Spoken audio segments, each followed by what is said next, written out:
Chapter 85. 035 is modest and does not compete.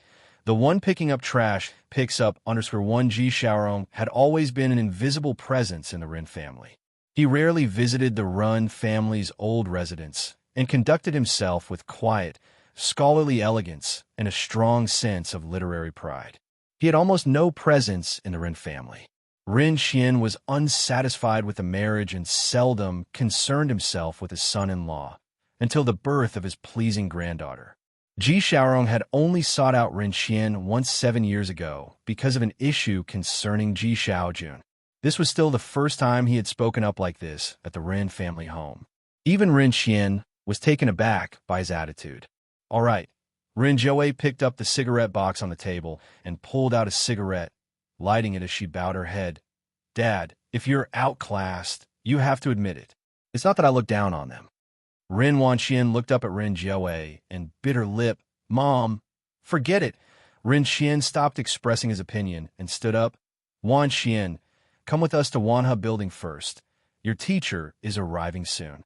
He didn't bring Ren Zhou with him. Once everyone had left, Ji Xiaorong retrieved a pill box from the pocket of his coat and poured out 2 pills. Ren Zhou poured him a glass of water, frowning. "Don't worry about this matter. You also know Wanxian has always been under my dad's care." Ren Wanxian was the only descendant of the Ren family, taken and handed over to Ren Xian to be raised from the moment she was born. They simply had no say in the matter.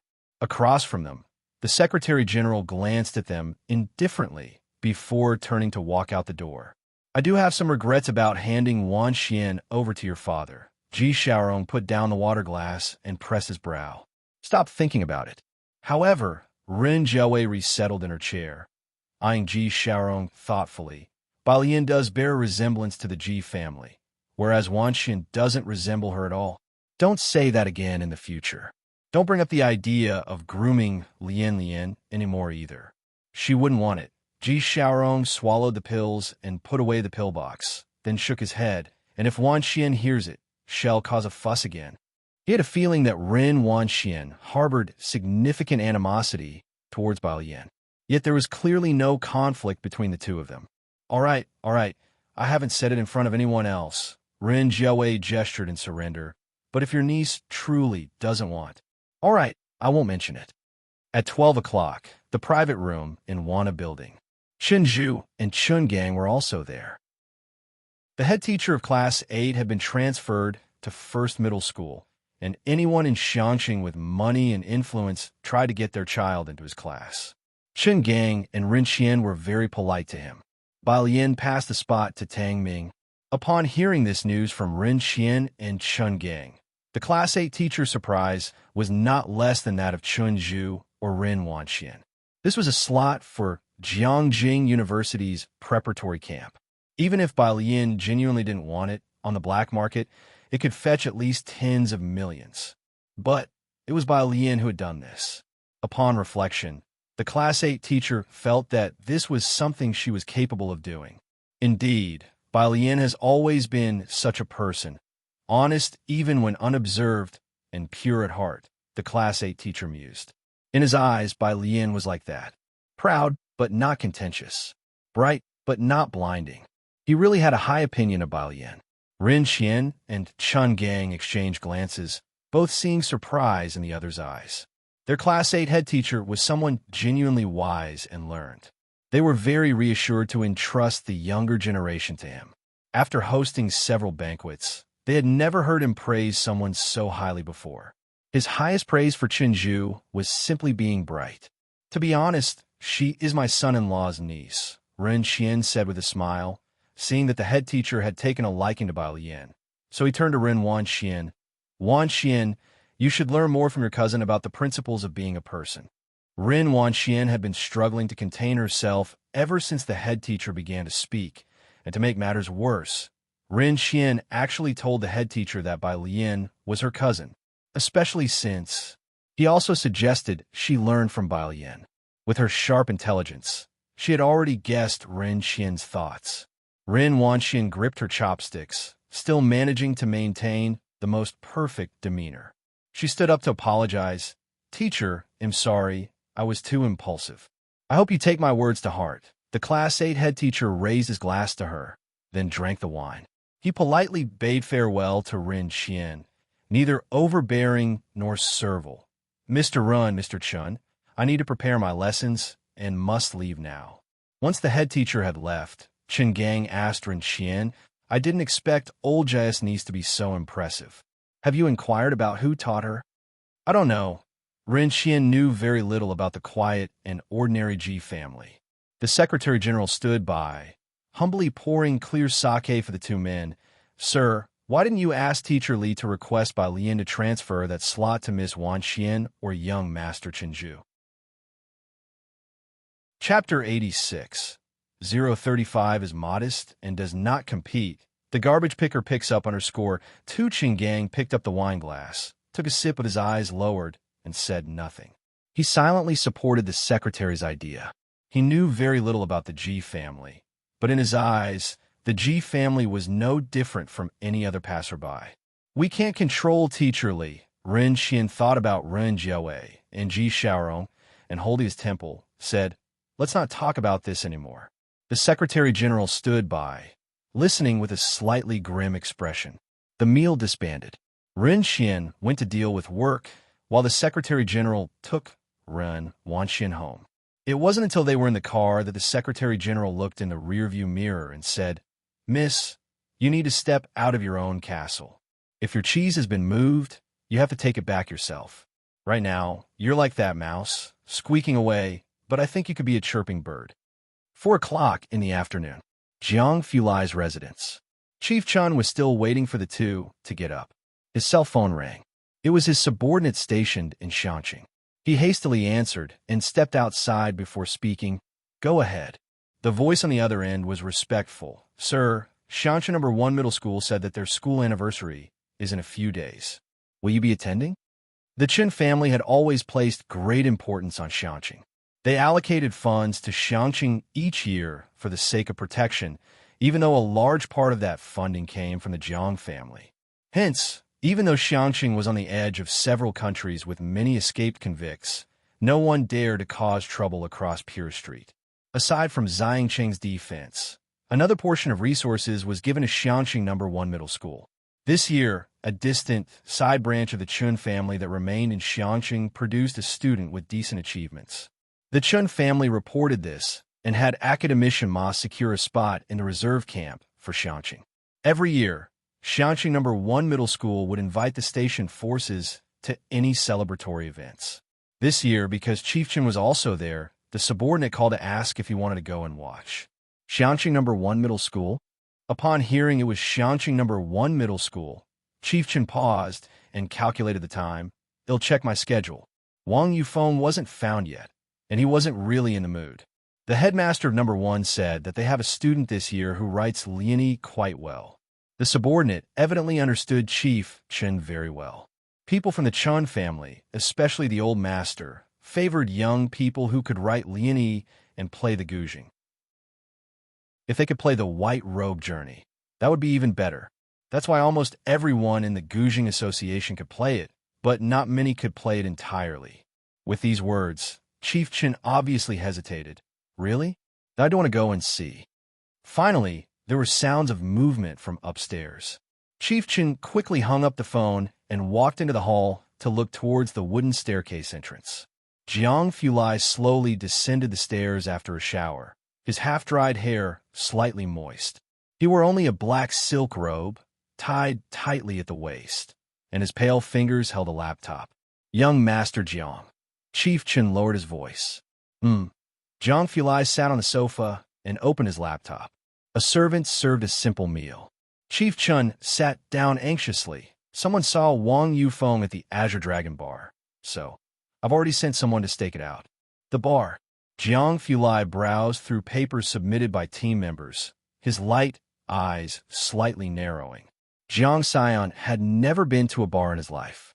After a moment of thought, Chief Chen said, I'm waiting for Mr. Ming to get up. We'll go scout first. Mr. Ming wants to go to the fighting ring to find Teacher Zhu. Tongpa is putting too much pressure on them. Jiang Fulai hummed in response, closed his laptop, turned around, and pulled out a black card from his drawer to give to Chief Chen. Chief Chen's eyes lit up, and he took it with both hands. By the way, Chief Chun remembered that Bai Lian was wearing Xianqing No. 1 Middle School's uniform last time. Next week, Xianqing No. 1 Middle School will have their school anniversary. Will you be attending the ceremony? Jiang Fulai picked up his chopsticks and ate in an unhurried manner. I don't have time. Okay. Chief Chen nodded. Miss Bai doesn't have a performance? He actually thought Miss Bai would have a performance. But then again, Bai Lian is like Jiang Fulai. Who would have the courage to ask Jiang Fulai to perform? Are they tired of living? The library. At noon, Bai Lian and Pu Xiaohan went to eat hot pot across the street. Pu Xiaohan only held out for the morning, wanted to go home to binge watch after eating the hot pot. Before leaving, she squatted beside Jiang He with a beaming smile. By the way, little brother Xiaonyao, our school anniversary is next Wednesday, and there's a program with your sister Bai Lian. Remember to come and watch if you have time. Jiang He didn't speak, just slowly looked up at Pu Xiaohan. Pu Xiaohan roughly knew there might be some issues with Jiang He's personality and didn't mind it. After speaking, she stood up and said to Bai Lian, if your family has time, make sure they come and watch, or it'll be such a shame. Bai Lian didn't know if Ji Heng would have time. Chapter 87. 035 is modest and does not compete. The one picking up trash picks up _3, but Ji Xiaojun definitely didn't have the time, as he needed to teach his students. Okay. Bai Lian lazily took out her earphones. Jiang He followed behind Bai Lian, silently noting down the time. What's your account name? Back in the library, Tang Ming recalled Bai Lian's Jingjiang preparatory camp account and lowered his voice. Ning Xiao also looked up.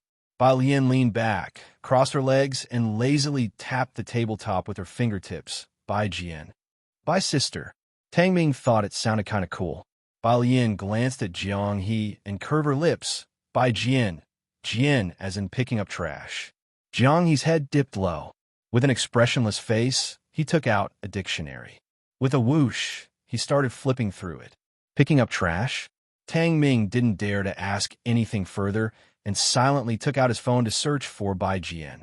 No wonder he couldn't find Bai Lian's name before. Ning Xiao also took out his phone. This time with the correct username. Tang Ming could find it immediately. Username. Bai Jian this month's points. 0 sis, haven't you started doing the questions yet? The explanations in there are amazing, Tang Ming whispered. And there are video explanations, seriously worth watching. But getting points, he himself had only a few hundred points this month. Tang Ming had already realized how big the gap was between him and the others there. As he was speaking, he casually glanced further back. Total points. 0 followers. 1 fans, 1258. Tang Ming nearly blurted out, "Hey, isn't that?" Bai Lian opened a page of her book, looked up, her posture relaxed, her faint expression exuding an aura of pressure. Tang Ming forcefully swallowed the words that had reached his mouth. Monday morning, after finishing a Chinese language class, Bai Lian casually leaned on the desk with one hand and pulled out a biology book with the other, flipping through it at random. Her eyes drooped, and in the morning light, her fingers resembled soaked white jade. She just happened to see a diagram of a paramecium. She couldn't help but let out a laugh. "What are you laughing at?" Pu Xiaohan, who was stunned, came back to her senses, clueless. "Lu Mom is calling for you outside." After Bai Lian left, Pu Xiaohan stared at her biology book.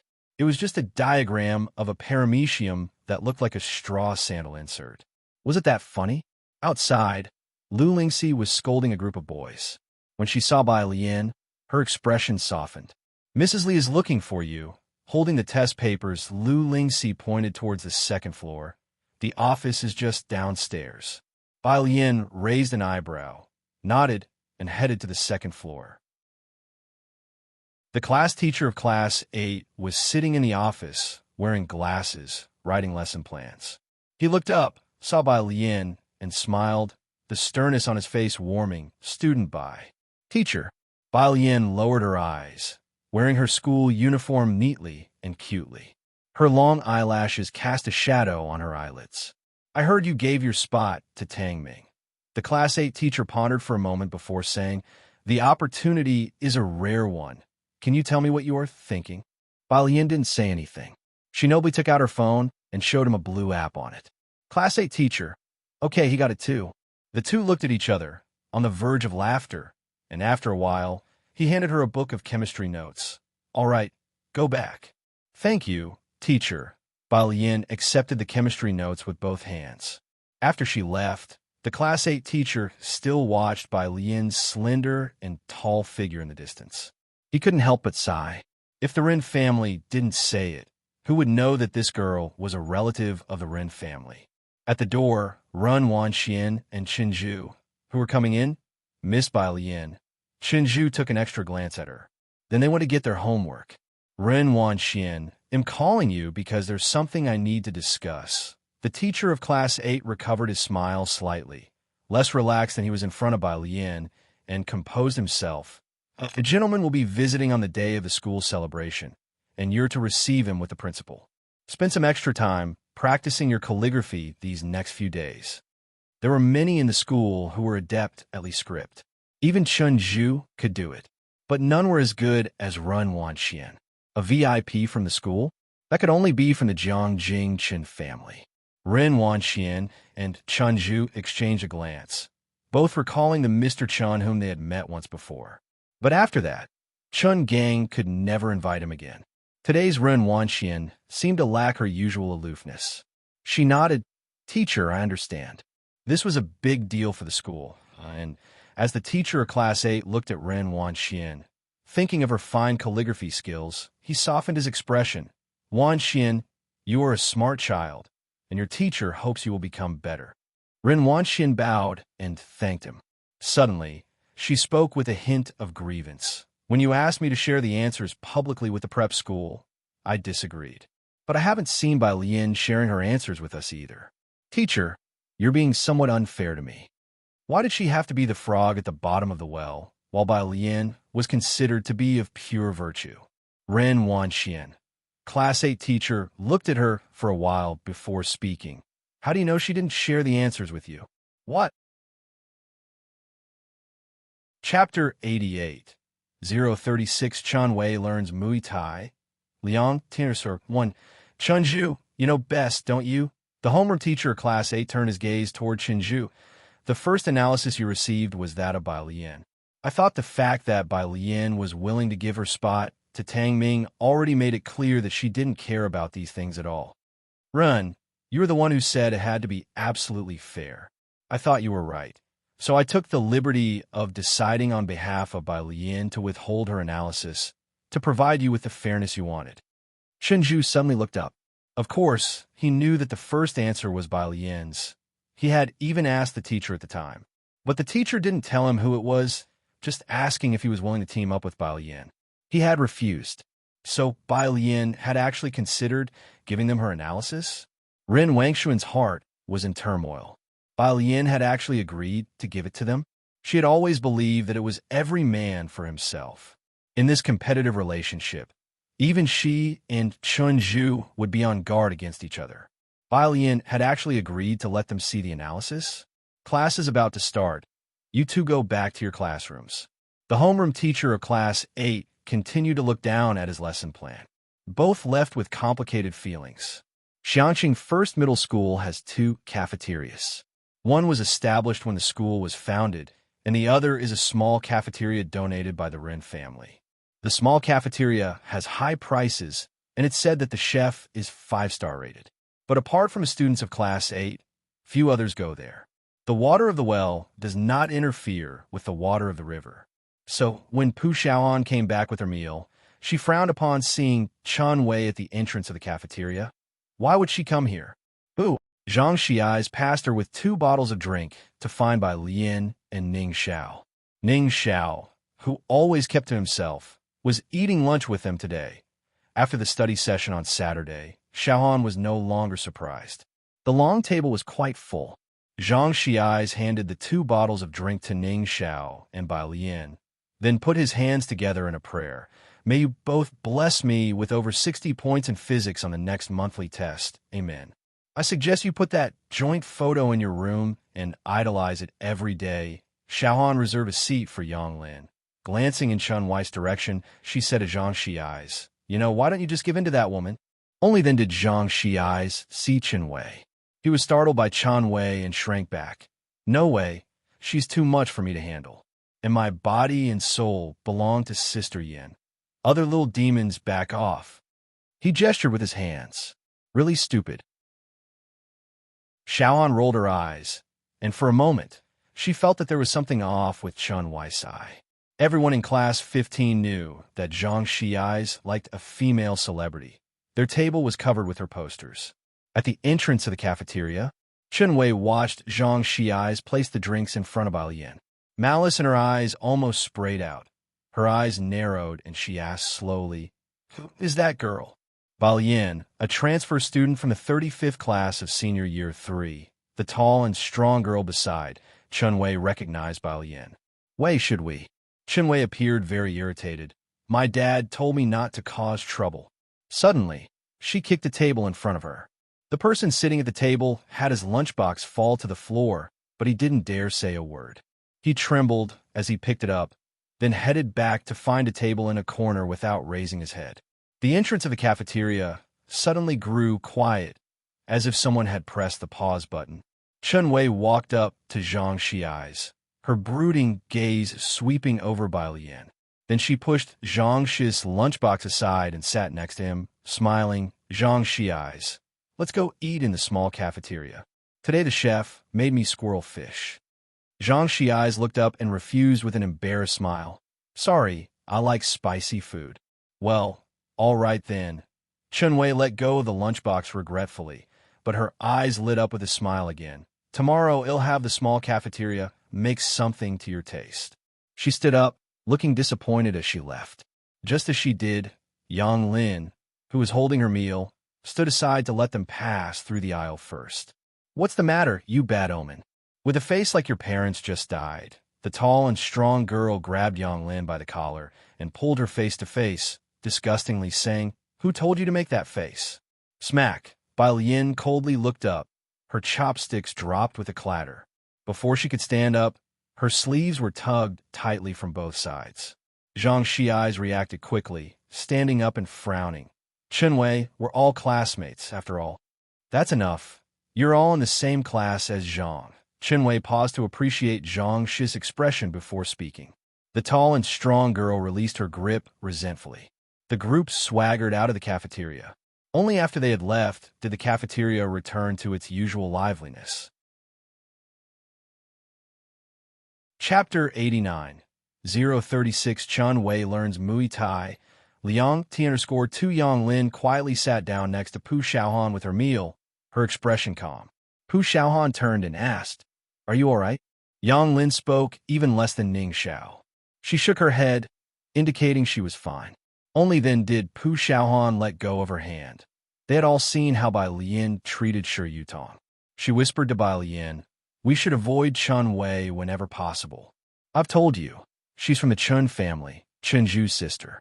No matter how much trouble she causes at school, the Chen family can smooth it over." Everyone at the same table from Class 15 strongly agreed. Only Ning Xiao was different. He too had grabbed Bai Lian's sleeve just before, but he explained things very matter-of-factly. "Chen Wei has learned Muay Thai. You can't beat her." Hearing this, Pu Xiaohan cast a silent glance at Ning Xiao. Look at the way studious Ning Xiao put it, as if they could fight a member of the Chen family, if only they could beat them. Chen Wei's outrageous deeds at school were not limited to just this one. Forcing others to drop out wasn't a first for her, and ordinary students tried their best to avoid provoking them. Bai Lian withdrew her gaze from the cafeteria entrance and, with a slow and unhurried movement, began to use her chopsticks while her long lashes lowered. She made a measured gesture with them in front of herself. Pu Xiaohan looked into Bai Lian's pitch-black eyes. Even though the other party hadn't said anything, there was an inexplicably chilling feeling running down one's spine. "Why are you looking at me?" Bai Lian asked, her food-holding fingers pinching the chopsticks and tilting her head toward Pu Xiaohan with a slight curve of her lips. Pu Xiaohan found her smile inexplicably bloodthirsty. "Ah, you don't have tutoring today, do you?" Pu Xiaohan suddenly snapped back to reality. She broke the eerie atmosphere, asking Bai Lian, Bai Lian leaned on her elbow on the table and slowly replied, "Right. Then we can leave school together today?" Pu Xiaoan smiled, then turned serious. "This school celebration is very important. We absolutely can't make any mistakes. He'll walk you through the process again after school this afternoon." The school celebration was imminent, and Pu Xiaoan, along with the entertainment committee members, had all volunteered. After school in the afternoon, Pu Xiaohan went to the student council to help set up the stage, and Bai Lian went with her to go through the process. Yang Lin still went to work at the milk tea shop until 8 o'clock after her classes. Zhang Xiais, afraid of being ambushed by Chen Wei on his way home, didn't dare to play basketball, so he went with Pu Xiaoan and Bai Lian to the auditorium to avoid Chen Wei. At this time, there were a lot of people in the auditorium. When they arrived, the president of the student council was holding a meeting. Seeing Pu Xiaoan bring Bai Lian, he came over with the program list. "By the way, Pu Xiaoan, I've moved Bai Lian's performance to the second to last." Pu Xiaoan examined Bai Lian's longsword. Surprised by the president's words, she asked, "Why suddenly change the performance order?" "It's just been pushed back one spot." The student council president obviously wouldn't mention Ren Wanxian and just chuckled. "I've heard Bai Lian's performance is quite spectacular to hold the audience's attention a bit longer." He hadn't seen Bai Lian's rehearsal, but someone from the student council had, and they said it could rival Ren Wangshuan's. The student council president didn't confirm or deny this, feeling people exaggerated. However, this transfer student certainly looked better than Ren Wanxian. That much was true, perhaps adding some filter in this aspect. Pu Xiaohan reluctantly agreed with his explanation. Having Bai Lian as the finale meant the school had good insight. Xiaoan, the head of the arts department, quickly came over, waving at Pu Xiaoan. "You guys are early. Go ahead with the process." Bai Lian was holding a vocabulary book in one hand and casually took off her school jacket with the other. She was wearing a light green satin blouse, tall and elegant, her demeanor extremely striking. She was really different from the average student. She looked up and greeted the head of the arts department courteously. The head of the arts department immediately slowed her gait and gently smiled with pursed lips toward Bai Lian. "Pu Xiaoan, Sun Qian, you're scaring me like that." Sun Qian resisted the urge to roll her eyes and said to Zhang Xiais, "You boy, why don't you come be a mascot?" "It'll pass with the new student here," Zhang Xiais, fearing being caught by Sun Qian as a cheerleader as before, quickly said, "I've got something to do. I'm off to the restroom." Sun Qian muttered, "Idiot." Pu Xiaohan found it hard not to agree, and then she patted the shoulder of the head of the arts department with a wink. "Who didn't come today?" According to the student council's usual style, the first spot was definitely reserved for Ren Wanxian. Today, they were actually following the process, not giving Ren Wanxian any special treatment. "I've heard Ren Wanxian is practicing calligraphy today." Sun Qian shrugged. She glanced around at the others, seeing no one was paying attention here, and whispered, "You know, the school leaders have always valued her calligraphy." This was no secret in the school. After all, whenever there was a major event, or when the honor board under the teaching building needed calligraphy or posters, Ren Wanxian was asked to come forward. Chapter 90, 036 Chen Wei learns Muay Thai. Liang T_3. There are many fans of Ren Wanxian in the school, the kind that are good at studying, talented in various arts, and come from a distinguished family. It's not common. Pu Xiaoan explained this to Bai Lian, who had just arrived at the school. "Our school is funded by Jiangjing, and they place great importance on students' handwriting. Ren Wanxian writes Liang's style extremely well." Pu Xiaohan's tone carried a rare hint of admiration. She had long admitted that she truly respected the talents of Class 8, because Pu Xiaoan herself had also studied Liang's style for a while, but hadn't mastered it. So she knew how difficult it was to achieve the level of Ren Wanxian. Liang's style. Bai Lian, who was carrying a vocabulary book, paused and slightly turned her head. Pu Xiaoan knew that Bai Lian wrote in the imperial script. Lu's mom had mentioned it in class, saying it was neat and nice-looking. Not just Lu's mom, many teachers who taught Class 15 started collectively disdaining the handwriting of science students. The test papers of Pu Xiaohan, who always had neat handwriting, were not much affected by this. It's Liang Zuan's handwriting. Pu Xiaoan thought Bai Lian might not be aware, and so she explained, "You can't not know about it, right? Many people in our school can use this handwriting, but only Ren Wanxian writes it the best, so whenever someone from Jiangjing visits, the school would ask Ren Wanxian to meet those big shots." As for exactly which big shots they would meet, that's not something ordinary people like Pu Xiaohan would know. "I see." Bai Lian retracted her gaze. "Here we are." Sun Qian led Bai Lian to the renovated backstage entrance. She lifted the curtain and guided Bai Lian through the procedure on stage. "When it's time, you'll go up from here, the spotlight will focus on you, and the final stance will be centered right here." The school anniversary was being taken very seriously this time, and every member of the student council was working diligently to ensure there were no mistakes on the day of the celebration. Not far away, a few sturdy girls were escorting someone as they approached. The student council president paused briefly and then went to meet them. "Chen Wei, what brings you here?" He was on good terms with Ren Wanxian and Chen Zhu. It wasn't that he was particularly afraid of Chen Wei. Rather, he was the only one bold enough to talk to her. Chen Wei's gaze lightly swept over him and landed on Bai Lian ahead. "She has a performance too?" "Yes." The student council president glanced over there. "The new student will be performing a sword dance. There are a lot of people backstage. Chen Wei, why don't you wait outside?" "I just saw Zhang Xiai's heading out." Chen Wei gave a nonchalant in response. As she turned to walk outside, Zhang Xiai's, who had been avoiding the crowd in the auditorium, slipped away as soon as he saw Chen Wei. When Chen Wei came out, all she saw was his retreating figure. The smile on her face began to contort. Zhang Xiai's came with Bai Lian to watch her performance? "Yeah," one of the tall and sturdy girls scoffed, spilling all the information she had gathered that afternoon. "Bai Lian is his desk mate." "Ah." Chen Wei paused mid-stride. She turned back, her sinister gaze locked onto the sword Pu Xiaoan was holding on stage. She licked her lips ominously. "A sword dance?" That chilling look sent a shiver down Pu Xiaohan's spine. She clutched Bai Lian's arm, and when she caught a glimpse of Chen Wei out of the corner of her eye, she grabbed Bai Lian nervously. "Sun Qian, let's go ahead and leave." Chen Wei was unabashedly standing just below the stage. Sun Qian noticed the change in atmosphere, and the whole auditorium became much quieter. Pu Xiaohan handed the long sword to a member of the student council and reiterated with earnest, "Please take care of the props for us. Put in the same place as last time." This was a long sword she had custom-made for Bai Lian. "Okay." He gave Pu Xiaohan a reassuring gesture. As Pu Xiaohan was leaving, he took the long sword and walked towards the props room, but after just a couple of steps, he was stopped by someone. Chapter 91, 037 Long Sword Incident. Update at noon tomorrow.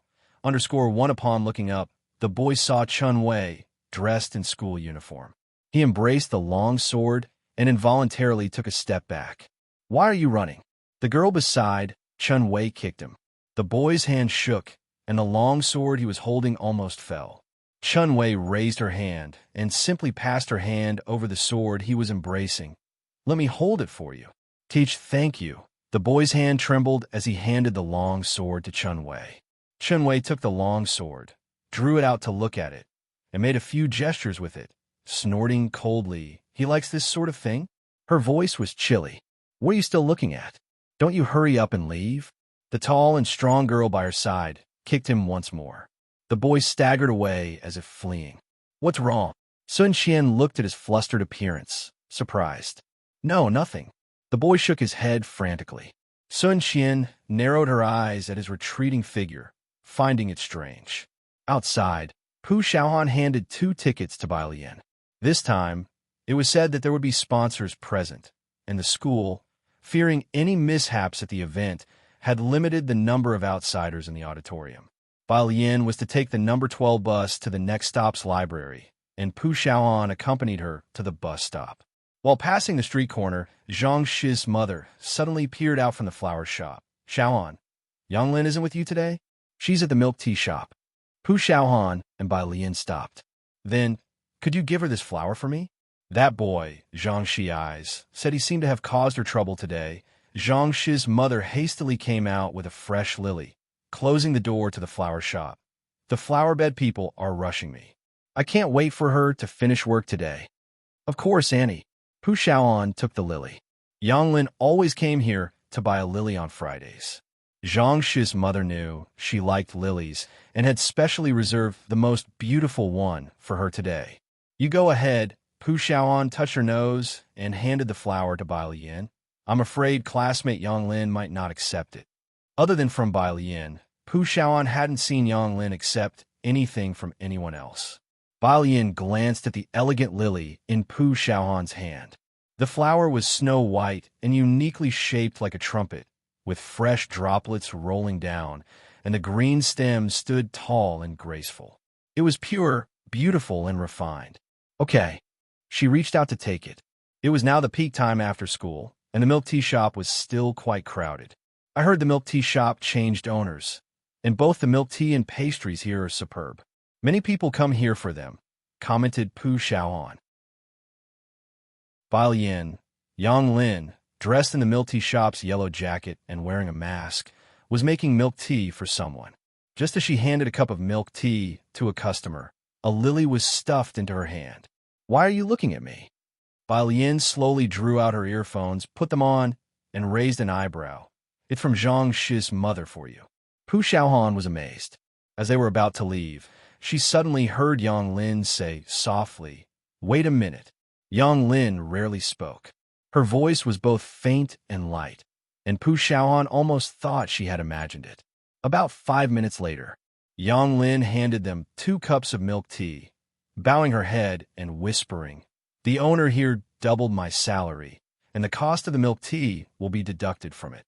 Moreover, the pastry chef at the milk tea shop would give Yang Lin some pastries that hadn't sold each day to take home. Yang Lin turned and went back to continue working. With several employees hired by the owner, her 3-hour part-time job every day wasn't hectic. She even had time to study vocabulary. I want a rainbow mousse cake. The middle-aged woman listed off a string of names. Yang Lin went to the back to get the cake. The pastry chef had already taken a break. He removed the cap from his head, glanced at Yang Lin, and waved his hand. "Tell them the cakes are sold out." After saying that, he turned neatly, packed the 2 remaining cakes on the back counter into plastic bags, tied them up, and casually tossed them onto the workbench. "These are waste. Remember to take them home when you close, or toss them in the trash if you don't eat them." Hanging up his white coat, he took his phone and left through the back door. Yang Lin also heard him muttering under his breath, "Damn, where did I offend him to be dispatched here, making cakes for 5 hours a day?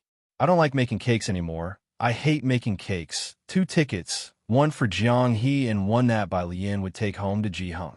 By the time she arrived at the library by bus, Ming Dongheng and Chief Chun were there with Jiang He at the entrance to the library. When Bai Lian arrived, Chief Chun, while smoking, complained to Ming Dongheng, "I finally managed to arrange to meet him yesterday, but his subordinate tells me he's fixing an old lattice gate. Tell me, how ridiculous is that?" Chapter 92, 037 Long Sword Incident, Update tomorrow noon. _2 Ming Dongheng, with one hand casually tucked in his pocket, stood coolly 2 steps away, holding a cartoon backpack emblazoned with a daikon radish. Without even looking up, he responded, "Nothing outrageous. Sister Beishian helped an old granny cross the street before." She really did that. Director Chan was surprised. "She's so cold. And she'd help an old granny cross the street? I always thought you guys were just joking with her."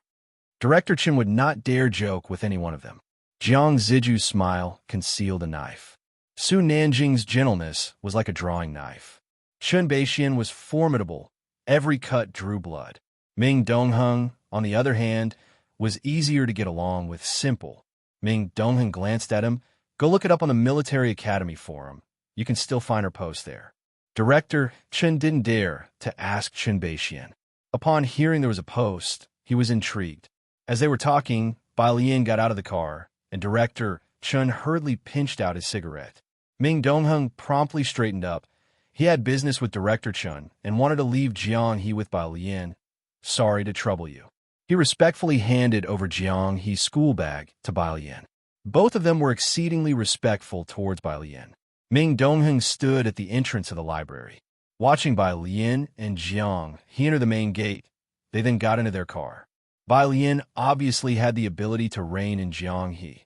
With her, by Jiang He's side, and people lurking in the shadows to protect him, Jiang Fulai felt reassured enough to transfer Ming Dongheng away. Fortunately, we have Miss Bai. Director Chen looked at the library in the rearview mirror and sighed. Library. Leisurely, Bai Lian pulled out a ticket in front of Jiang He, teasing, "Going the day after tomorrow?" Jiang He didn't speak, just reached out to grab it. Bai Lian raised an eyebrow, lifting the ticket higher and nonchalantly flicked it. "Your silence means you don't want to go." Jiang He's hand could not reach Bai Lian's wrist. Seeing the other person actually put away the ticket and calmly started pulling out a biology notebook, Jiang He, "I'll go." He spoke sullenly. Bai Lian, with her legs crossed, flipped through the notebook with her long fingers, rested her arm on the table, casually holding the ticket, and lazily tilted her head at his words. "Go where?" "To see the school anniversary." Bai Lian elegantly folded the ticket and stuffed it into Jiang He's vest pocket. "Hold on to this." Late at 10 o'clock at night, Chen Wei, wearing a school uniform, was going home with a longsword. At the gate, the servant saw her and quickly opened the iron gate. "Me miss, the master is waiting for you." Chen Wei entered the house expressionlessly with her school bag and longsword. In the hall, a man was standing with his back to her. "Dad." She stood at attention. Slap! A harsh slap struck her face. "Missing a monthly test is one thing, but did I send you to school to cause trouble?" Chen Gang looked at her coldly. "If only you could learn a bit from your brother, I wouldn't be so disappointed in you." A streak of blood appeared at the corner of Chen Wei's mouth. She covered her face, her expression dark and ominous. "Did I lose face for you again? That's really great." Chen Gang extended his hand. "Where's the ruler?" "Don't." The distraught woman finally rushed over, sobbing as she pleaded with Chen Gang, then turned back, tears streaming down her face. "Chen Wei, apologize to your father. Apologize to him." The servant bowed his head and handed over the ruler. 5 minutes later, Chen Gang glared down at Chen Wei, who was lying on the ground, barely able to get up, and said indifferently, "Take her to the confinement room." The servant approached to help Chen Wei. Using the long sword to support herself, she staggered to her feet and viciously grabbed a cup from the side table and hurled it at the servant's head. "Get lost." Struck on the head, the servant bled and retreated while holding his forehead.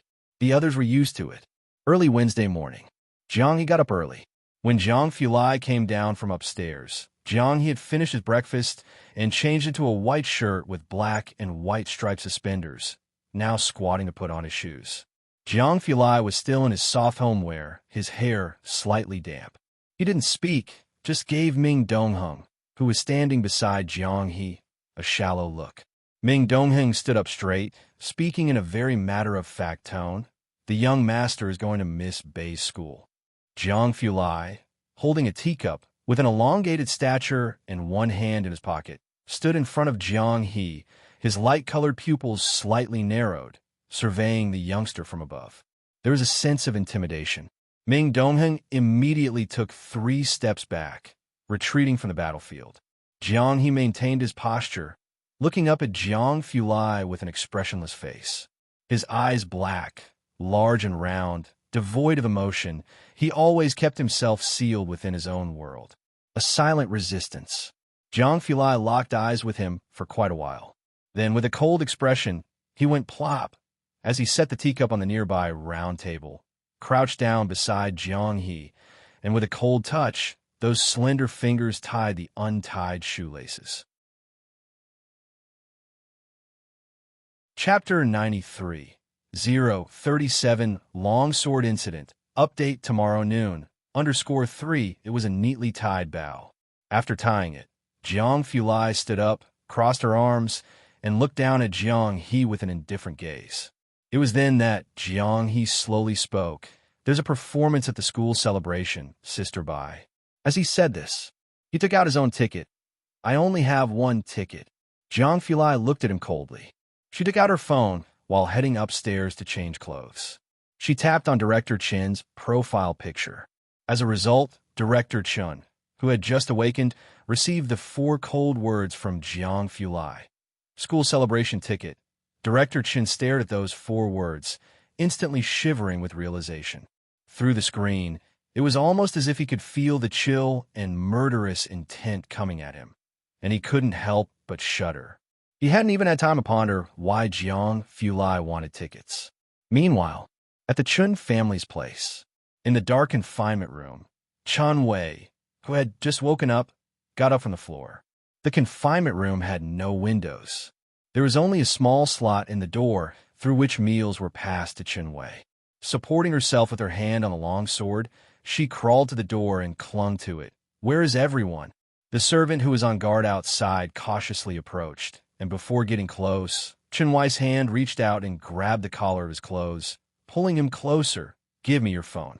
Chen Gang, who had put her in confinement, always took away her phone.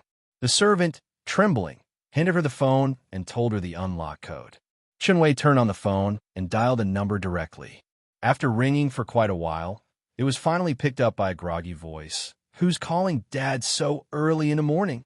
Chen Wei leaned against the door. She only remembered Zhang Shi's number. As the wound on her body tore, she hissed in pain, then slowly sat down. "Zhang Shi eyes, this is Chen Wei. I have the white stringer longsword. I can't go to school. You go find Chun Ju from Class 8 and have him come back to fetch it." Chen Wei knew everyone in the Chun family. Chun Ju knew his bounds and wouldn't fail to come back for it. After speaking, she hung up the phone and, trembling, leaned against the door and slowly sat down.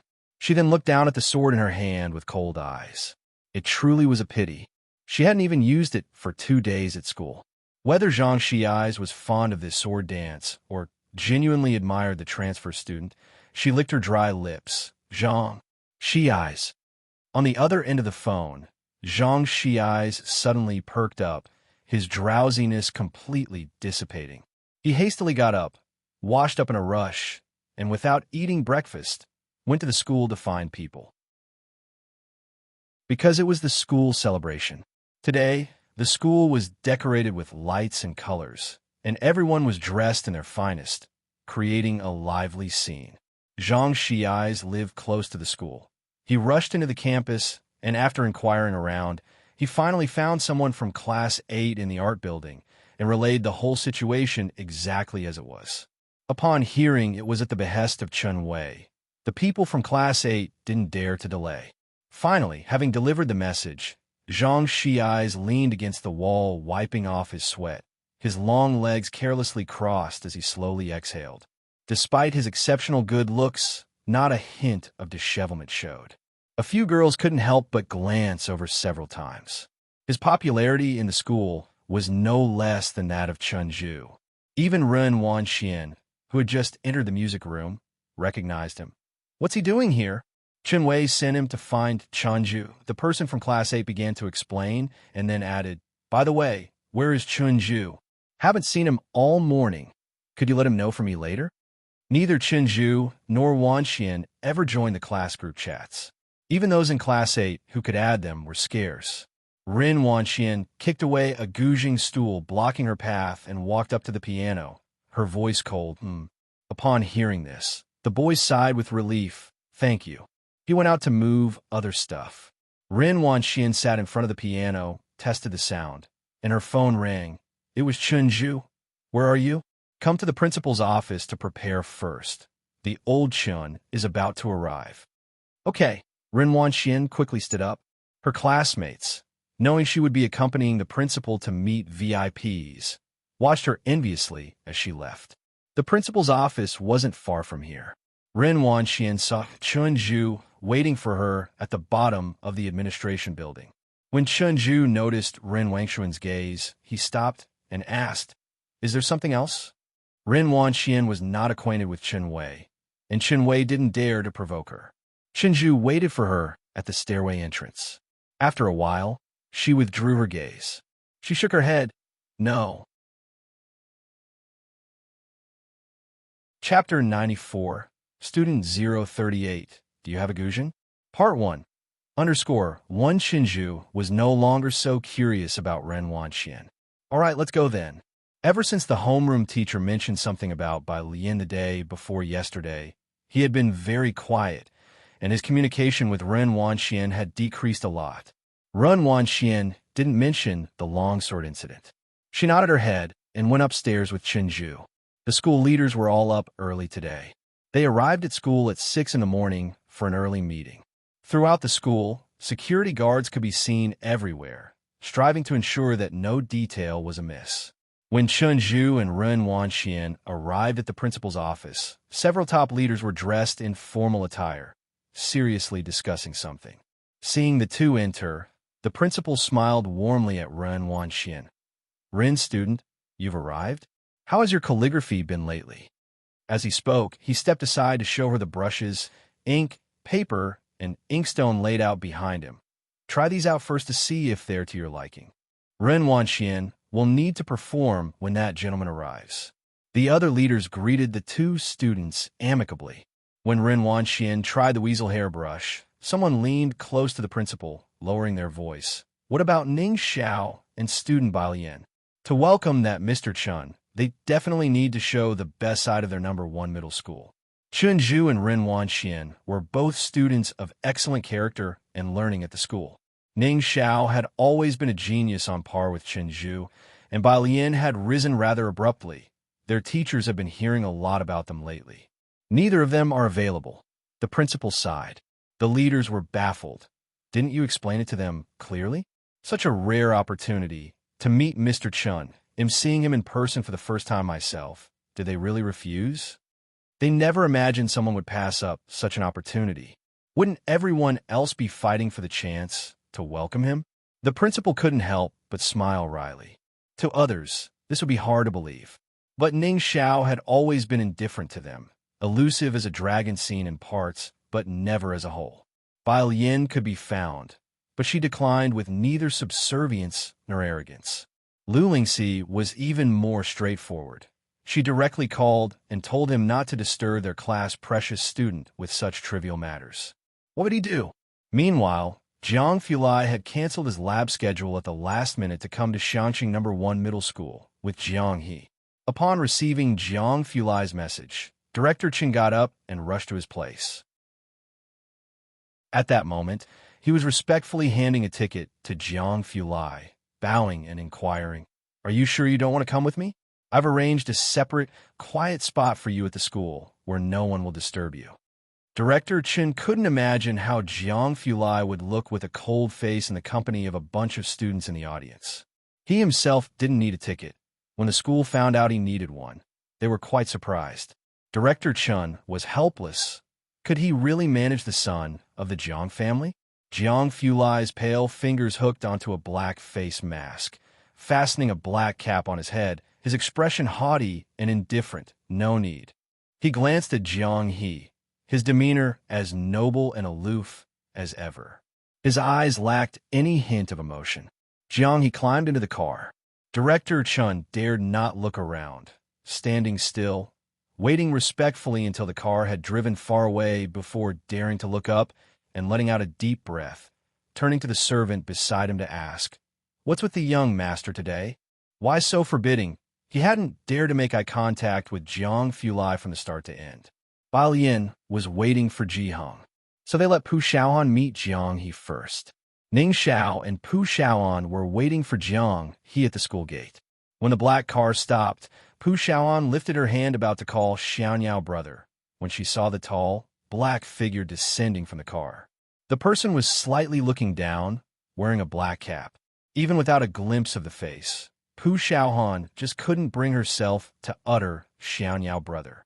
The alarm bells ringing in her brain made her forget the school's infamous keep away from strangers Ning Xiao, and she hastily turned her head, nervously grabbing Ning Xiao's arm. "SCH, scholar." Then she realized, originally standing next to her with one hand in his pocket, a brooding Ning Xiao abruptly withdrew his hand, both hands hanging by the seams of his pants, his stance suddenly becoming constrained. "Pu Xiaohan, student by hasn't arrived. Ning Xiao led the way for the two, the cold and somber scholar acting as their guide. They'll take you to the auditorium's viewing area first. Thanks, Jiang Fulai spoke. Today, with Jiang Fulai present, Ming Dongheng didn't provide personal security for Jiang He.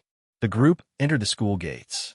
With Jiang Fulai's air of lofty coldness, particularly the intense, low pressure emanating from him today, even from 2 meters away, the standing security guard was sharp enough to recognize him. From a distance, they deeply bowed to their group. Chapter 95, Student 038. Do you have a Guzheng? Part 1. _2 Jiang He, dressed in a white shirt and black suspenders, worked hard to keep step with Jiang Fulai. A big and small figure on the road attracted countless gazes. At the entrance of the auditorium, a student council member was checking tickets. They wanted to greet Pu Xiaohan with a smile, but upon catching a glimpse of the person in front, they hastily withheld their voice. Inside the auditorium, Pu Xiaohan didn't dare to go in with Ning Xiao. She waited until she saw Ning Xiao lead Jiang Fulai inside before she relaxed. Who is that? The student council member dared to speak out, somewhat certain. Must be a VIP invited by the principal. I wonder why the principal and Chun Zhu haven't arrived. Pu Xiaohan was waiting at the entrance for Bai Lian. Time was brief. The school celebration began at 8 o'clock. At 7:40, Bai Lian arrived with Ji Heng. The moment she appeared in sight, she held tight the gaze of everyone present. Bai Lian wore a beige cross-collared jacket today, the beige lapels embroidered with green vines. Her skirt, a gradient splicing of light green and off-white, with the hem embroidered with clusters of stunningly lifelike poppies.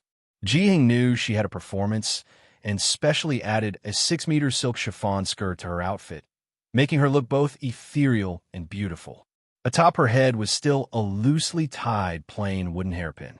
There were no extraneous hair ornaments. Facing the morning sun, walking step by step, causing the embroidered poppies on her skirt to bloom gently, she looked like an elegant white tiger stepping out slowly from mountains of bones soaked in blood. In this world of colors, none seemed as multifaceted as her. Most of the people passing by stopped in their tracks. All of a sudden, Pu Xiaohan thought of a line, not vying with the peaches and plums of this world. Pu Xiaohan, Bai Lian, not hurriedly tapping on her phone, noticed that Pu Xiaohan was spaced out for quite a while, so she raised her eyebrows. Ah! Pu Xiaohan's face turned red all at once, and she quietly greeted Ji Heng, "Grandpa, good day," and Pu Xiaohan. As she said this, she turned her head to look at Bai Lian's grandfather. The grandfather wore a black long gown, had a stern face, and held a smoking pipe in his hand, but the tobacco pouch hanging from it was empty. Pu Xiaohan accompanied Bai Lian and Ji Heng inside. Today, there were many people in the auditorium. Most students had no seats, standing in a large open area at the back, with a few rows of chairs in the front reserved for teachers, school leaders, and some members of the student council. Ji Heng, being elderly, was given a seat towards the back by the student council. Class 15 students all gathered in a spot toward the back. When Bai Lian arrived, she saw Jiang Fulai, who stood out in the crowd. Despite the packed auditorium, he managed to maintain a space for 3 people around him.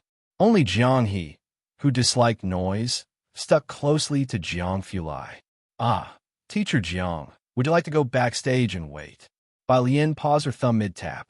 She was dressed in traditional attire suitable for a sword dance today, yet held a Huami smartphone in a languid grip. When the corners of her lips hooked slightly, it always gave a sense of misty collision between the ancient and the modern. It was like seeing flowers through the mist, at once roguish and refined. Jiang Fulai, pressing down his duckbill hat a bit more, looked down at her, suppressing his irritation, lips faintly pursed. No need. Jiang, he didn't even know where in the program sheet Bai Lian's performance was scheduled. Jiang Fulai's expression grew even colder. In the principal's office, Ren Wanxian set down her pen, showing the verses she had just copied to Director Chen. Director Chen glanced over and saw the line, "Green tassel," entering the temple hall. At the auction house, Ren Wanxian had taken a photo. Although she couldn't capture the original, she copied that genuine script every day. She even managed to reproduce 1/10 to 1/5 of its essence. The principal and Chun-Ju watched attentively, as people in the room were all serious students of Liang Zuin's calligraphy. Even the principal couldn't help but compliment. Run is only 17 and can write such beautiful characters. Praises were heard endlessly, but Director Chen's expression was somewhat calm. If it were any other time, upon seeing such writing and the young age of the writer, he would have the same expression as the principal. However, the original that was auctioned off was now in Jiang Fulai's collection room. Director Chen had visited it many times and even video called the old master to admire together.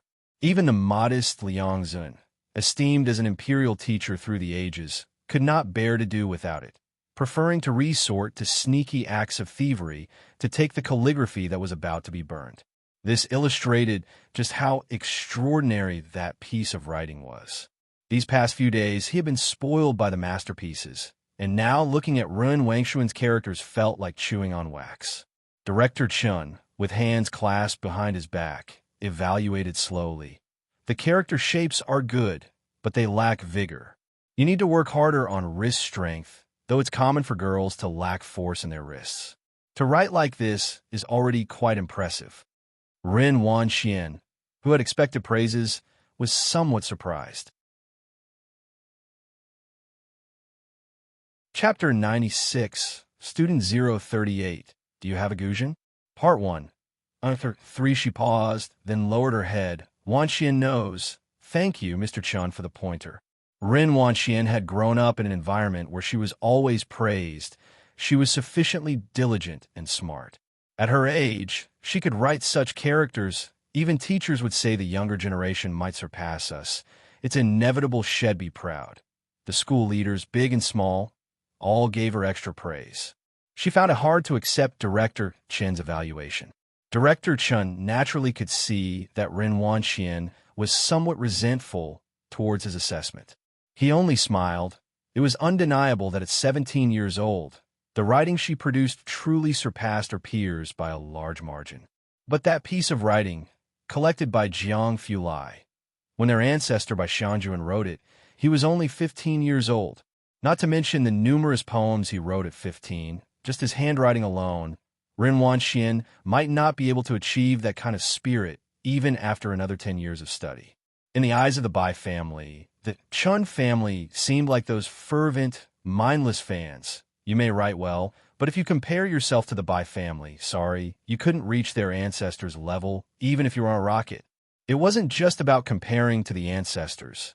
Even Su Yajun from Jiangjing wrote better than Ren Wanxian. Director Chen didn't seem that impressed. The school authorities naturally noticed. They felt a sudden urge and quickly took Director Chen to see the school anniversary celebration. Eager in anticipation, Director Chen also wanted to see the students of Xiangqing now. A group of people headed to the auditorium. When they arrived, it was already 7:55. The principal led a group of people in. The student association members checking tickets at the door saw the principal respectfully following a middle-aged man and couldn't help but gape. Was it that the person the principal invited as a distinguished guest? The first row of the auditorium seats was reserved for school leaders. Director Chen walked inside while covertly observing the crowd, knowing Jiang Fulai was also there today. Finally, he saw someone standing in a corner of the auditorium, and Director Chen was startled. He really came? He wasn't supposed to be free? Mr. Chen, the principal was somewhat stunned. Director Chen quickly averted his gaze. It's nothing. He thoughtfully wondered if Miss Bai had a performance. School anniversary programs, every class took it very seriously. Not a single school leader in the front row had left, especially since one of them was regarded as Mount Tai. To protect that dignitary, there were nearly bodyguards every 10 meters, with a tense atmosphere spreading throughout the whole auditorium. At 11 o'clock, it was almost time for the finale. The last few performers all went backstage to prepare, Pu Xiaoan accompanied by Lian along with the arts committee member. You're not nervous. Pu Xiaoan calmed down her own heartbeat, comforting Bai Lian.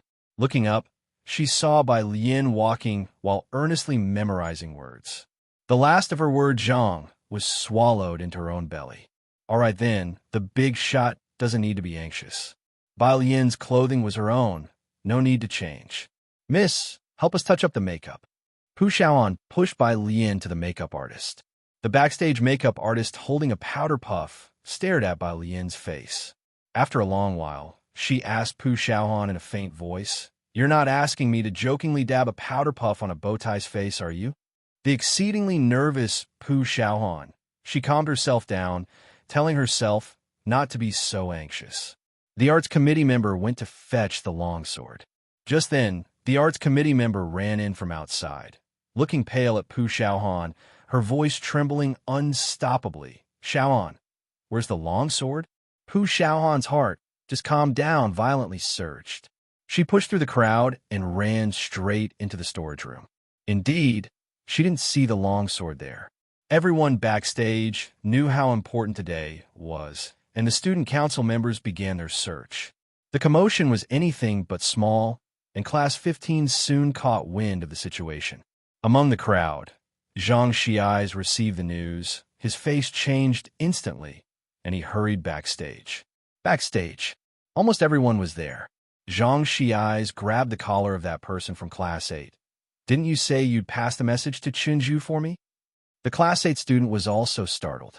His gaze flicked towards Run Wanxian, who was touching up her makeup, realizing she had not relayed the message to Chinju at all. I couldn't find Chinju. He dare not offend Ren Wanxian. Bai Lian had been watching since Zhang Xiai's came in, turning off her phone, slightly leaning against the wall, squinting at the male student from Class 8. "So the longsword isn't at school at all?" Pu Xiaoan, who was still searching for the longsword, heard this and almost fainted. "It's my fault, my fault. I should have looked after it myself. It's my fault." Zhang Xiai's punched the wall fiercely. Backstage was in chaos. The blunder was too big for students to handle, and soon someone went to fetch a faculty leader from the audience. He came in dressed in a suit, with a stern face. "What's going on here? What are you all doing? The school celebration isn't over yet. Look what a mess you've made." Only Run Wanxian sat in a resting chair, head down, taking out her gown. "What happened? Someone explain." The people backstage stood, looking at each other with baffled expressions, none daring to speak. The faculty leader scanned the room and finally settled his gaze on Run Wanxian, softening slightly. "Rin student, what happened?" "Class 15's performance prop, the longsword, is missing," Ren Wanxian said, looking at her phone without lifting her head. The next act was Class 15's. This school celebration was personally overseen by the principal, with all the senior school leaders being vigilant, and a host of security was even invited today, just to avoid any mishaps with the celebration. Unexpectedly, at this crucial moment, Class 15's prop went missing. The faculty leader's face instantly turned grim. Chenwei took it away. Zhang Xiai's frowned, explaining. "So what?" The faculty leader lashed out at him. "Don't you have a backup plan? You can't even handle this small part of the school celebration? Tell me, what can you do in the future?" The faculty leader knew who Chenwei was, and although he was furious, Chenwei was someone he couldn't afford to provoke. The anger could only be directed at Class 15 and the student council. "How is the program scheduled?" The faculty leader asked sternly. "The next act is Class 15's, and it's too late to retrieve it now." Hurried over, the president of the student council explained to the faculty leader, glancing at the people present. The last two acts were supposed to be Class 15's longsword performance, followed by Ren students' piano. The atmosphere turned icy. The previous act was a pop song. The backstage reception was poor, but the song could faintly be heard nearing its end. With the last two acts remaining, it was too late to find the longsword now. The faculty leader cast a cold look at Class 15's members, finally fixing his gaze on Run Wanxian. "Ren student, given the situation, we can only trouble you to change your clothes and go on stage first." Class 15 was to be struck off the list. Ren Wanxian didn't say a word, but let out a derisive laugh. She picked up her gown, but did not immediately change. Rin student, I thank you on behalf of Class 15. Pu Xiaohan spoke up from the side. It was her own negligence. Rin Wanxian glanced at Bai Lian, arms crossed. Bai Lian, don't you have something you want to say to me? Bai Lian didn't look at Rin Wanxian. Rin Wanxian almost laughed fine. She turned around, looking at the faculty leader, and said directly, sorry, my dress isn't ready yet. By student, the faculty leader instantly understood Rin Wangshuan's meaning, and he frowned as he turned towards Bai Lian. Bai Lian merely tilted her head and grabbed a student council member. Her skin was chillingly pale, her eyes slightly downcast, the corners of her mouth curled into a slow smile, like a blood-colored mandala blooming in the endless hell of midnight. She leaned in, tugging at the person's collar while she softly inquired, classmate, do you have a guzheng? Chapter 97, 039, The White Robe Journey. Part 2, _1. The quiet backstage left no one able to follow her train of thought. Even the school leaders were a bit stunned. The boy, with his collar grabbed by Bai Lian, had an impactful view of her face at close quarters, leaving him momentarily unresponsive. Bai Lian calmly looked at him, repeating, do you have an ancient zither? Yes. He quickly came to his senses. Many things in the school were sponsored by Jiangjing, and they especially loved to donate zither to the school. The music room alone had 7 or 8 different types of zither. Bai Lian nodded her head and let go of him. She handed her phone to Pu Xiaohan standing nearby and methodically took off the 2 iridium rings from her fingers and gave them to her, politely saying, please help me get the zither. After a moment of surprise, the boy hurried next door to fetch the zither. The performance on the stage was already approaching its end. Bai Lian smoothed out her sleeves and looked at the school leaders, her chilly eyes devoid of any emotion. Yet her flat tone sounded intimidating. The program can be changed, right? The once imposing school leaders subconsciously nodded. Bai Lian withdrew her gaze. Then change it. I'll play the zither. The boy who wanted to get the zither just came back with it. Bai Lian took the zither and looked at the brown instrument for a long while before plucking a string. The somewhat harsh sound indicated that the zither was not of the highest quality, and its tone wasn't good either. She took her time to tune the instrument properly, but it was barely acceptable. The logistics staff understood Bai Lian's intentions. On-site pickups and zither were readily available, making the performance convenient. They set up the zither stool and stand, and Bai Lian, with the zither in her arms, lifted the curtain and went on stage. Rin Wanxian, who had been expecting Bai Lian to ask for her help, stood in place, frowning as she watched Bai Lian disappear backstage. Pu Xiaohan, does your classmate really know how to play the zither? Someone else also caught on and quietly inquired of Pu Xiaohan. Bai Lian had tuned the zither with quite a bearing. She didn't seem like an amateur. At this moment, Pu Xiaohan was drenched in cold sweat. With little strength, she just hummed in affirmation. But her answer lacked confidence, and she was distracted. Most people present could tell from her state, and after exchanging glances, they seemed to understand that Bai Lian probably wasn't proficient with the zither. That made sense. If she were, she wouldn't have signed up for a sword dance. As the people from Class 15 went out to see the situation, there was a soft discussion backstage. It's really sad. Not only was Longsword taken away, but now she has to play the zither. Especially since someone cautiously glanced at Ren Wanxian. Her next act is Ren Wangshuan's piano performance. Does she know that Ren Wanxian is performing the piano? Doubtful whispers constantly reached their ears. Ren Wanxian had realized by now. She pulled her gaze back and scoffed. I originally wanted to help her. Since the other party would rather force herself to play the zither than ask for help, there was nothing she could do. Outside, Pu Xiaohan and the others had already come out to watch the stage. The zither stand and stool on the stage were all ready. Pu Xiaohan and her group stood in the corner, their faces not looking very good. Zhang Xiai's, not daring to return to the class, asked Pu Xiaohan about the situation in a low voice. Pu Xiaohan stared at the stage and shook her head with a wry smile. She has never practiced the zither. Not to mention the zither Bai Lian had hardly ever touched the white stringer longsword. Even Run Wanxian, who was proficient in piano, made time to practice every day. Bai Lian hadn't touched the zither recently, nor had she communicated with the stage crew about the rhythm in advance. The outcome of this zither performance was foreseeable. Zhang Xi's and the others suddenly felt a sinking feeling. Bai Lian, dressed in a ruchuan, emerged from backstage, a spotlight shining on her pale face, and the sounds in the auditorium suddenly dropped considerably. But there were still people talking quietly, like the boys standing next to Jihang. They seemed to be keen on learning, continuously arguing over a biological heredity problem involving the probability of disease. But her offspring includes both sufferers and normal individuals. Jihang saw Bai Lian come out, seemingly to perform on the zither. Bai Lian hadn't told him about her performance, and he thought it had always been the zither. He had also heard from Ji Xiaojun that Bai Lian seemed to have learned the zither in the Bai family, and Jihang didn't doubt it for a second. He turned his head back to the two debating boys and said, "She's a sufferer, and her son is a sufferer.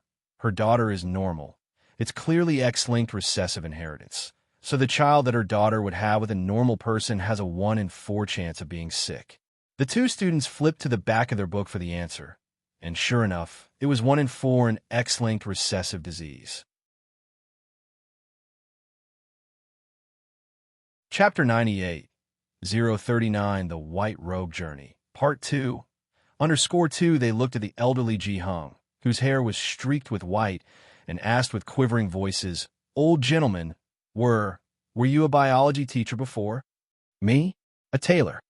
The two of them stared at Jihang's solemn face, which did not seem to be joking, and were flustered. "A tailor?" Their tones sounded as if they were about to cry. "Yes," Jihang said expressionlessly as he watched them, then pointed at the stage and said, "My granddaughter is about to perform. You two be quiet and watch, and remember to applaud later. Look, the clothes she's wearing were made by me." The two turned their gaze to the stage, looking at the exquisite clothes on by Lian. Was he really a tailor? Finally, the two of them started to cry. The first row, Director Chun saw Bai Lian come on stage, still holding a guzheng, and he suddenly sat up straight. He watched Bai Lian without blinking an eye. Today, many performances had been outstanding, but Director Chen watched them with a sort of absent-mindedness. He had seen many national-level live performances and the small shows in Xiangqing, where he had managed to sit from 8 until after 11. It was solely out of respect for Jiang Fulai and possibly for Bai Lian, who might perform. Unexpectedly, Director Chun, who had been indifferent to the performances, suddenly sat upright, which startled the principal. At the same time, a leader who had returned from backstage whispered to the principal what had happened there. The principal's smile froze on his face as he quickly whispered to Director Chun, "This guzheng performance is just a little amusement by the students and naturally cannot compare to the professionalism in Jiangjing. You are just here to enjoy the show."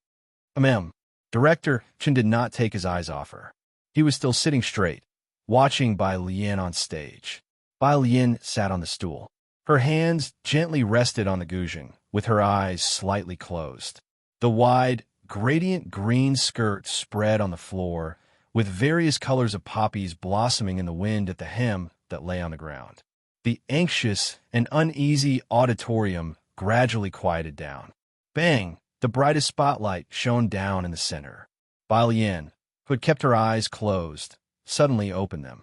Her eyes were no longer casual and indifferent, but dark and cold, brimming with a murderous air.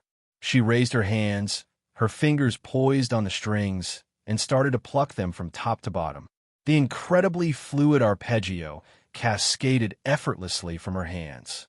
The sound of the guzheng was reserved and powerful, like a commanding presence. Even those without an understanding of music could feel the tension related by the guzheng, one note at a time. Director Chun in the first row abruptly stood up. He stared at Bai Lian, his hands trembling. It was just a prelude, but he recognized it. It was White Robe Army. It was the Bai family's army. Zong! The sound of the guzheng became more and more urgent. Bai Yin raised her wrist with her index finger and thumb ready, pressing the strings with decisive and crisp strums. Although she wasn't wearing artificial nails, the sound of the gouging was not soft at all, but became firmer instead. One could faintly perceive through the passage of time. Thousands of troops charging forth. Bai Yin, with her head half lowered, moved her fingertips swiftly across the strings. Her finger rolls matching her string shakes, her fingers moving so quickly they were almost a blur. The gushing sound, whether slow or fast, light or heavy, clashed into a symphony of swords and shadows. The gushing's rapid and cutting sound, full of ups and downs, did not offer the audience a moment's respite. At its most exuberant peak, it quickly descended sharply. Where her jade fingers swept across, 1,000 troops charged forth.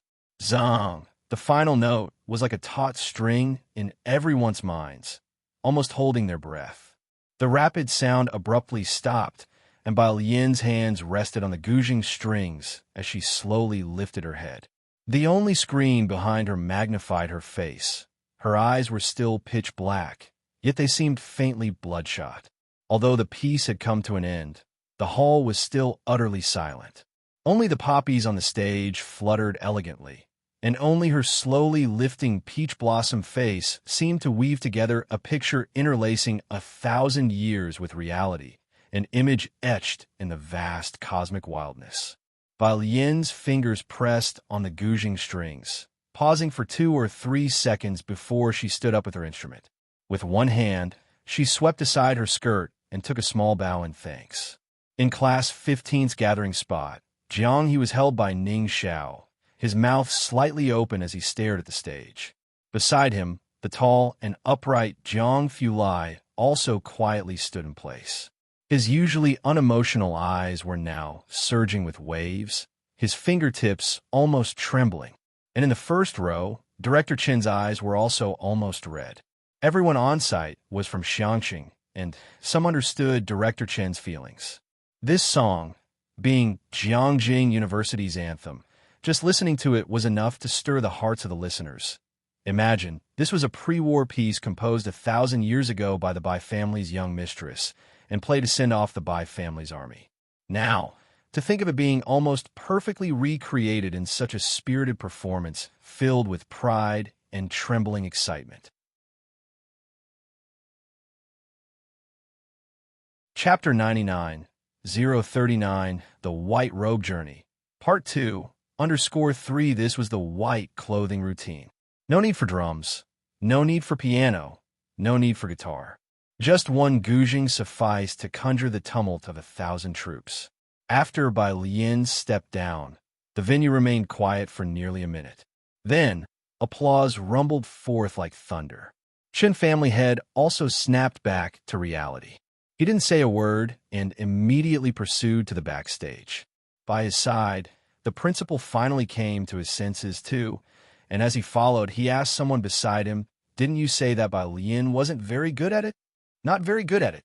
The school leader, who had just exploded in anger backstage, the 2 senior year hosts also finally recovered from the ups and downs, walking out from behind and continuing with a smile. "Next, please welcome the last performer." On this side, once Jiang Fulai came out, he saw Bai Yin standing lazily by the left side of the gate. She was waiting for Pu Xiaohan, looking ahead with a serene gaze. A wooden hairpin on her head, standing against the wind in the backlight. The hem of her garment was gently lifted by the breeze. It seemed as if she could drift away with the wind at any moment. A half-yellow leaf gently landed on her shoulder. Jiang Fulai reached out and delicately plucked the leaf off, his fingertips still hooking onto a black mask. He lowered his eyes, his face hidden in shadow, and said softly, "What are you looking at here?" Following her gaze, he saw nothing but a teaching building blocking the view. Upon hearing the voice, Bai Yin tilted her head and replied, "Reflecting." "Reflecting?" Jiang Fulai stood there gracefully, his light eyes narrowing slightly. "How did you get here?" Bai Yin suddenly remembered to ask. "Didn't Jiang he say that you were busy?" At this, the young master Jiang fell silent for a while. It wasn't the weekend, and the lab was awaiting his return to test new equipment. He had already ditched work for the entire morning. Yet no one dared to question young Master Jiang on this matter. Bai Lian was the first to ask. Chun family head didn't even dare to glance at Jiang Fulai that morning, let alone have the audacity to ask, for if he did, he wouldn't have time to cry before being sent off to the fighting ring by young Master Jiang. If he saw how bold Bai Lian was, he would certainly view her in a new light. During the silence of young Master Jiang, the Chun family head also came out from behind. Miss Bai, he always addressed Bai Lian with respect. But now, his respect came intermingled with indescribable excitement and admiration. After uttering Miss Bai, he looked up and saw Jiang Fulai by her side.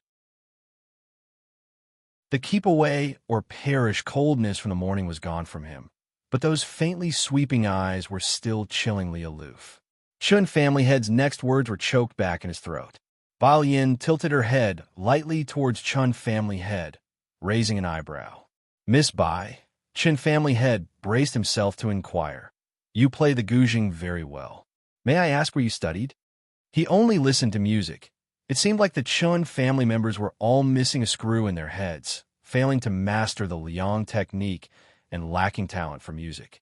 Even though Chun Beixian was as clever as they come, his guzheng playing was as grating as sawing logs. The same went for the Chun family head. But not being able to play didn't mean not understanding. Having followed the old master, he had heard countless professional-level performances, yet none had been as shocking as today's. Aside from seeming a bit esoteric at the start, the performance had become increasingly exquisite as it progressed. The Chin family had paid attention to various guzheng schools under different associations, but there was no style like Bai Lian's, and he wanted to know where exactly she had come from. The Chin family head was genuinely curious. However, Bai Lian looked at him somewhat quizzically and responded, "Play very well." Chapter 100, 040 Butcher's Edition. Prescription 3. Under 1 Bai Lian, in her 2 lifetimes combined, had nearly gone a year without touching the guzheng, so it was understandable that her proficiency was lacking. The main issue was that the guzheng given to her by the student council had 21 strings. But the guzheng she was previously accustomed to had only 18 strings, so she had just found it very awkward to play. Her performance was not even 1/10 of her normal standard. Fortunately, she played the White Robe Journey. If it had been something else, it might have been even more unpleasant to listen to. Who was her teacher? She chose not to disgrace her mentor. Bai Lian silently wondered if the founding master had received her reflections and repentance. Isn't that so? Chief Chen looked at Bai Lian as if she were dissatisfied with herself and couldn't help but exclaim in surprise. He didn't understand guzheng, but he could still feel the music's power. With her performance, Bai Lian could now join the Jiangjing Guzheng Association, and, with another 2 years of practice, it was not impossible for her to become a concert-level guzheng performer. Is Bai Lian setting such high standards for herself? Chief Chen wanted to continue questioning, but the slow, deliberate gaze of the person beside him made him shudder all of a sudden. Looking back, he indeed met Jiang Fulai's faint gaze. Chief Chen stiffened.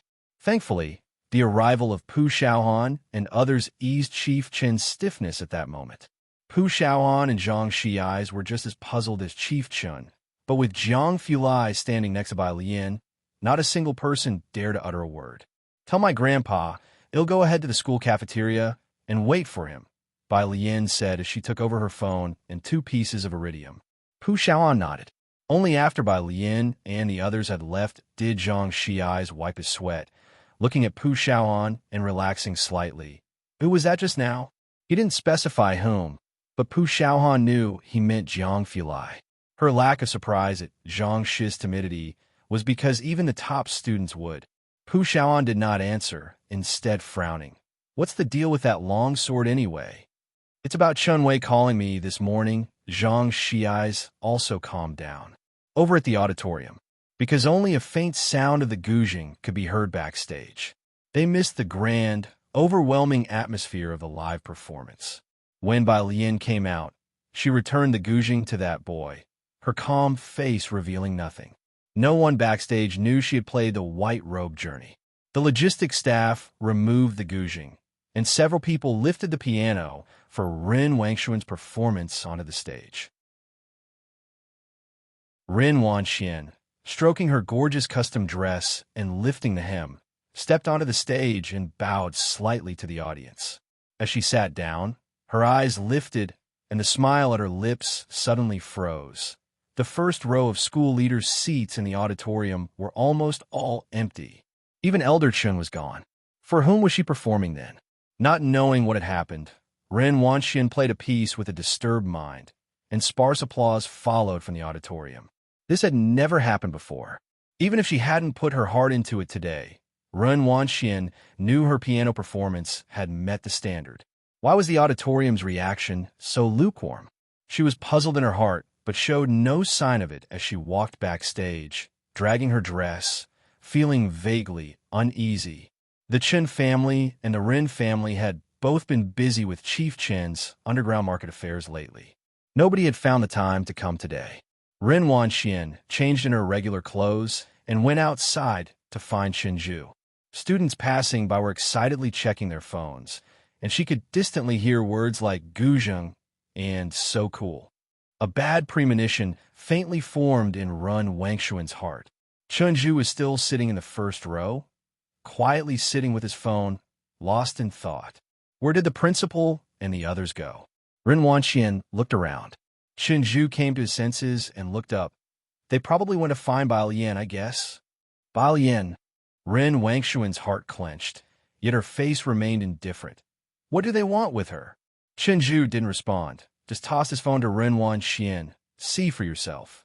Rin Wanxian caught the phone reflexively, looked down. It was the school's forum with the hottest post just published. Bai Lian's guzheng performance was epic. I got goosebumps. You really missed out if you weren't there to see her live today.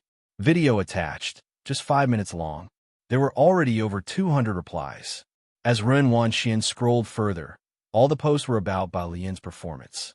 She didn't see a single one about her piano. The entire school forum had been completely taken over by Bai Lian. Ren Wangshuan's hand, holding the phone, was a bit unsteady. She started to understand why the atmosphere had been so tepid during her piano performance. But how could Bai Lian play the guzheng? She didn't return the phone to Chinju.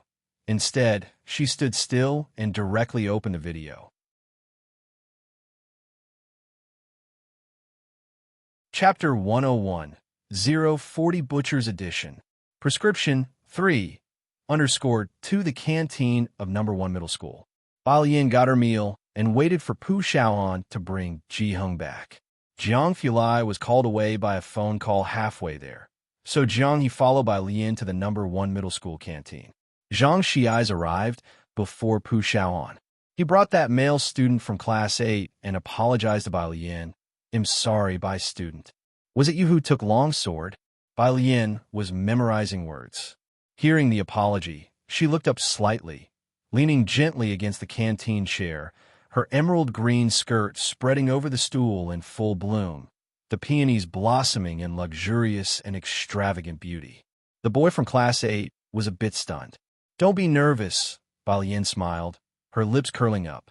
She was always breathtakingly beautiful, usually lazy and not aggressive, and now, methodically pressing on her phone, she said, I just want to understand what happened.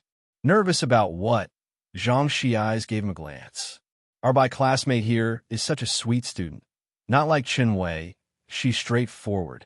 The boy from Class 8 looked at Bai Lian, at her, I just want to clear things up, otherwise I won't know who to annihilate expression. Is this being sweet? Does Class 15 have some kind of filter when it comes to Bai Lian? Ren Wanxian agreed to me. The boy hesitated but chose to tell the truth. I don't know why she didn't contact Chinju. Chen Wei, Ren Wanxian. Bai Lian withdrew her gaze and silently repeated these two names. Outside the canteen's main entrance, Pu Xiaoan brought Ji Heng in. Pu Xiaoan was sweet-tongued, and Ji Heng, carrying a big smoking pipe, looked at this gathering of students, likely all Bai Lian's good friends, and his usually stern face softened a lot. Upon seeing Ji Heng, Balian gestured with her hand for Zhang Shi's to take the boy away. Right? She was originally going to perform a sword dance. And then her zither playing turned out to be even more amazing. She also said she didn't have any talents. Pu Xiaohan chattered all the way. Grandfather, how could she play the zither so well? Ji Hung was dressed in a black robe, neat and clean. Surprised by her words, he sat down and looked at Bai Lian. You can do sword dancing too? I only heard from your uncle that you learned the zither for a year. Only learned for a year? Pu Xiaohan was shocked. Alien, you've only learned the zither for a year? Bai Lian, who had been learning since a child and for over a decade. She remained silent, but she couldn't refute it. Let's eat. She passed the chopsticks next to her to Ji Hung and Jiang He. It was then that Ji Hung noticed the little boy beside Bai Lian. Is this your first friend? At the time, Ji Xiaojun had told Ji Hung that Bai Lian had made a friend in Xiangqing. Yes, grandfather, his name is Jiang He. Bai Lian picked up her chopsticks and raised an eyebrow at Jiang He. This is my grandfather, you can just call him Grandpa Ji. Jiang He swallowed his food and then looked up slowly, very quietly. Hello, Grandpa Ji. Hello. Ji Hung still had a pretty stern face. He always had this expression, serious and old-fashioned. Today was the school anniversary celebration, with performances in the morning and a half-day off in the afternoon. Bai Lian was always one not to waste time, so she'd go to the library to read and do homework during the holiday. She put Ji Hung on a public bus. By the way, we're having dinner at your uncle's tonight. Ji Hung remembered this as he was boarding the bus and reminded Bai Lian, go straight to your uncle's house this evening. Usually, when mentioned, uncle referred to Ji Xiaojun. Bai Lian, pressing her phone, her delicate brows and eyes lazy, replied, okay. The bus drove off slowly. After seeing Ji Hung off, Bai Lian took Jiang He to the library. Pu Xiaohan, who didn't love visiting the library, tugged at Yang Lin, who had just finished a part-time shift, to follow along. The library wasn't crowded on a workday. Bai Lian found a table by the window on the second floor, a spot she and Jiang He often chose, and the group sat down and studied seriously. She hadn't answered many questions when her phone buzzed a few times. White tank top. Sis, I just knocked that guy out from last time. My godfather gave me a mountain. Bai Lian glanced at the message. 1. White tank top. Sis, my godfather said he wants to give you a mountain too. Bai Lian made time to write 2 biology problems. No need a gratuitous offer of services is either from a plotter or a thief. White tank top, why not? Bai Lian couldn't be bothered to reply. White tank top. Sis, do you have time tonight? I have another matter to discuss with you. With the afternoon free, Bai Lian sent a location and told Mao Kuan to find her directly. The library was a bit far from Pier Street. It took Mao Kuan more than half an hour to arrive. Bai Lian put down her pen, picked up her phone, and stood up. Jiang He stood up as well. Stay put. They'll just be at the library entrance to meet someone. Bai Lian stretched out a finger and leisurely pressed Jiang He's head back down. They'll be right back.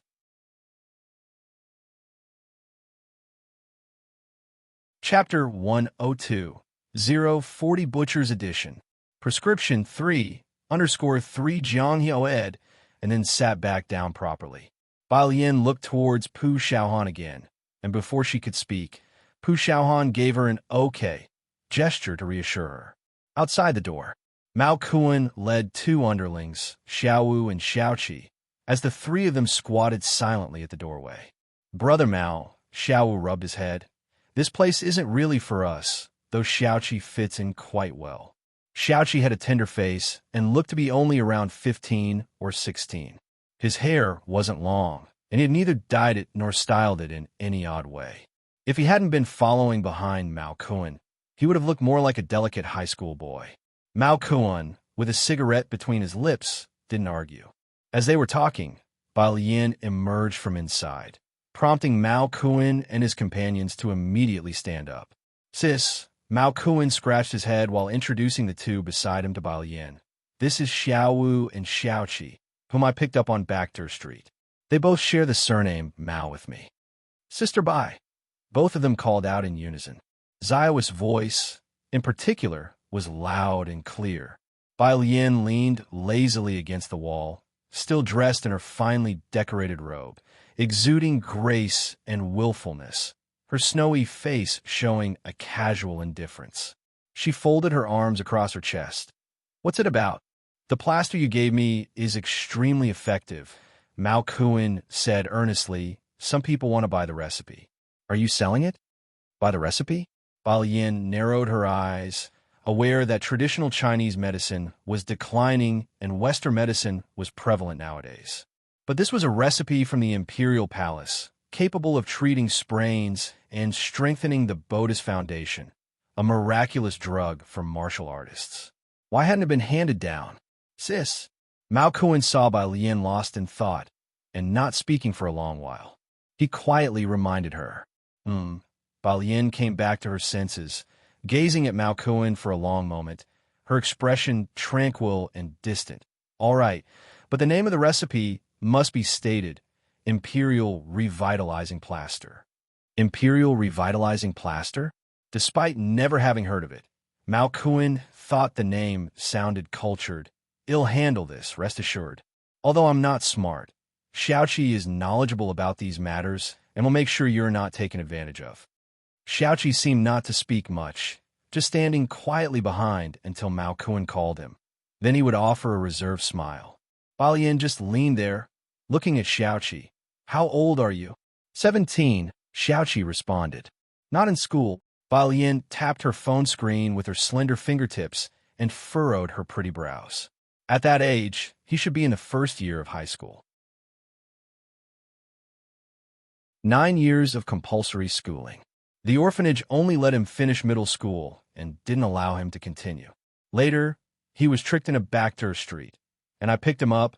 Mao Kuan explained for Xiaoqi as if such things were commonplace. "Also, sis, my godfather wants to meet you. Are you going to Backdoor Street?"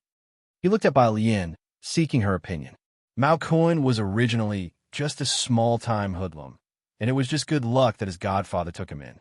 His godfather had many capable people under him, and like the poison scorpion, those people called him young Master Mao to his face but didn't really regard him, something Mao Kuan was well aware of. Yet in recent days, his godfather had taken a liking to him.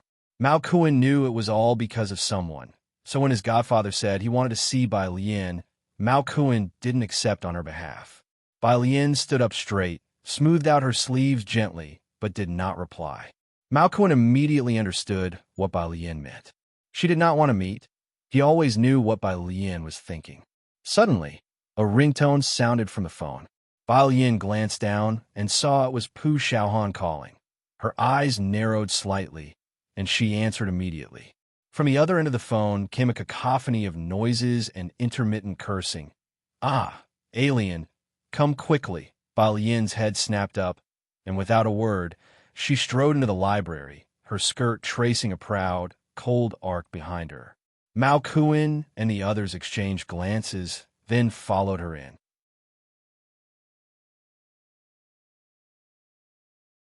Chapter 103. Even if you invite Rin Qian himself over fourth watch, _1 second floor of the library. At the entrance of the public restroom, chaos reigned. An elegantly dressed elderly woman was gently coaxing a 5- or 6-year-old child who was crying incessantly while looking coldly ahead. "Be good, my treasure." "I won't," the little boy struggled and wailed. "Grandma, he pushed me." The old grandma looked at the swelling on the boy's head with distress and gave a cold glance to the bodyguards beside her. One of them immediately reacted, grabbing Jiang He, who was squatting aside. "Which family are you from? Where are your parents? Are you blind? You pushed our young master to the ground."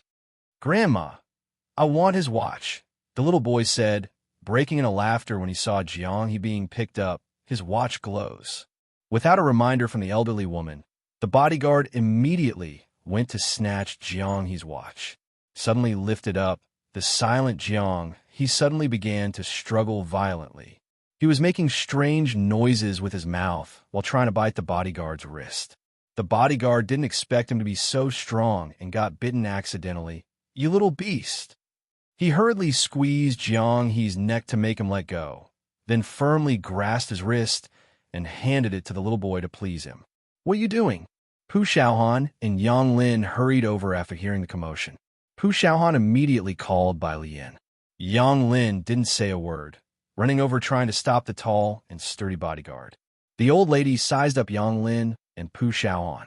Yang Lin's hair almost covered her entire face, a dead air emanating from her. She was wearing the most ordinary school uniform. The old lady quickly withdrew her gaze, indifferent to the two of them. Seeing her grandson struggling to remove Jiang He's watch, the old lady walked over and forcibly tore it off Jiang He's wrist. As soon as Bai Lian came upstairs, she saw Jiang He being choked and controlled by a man. He kept kicking and punching the man, making strange noises, and it was evident that he was on the edge of a breakdown. Yang Lin and Pu Xiaohan tried to snatch Jiang He away, but were easily blocked by the man. An old woman was forcefully taking off Jiang He's watch, and his wrist was already red. Bang! She raised her foot and kicked the man to the ground. Then she reached out and took over Jiang He. Jiang He was trembling all over, his eyes nearly unfocused, just shaking with cold. His neck was swollen, and his wrist was red as well. Sis, Mao Kuan had just come up when Bai Lian handed Jiang He to him. She then turned around and stomped hard on the man's chest. Mao Kuan could clearly hear two cracking sounds, the sound of ribs breaking. Bai Lian's gaze slowly shifted to the old lady. She walked over slowly, her eyes narrowed. The smile that slowly formed on her lips was like that of a Rakshasa stepping over a sea of corpses. The old lady held her grandson protectively as Bai Lian's chilly eyes bore into her. She couldn't help but retreat backward. Bai Lian stopped and stared at the black watch in her other hand, her almond-shaped eyes squinting.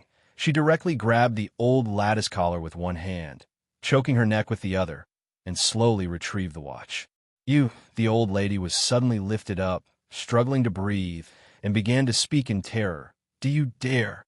Do you know who my son-in-law is? Bai Lian's fingers gradually tightened. Pu Xiaohan finally snapped out of it. She got up from the ground, held Bai Lian's hand, and shook her head. Alien. Bai Lian looked down at the old lady for a long while, finally releasing her grip before the woman suffocated. The old woman fell to the ground, coughing non-stop while clutching her throat. Bai Lian turned around to check on Jiang He. Jiang He was still shivering. She placed one hand on his pulse and wrapped her other arm around him to take him into her arms, her eyelids drooping slightly, a layer of gloom covering her overly delicate face. Mao Kuan coldly looked at the old lady and her entourage, lowering his voice. Sis, he made a slight, slashing motion across his neck. What are you thinking? Bai Lian noticed that Jiang He was reacting to stress, glanced at Mao Kuan, and said lightly, It's a society governed by the rule of law. Mao Kuan, for some reason, he found what his sister said quite amusing. All right, Mao Kuan didn't mind. Call me if there's trouble. This kind of small matter doesn't require my godfather to take action. Alien. Pu Xiaohan didn't hear the conversation between Bai Lian and Mao Kuan. She just looked worriedly towards the old lady. That person doesn't seem like an ordinary person. Mao Kuan scratched his head. Really? He couldn't tell. Meanwhile, the library staff who had pretended not to see Jiang He getting caught, seeing the old lattice side at a disadvantage, started to panic and called security to maintain order. Madam Li, are you okay?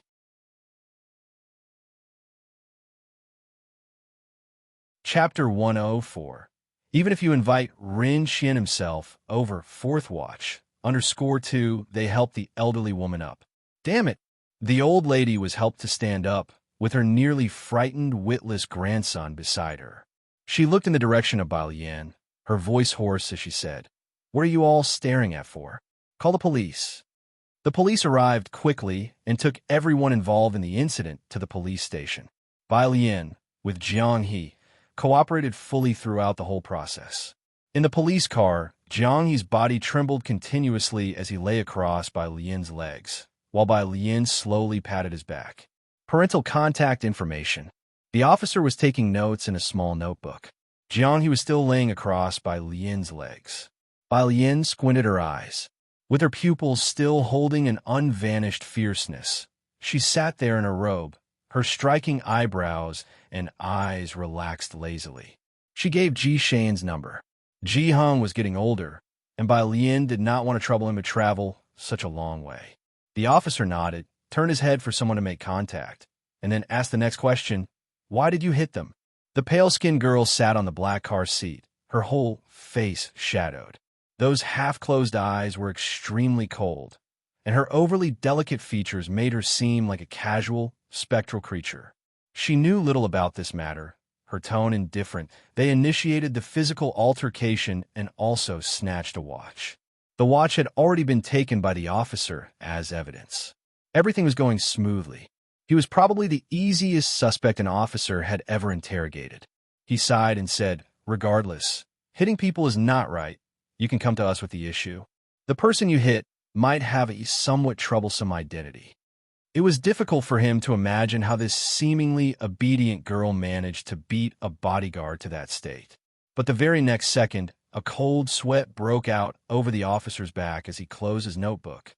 He suddenly realized, ever since this girl had gotten into the car, she had almost been leading him by the nose. Even at this moment, he was still making excuses for her. This was a major taboo for a police officer. He suddenly looked at Bai Lian, and a chill surged from the soles of his feet. He had never felt this even when facing those highly intelligent criminals before. Ji Xiaojun had just finished tutoring a student preparing for an arts exam. Today, Bai Lian and Ji Hung were supposed to come over for dinner, and he was shopping for groceries with Shen Qing. Having spent so much time together, Ji Xiaojun had also learned from Ji Hung which dishes Bai Lian liked to eat. Strange, Shen Qing commented on the dishes, quite surprised. "I thought she would prefer Beicheng cuisine, but it turns out she still likes Xiangqing cuisine." She remembered the first time Bai Lian came over for a meal. What she cooked was Beicheng cuisine. No wonder Bai Lian hardly ate anything that time. Alien is also from Xiangqing. Ji Xiaojun did not like Shen Qing saying that. His phone in his pocket rang. Ji Xiaojun, while helping Shen Qing pick out vegetables with one hand, answered the phone with the other. "Hello." The person on the other end said something. "What?" Ji Xiaojun suddenly looked up, letting go of the vegetable in his hand. Seeing Ji Shane's reaction, Shen Qing's heart jolted, reminding her of something that happened a few years ago. "What's wrong?" She quickly put down the vegetables and followed him to the police station. Ji Xiaojun couldn't afford to explain and headed straight for the market's main entrance, hailing a taxi with Shen Qing to the police station. The police station.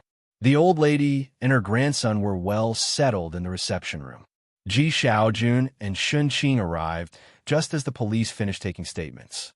Alien, seeing that Bai Lian was unharmed, Ji Xiaojun let out a huge sigh of relief. What on earth happened? Jiang, he was still looking down. Ji Xiaojun saw Bai Lian half embracing Jiang He and recognized him as her friend. Since the police had taken Bai Lian's phone, she looked up at Ji Xiaojun, touched her nose, and admitted her fault. I beat someone up." "You hit someone?" Shen Qing looked at the beautiful Bai Lian with furrowed brows, quickly turned to the police, and said, "Officer, you mustn't wrongly accuse people.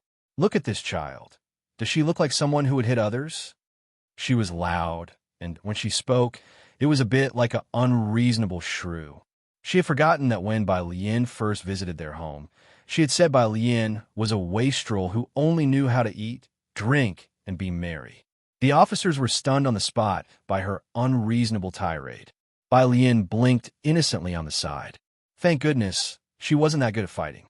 The other party's ribs were only broken, maybe only one or two or three. Shen Qing and Ji Xiaojun were taken out by the officers.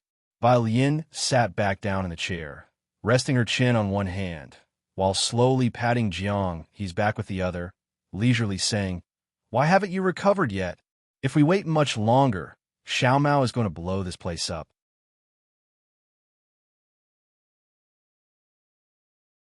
Chapter 105.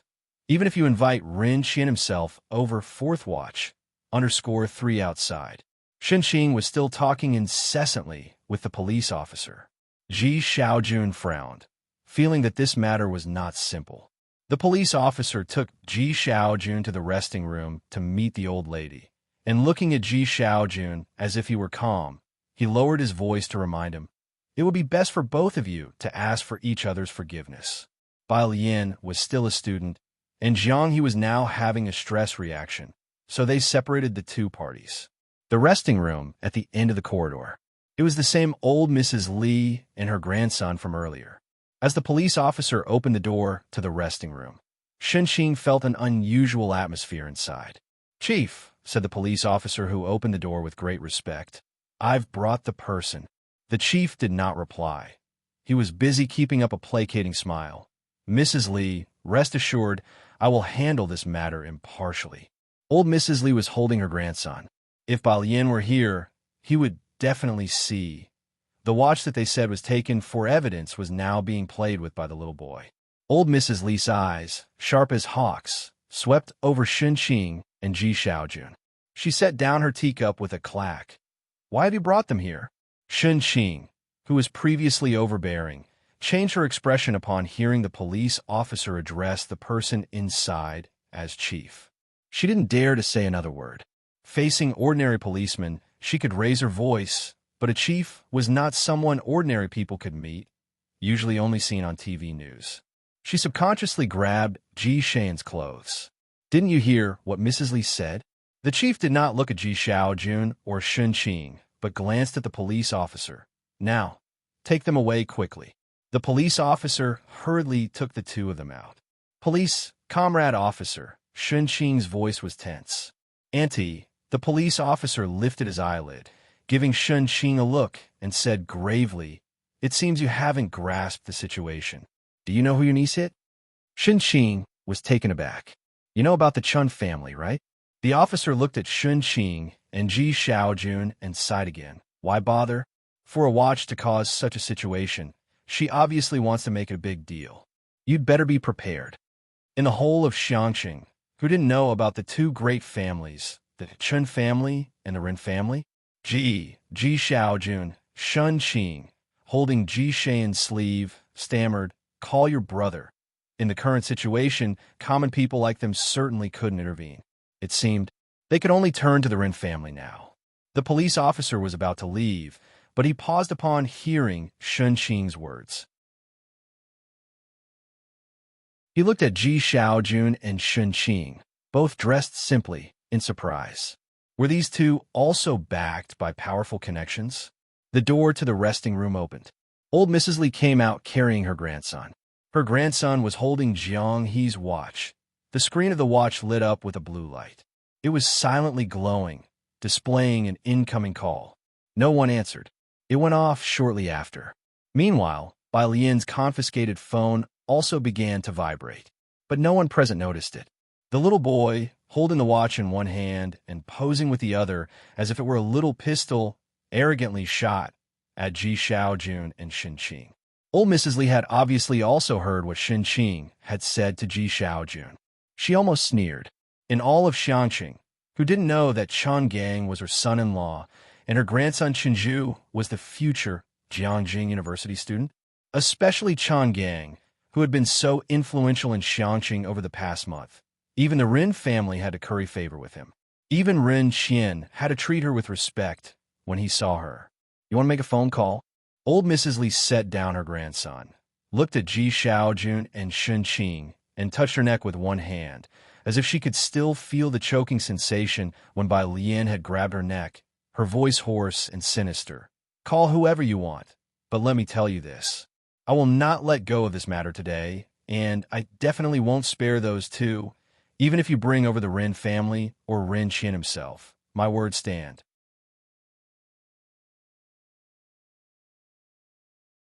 Chapter 106. 042 Ordinary Background. Who would dare to provoke him? _1 The people at the station stood to one side, quite accustomed to the scene, just because she dared to mention the name Ren Qian. After the elderly lady finished speaking, the chief of police barely smiled and said to her, "The young master was frightened along with you, ma'am. Please go home and rest. Leave the follow-up to us." The chief didn't have the guts to keep the Chun family at the station. The two had only exchanged pleasantries in the lounge. They hardly questioned them further about the case. Madam Li responded reservedly. As for this matter, The chief respectfully saw her out. "Mr. Chun, about that, don't worry." Madame Li placed her grandson in the car and stood by it, stroking her own neck, and spoke with a chilly tone. "I understand your predicament. If this matter is handled well, I won't mention it to Chen Gang." The chief breathed a sigh of relief. "Thank you for your understanding, madam." He stood at the entrance, watching Madame Li's car drive away. "Chief," a police officer said hesitantly after watching the car leave. "Did they take the evidence with them?" Once they entered the library, they had collected the evidence following procedure, gathering and investigating evidence. After understanding what happened, the evidence was taken by the Li family's kid back to their house. Now, they had directly taken the evidence away.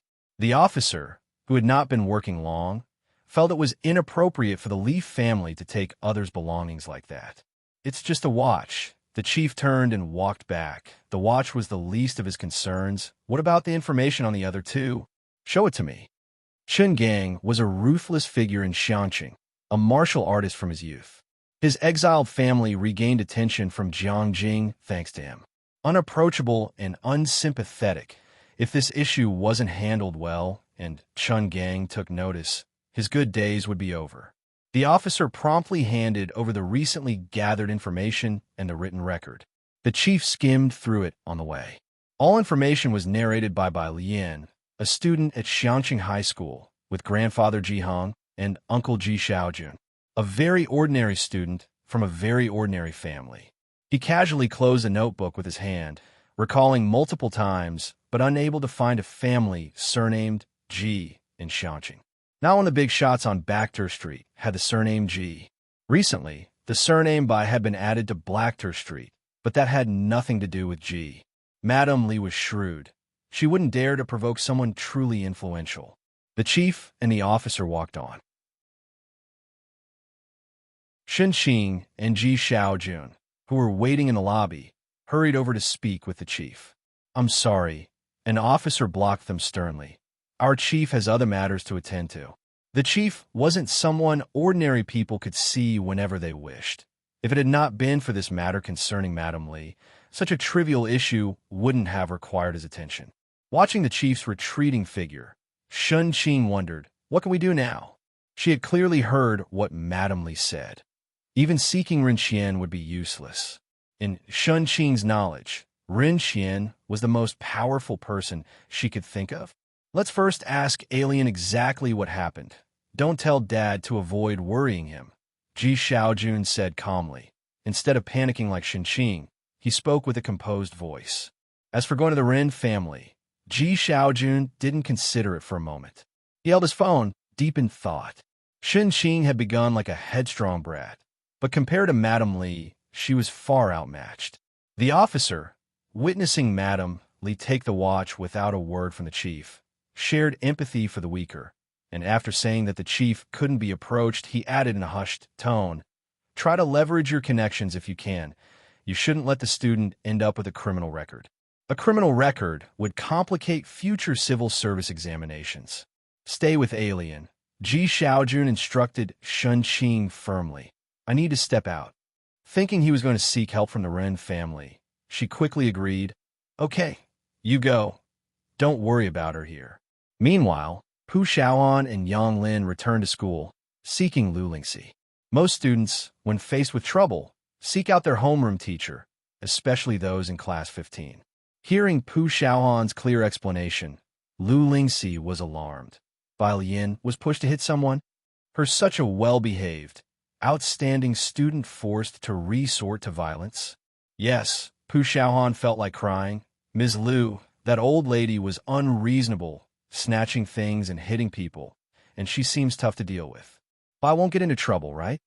You two go back first. Lu Lingxi gestured with her hand. I'll handle this matter.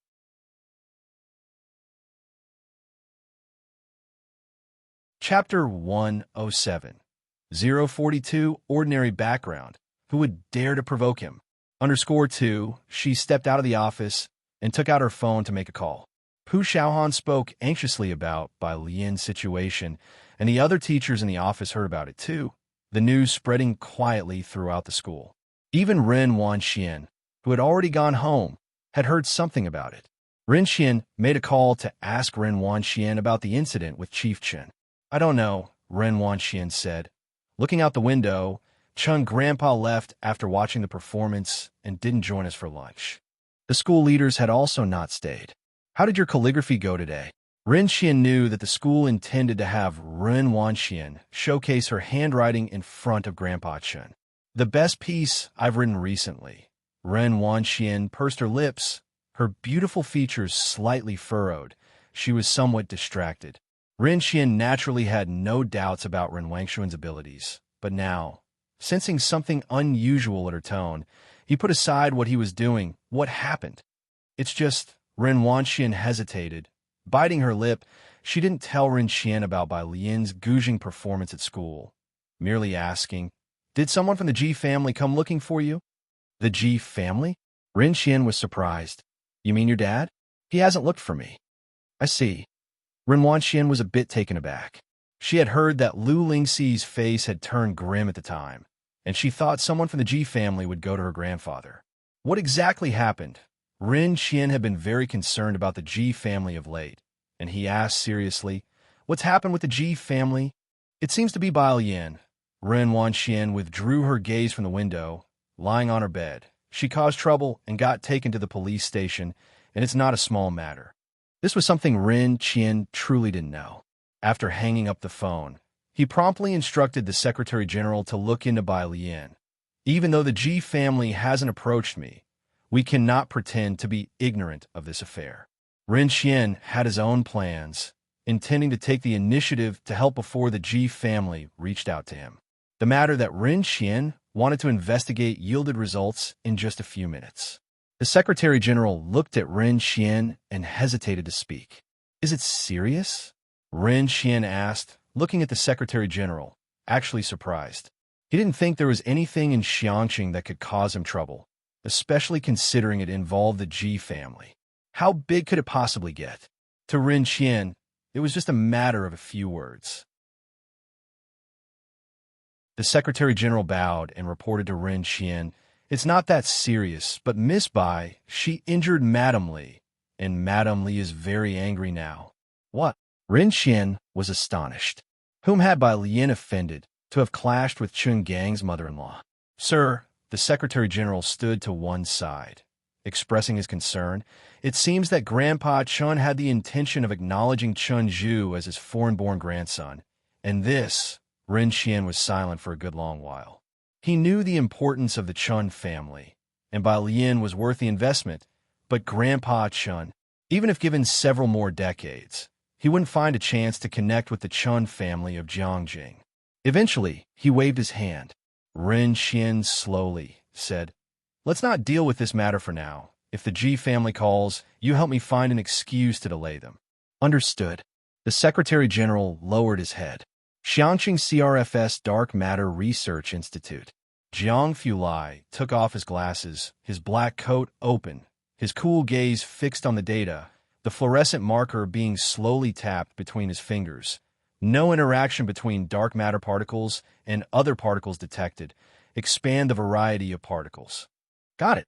He noted down the important points. Standing behind Jiang Fulai, he observed him covertly, estimating the mood of young Master Jiang. Eventually, the quest for knowledge overcame the fear of young Master Jiang, and he won. Holding his notebook, spoke cautiously.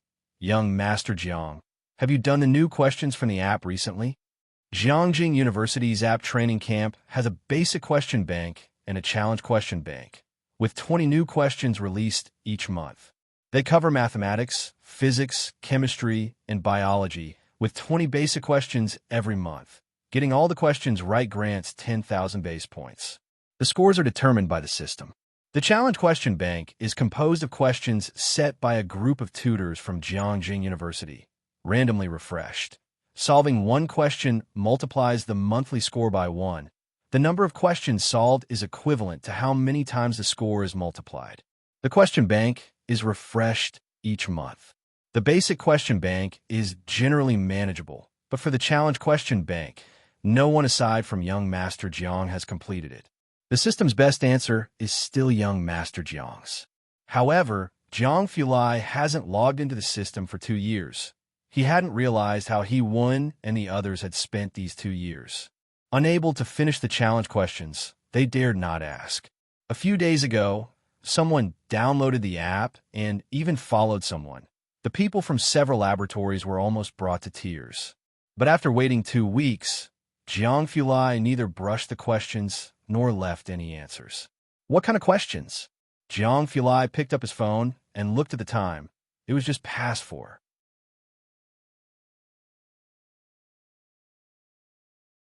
Chapter 108. 042 Ordinary Background. Who would dare to provoke him? _3 He went quickly perked up. There's a question about photons, he spoke succinctly. But after he finished, he had a vaguely bad feeling. Sure enough, the next second, Jiang Fulai looked at Jiang He's lack of response, clenched his phone, and with calm and indifferent, emotionless 3 words, high school question? I'll look into it further. He hastily attempted to remedy the situation. Jiang Fulai looked at He-Won, his lips slightly pursed in coolness, wanting to say something, but ultimately held back.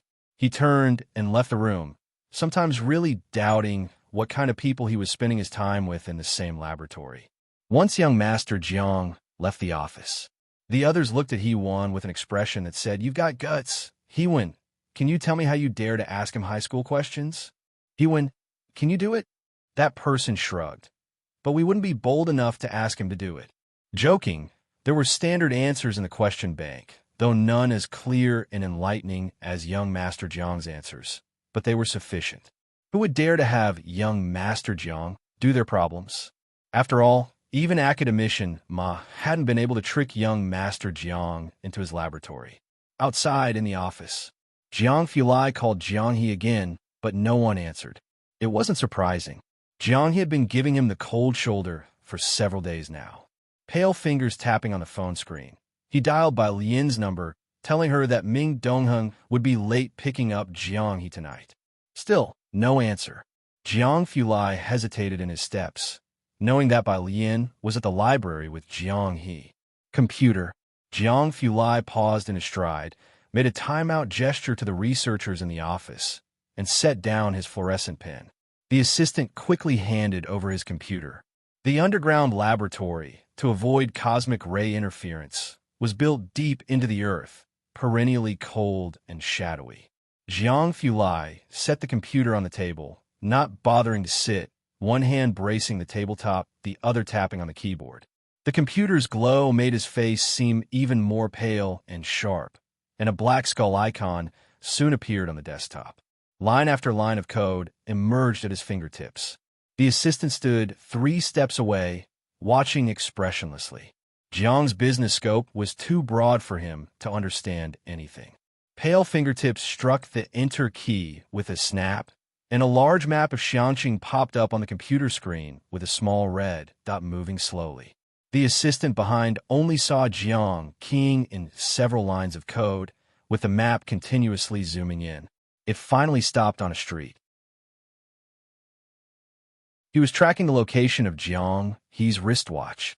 Jiang He often disappeared without reason due to his personality. In all of the Jiang family, even Shi Jue couldn't outplay the young Jiang He. Jiang Fulai had taken special time to make a wristwatch for him with a tracking feature. Under normal circumstances, by Lian and Jiang, he should be in a library reading. But now they appeared in an unknown location, still slowly moving. Jiang Fulai pulled up the previous movements of the watch to confirm that the last appearance was at the police station. He stared at the route, closed the laptop lid with a cold snap, postponed the meeting to tomorrow, give half a day off. He straightened up slowly, picked up his phone, and left carrying an air of frost. The entire office fell silent all at once. Someone looked toward the assistant. What happened to young Master Jiang? The assistant pushed up his glasses, making a profound guess. Probably someone who's looking for trouble messed with the young master. The son of academician Jiang Sui. Yuan walked in just in time to hear the assistant's words and was quite astonished. After Jiang Sui's parents passed away, Jiang He was mistreated by a group of relatives who danced with demons. Jiang Fulai took Jiang He from Jiang Sui home and severely dealt with that bunch of relatives. It was a well-known event throughout Jiangjing. They would rather provoke Jiang Shijue, who didn't blink an eye when killing someone. Who would be so bold as to provoke Jiang Fulai? Jiang Fulai took the elevator up, looking down at his phone as he dialed Ming Dongheng. Ming Dongheng was with Chief Chen. When he received Jiang Fulai's call, Chief Chen was exchanging pleasantries with someone. Is this drug really not for sale on a large scale? He had heard that there was a miraculous plaster on Baekter Street, which had a significant appeal to the Chun family and various special forces, no less than Wang Yufeng's minerals.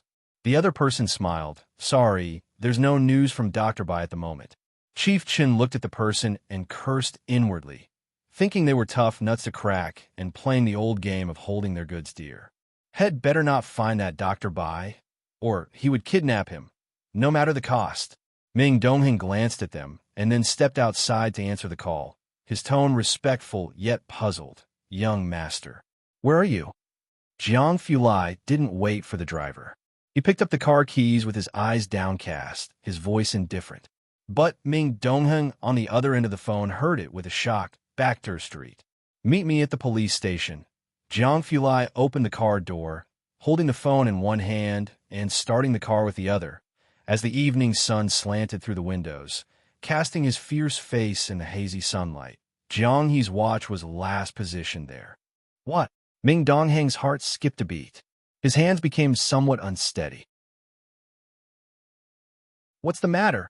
Chief Chen, who was speaking to someone, noticed Ming Dongheng hastily standing up, lowering his voice. It's about Jiang He. Ming Dongheng couldn't delay. You keep an eye on this place. I have to take a trip to the police station. Seeing Ming Dongheng's complexion, Chief Chen didn't dare to ask further.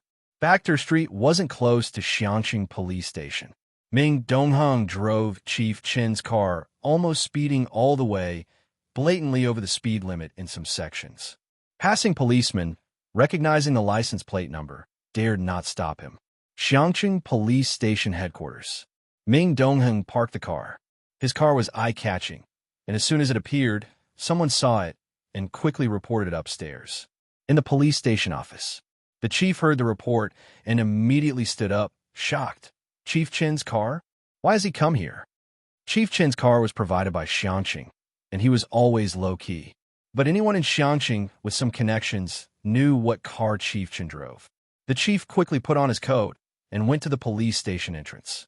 But it wasn't Chief Chen at the entrance. Instead, there stood a tall, cold man holding car keys, standing next to Chief Chen's car. Seeing the chief come out, he merely gave them a cold glance, without saying a word.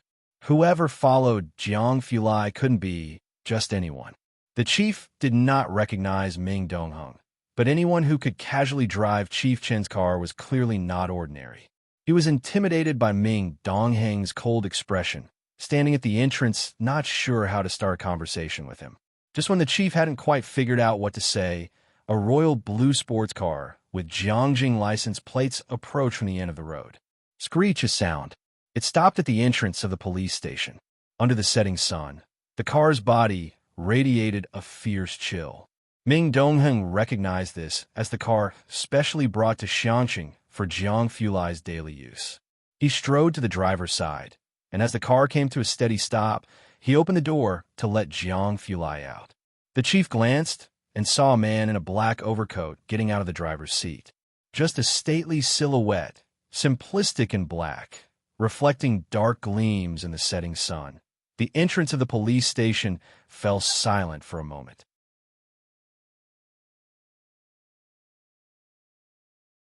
Chapter 109. 043. If the handover isn't done well. Send Chun Yongquan rolling back to Jiangjing. Second update. _1 Jiang Fulai didn't look at anyone. He merely tilted his head slightly to gaze at the sign above the entrance. Then, he strode towards the police station. His trench coat swept behind him in a haughty swirl. Young master. Ming Dongheng hurriedly followed him. The chief and others at the entrance were completely ignored, exchanging bewildered looks. This was probably the first person who dared to dismiss the chief so blatantly. Chief! Someone voiced out in silence. Did those two not recognize the chief? Or were they simply too indifferent to pay any attention? While still uncertain, they vaguely felt it was the latter. The chief suddenly felt uneasy. Without uttering a word, he followed them directly. Outside the police station, Xiao scratched his head, looking at Mao Kuan in the back seat. "Brother Mao, are we going inside?" Mao Kuan pulled open the car door. "Of course my sister is still in there. These people really don't know how formidable I, Mao the Younger, am without being shown some color." Xiaoqi, with his hand on the steering wheel, sighed while rubbing his forehead. "Brother Mao, Xiaowu, don't rush in yet. Xiaoqi, have you forgotten how you got to where you are today?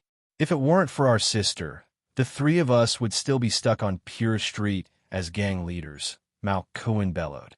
It wasn't until his sister single-handedly took down Poison Scorpion that he caught the eye of his godfather and was able to shine on Bacter Street. And if he was a step later and his sister had already wiped out those people, where would his face be? "Xiaoqi, hold back. His elder brother is an idiot. Let's wait." Xiaoqi inhaled deeply, trying to calm Mao Kuan. "The two people who just went in aren't simple." Xiaoqi talked him around, eventually stopping Mao Kuan. Mao Kuan squatted across from the police station, lit a cigarette with a scowl. "Fine, they'll wait another half hour." Xiao also squatted down beside him.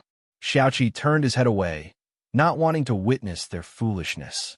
As soon as Jiang Fulai entered the lobby, the bustling crowd fell silent. He scanned the room. Ming Dongheng immediately grabbed a police officer by the collar, asking, "Is there a brother-sister pair here?" The officer was startled by Ming Dongheng's stern gaze. "Yes, there are.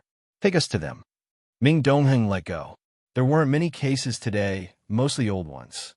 Speaking of a brother and sister, it had to be by Lin and Jiang He, who were still in the interrogation room.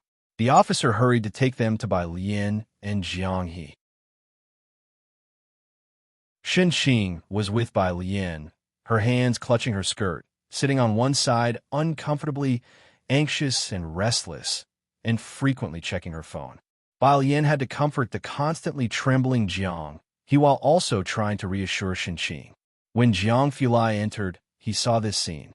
The girl's hand slowly stroked Jiang He's back, her other hand supporting her chin, her cold black eyes half closed looking at the tree shadows outside the window, like a white cat whose peaceful sleep had been disturbed, clearly not in a good mood. Lingering on the edge of an outburst, Shen Qing, startled by the sudden entrance of the two, quickly stood up. The pressure from Jiang Fulai wasn't any less than that from the chief. Ming Dongheng, seeing that the two were unharmed, let out a sigh of relief. "Miss Bai, just hand the little master over to me." Jiang Yi's hands were tightly clenching Bai Lian's skirt and wouldn't let go. Bai Lian replied methodically, "His mood isn't good right now." Ming Dongheng could only stand aside. Jiang Fulai stood 2 steps away from Bai Lian, glanced at her, then lowered his gaze to the still clinging Jiang He, and for once refrained from making a sarcastic remark. He simply asked, "Did you win?" He didn't even ask if she had been fighting. Even Shen Qing didn't think she seemed like someone who would fight. Bai Lian, MHM. Bai Lian's gaze drifted out the window. "Then that's fine." Jiang Fulai nodded, sweeping a look around the interrogation room environment. As soon as Bai Lian entered the room, she knew that the old lady had connections. She had expected Mao Kuan to arrive before her patience ran out, but to her surprise, Jiang Fulai came first. "How come you're here?" Jiang Fulai was in a bad mood, but tried to speak gently. "No one answered your 2 phones. Where are they?" "They were confiscated." Bai Lian crossed her legs nonchalantly, not seeming too concerned. Jiang Fulai's cold glance swept to the side. Ming Dongheng immediately grabbed someone from behind. "The phones?" The person, frightened, didn't dare to ask anything and hastily retrieved Bai Lian's phone. Bai Lian took her phone, only to see many missed calls, 2 from Jiang Fulai, 5 from Ji Xiaojun, and over a dozen from Mao Kuan. She opened WeChat. "White vest." "Sis?" "White vest. Haven't you come out yet?" "White vest. I've arrived. Don't do anything rash, sis." Bai Lian. 1. Then she turned to look at Shen Qing. "Where's Uncle?" Shen Qing was startled by the sudden arrival of Jiang Fulai and another person. She didn't dare to look at Jiang Fulai and answered in a low voice. He's gone out to find someone. Bai Lian lowered her head again to send a message to Ji Xiaojun. Uncle, it's all good now. Ah, this is my aunt. She looked up and introduced Shun Qing to Jiang Fulai. This was her first time calling someone aunt, and despite still being nervous in the police station, Shun Qing instinctively puffed up her chest. Yes, she is my niece. At this moment, she finally understood Ji Xiaojun a bit more. Ren Wanxian had never once called her aunt. Jiang Fulai looked at Shun Qing and paused. The aloof young master Jiang finally softened a bit and greeted her in a very polite manner. Hello. Shun Qing didn't know where to put her hands. Oh, and little Wenmeng's watch, Bai Lian frowned. Why didn't you bring it along with you? Having investigated the watch's trail, Jiang Fulai naturally knew where it was. Without asking, he could guess what had happened between the two. Someone will bring it back, Jiang Fulai said lightly, glancing at the door. Then his tone softened when he looked at Bai Lian again. Let's go out first. Ming Dongheng reached out, wanted to take Jiang He from Bai Lian's hands. Jiang He weighed at least 50 kilograms, which was not light for a frail girl. He had just stretched out his hand when he saw Bai Lian easily lift Jiang He up. Ming Dongheng. He remembered. Miss Bai, do you still have a piece of iridium in your hand? Jiang Fulai coldly watched Jiang He, who was burying his face, and he held back. The station chief was still waiting at the interrogation room door, and when he saw Jiang Fulai leaving with people, he hurried over, stiffly addressing Shun Qing with a much nicer tone than before. Please wait a moment. The procedure isn't finished yet. You can't leave for now. He didn't dare to speak to Jiang Fulai, so he had to approach Shun Qing, who seemed the easiest to talk to among the group. Jiang Fulai stopped, interrupting the chief with 3 chilly words. Who are you? I'm the chief of this substation. The chief lowered his head. The chief. Jiang Fulai withdrew his gaze, not looking at him again. He continued forward. Let Qin Yongquan come and talk to me, he said, turning his head to Ming Dongheng. If it's not handled well, just have him roll back to Jiangjing. The young master Jiang rarely called out people's full names. This was not an instruction, but a notification. Ming Dongheng's heart tightened, and he nodded seriously. Jiang Fulai didn't stop for a moment. Without making a statement or bailing anyone out, he just left with Bai Lian and Jiang He. Nobody behind them dared to stop them. After Jiang Fulai and Bai Lian left, the remaining people at the police station looked at each other in dismay. In Xianqing, they heard most about Ren Xian and Chen Gang. Who was Chen Yongquan? Was he also from the Chen family? The officer from before looked at the chief and swallowed. Chief, are we just letting them leave like this? How do we explain to the Li family? What is there to explain?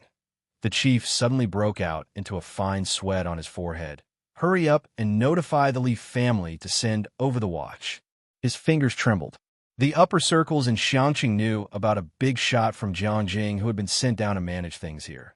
They all referred to this person as Chun Yi or Chen Bureau. The ordinary officers naturally didn't know Chun Ye's real name, but the chief, who had seen the files, was very clear about Chun Ye's true name, Chun Yongquan. The rest of the officers were startled by his reaction, and they quickly went to contact the Li family. The Li family. The elderly lady had already gone home to change into a new set of clothes. At this moment, the family doctor was carefully applying ointment to her neck, and in just 2 hours, the old lattice neck had turned purple and blue.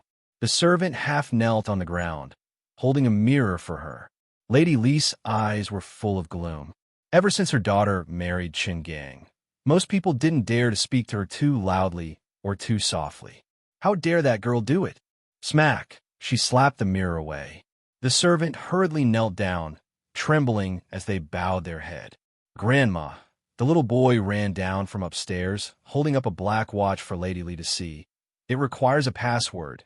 Give me the password quickly. Dear grandson, Lady Li immediately hugged the boy, rubbing the swelling on his head. I'll have someone fetch it for you right away. Just as she was saying this, her cell phone rang. It was from the police station. I was just about to contact you. Lady Li sat upright and spoke indifferently, Ask that little bastard what the password of the watch is. On the other end of the phone, the officer wiped off the cold sweat. Lady Lee, the chief has asked me to notify you to return the watch immediately. What do you mean? The old lady was very displeased. What do I mean? The chief snatched the phone away. Lady Lee, you may want to die, but I still want to live. You better find Chun Gang. If he has any clout in front of Chun Yi, your Lee family might still find a way to survive today.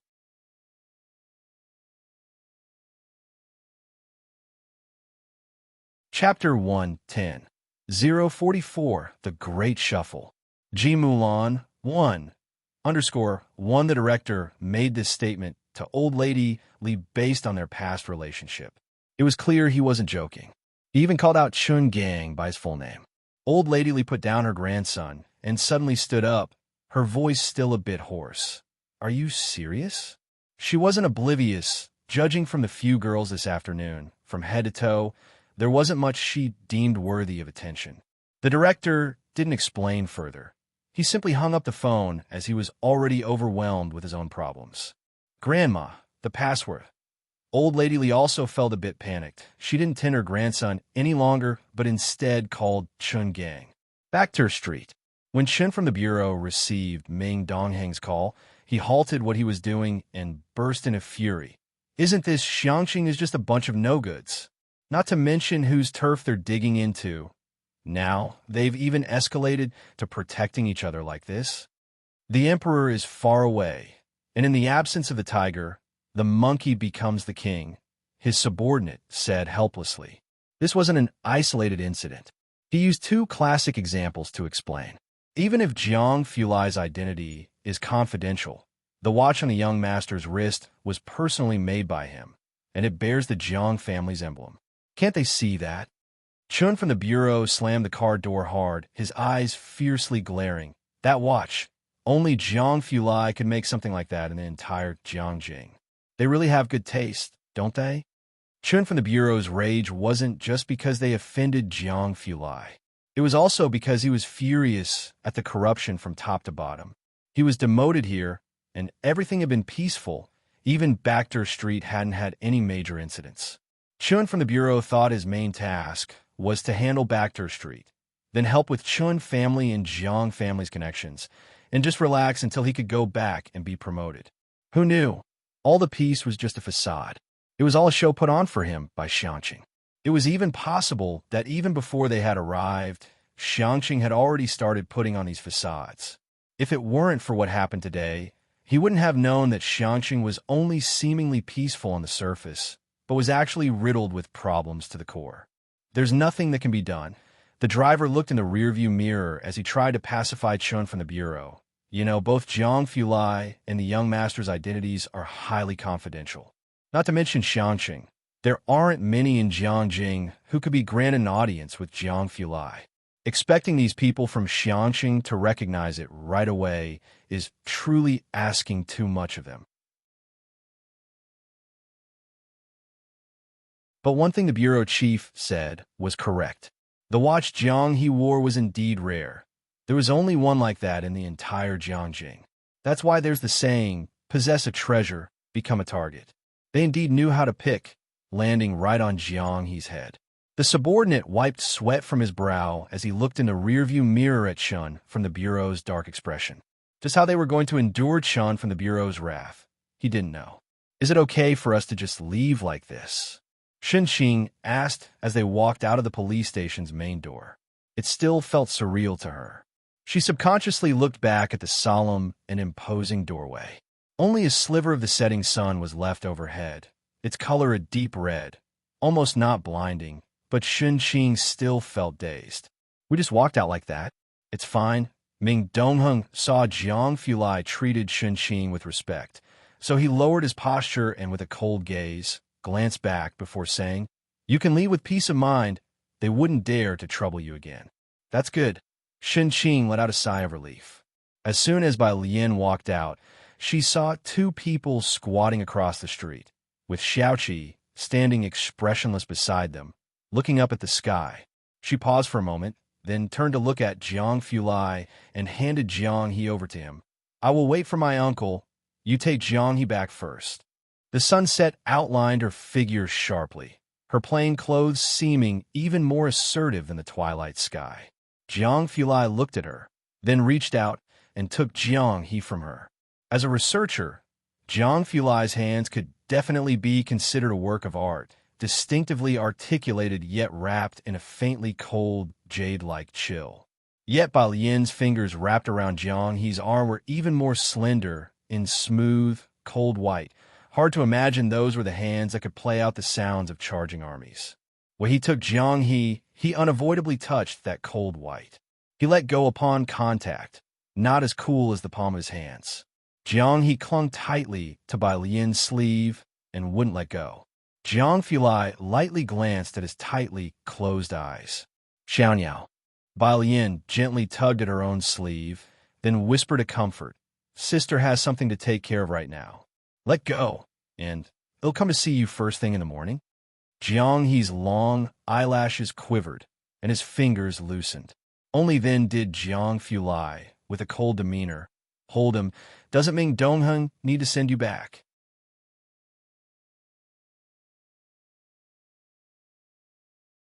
Chapter 111. 044 The Great Shuffle. Ji Milan wanted her no need. Bai Lian lazily smoothed out her sleeves and skirt hem. Once Ming Dongheng drove off, the three people on the opposite side sheepishly walked over Sis. Bai Lian stood against the sunset and casually introduced, "This is my aunt." Mao Kuan and the others spoke up loudly. "Andy, hello?" Xiao Mao. Shen Qing was startled. Mao Kun's bleached hair always made him seem a bit untrustworthy, but compared to Ming Dongheng, Mao Kuan couldn't be more normal. Shen Qing relaxed a lot. "Xiao Mao, are you also friends with Alien?" "Yeah." Mao Kuan scratched his head somewhat guiltily. Not far away, Ji Xiaojun, who was on the phone, walked towards them. On the other end was a woman's voice.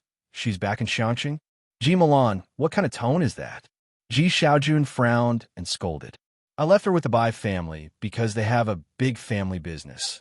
With her antics, who else could protect her but the Bai family? And what does she do? Just to gratify a whim, she pats her butt and heads back to Xianxing, causing trouble for me everywhere." Ji Xiaojun stopped walking. "This has nothing to do with her. Do you think you know better than I do?"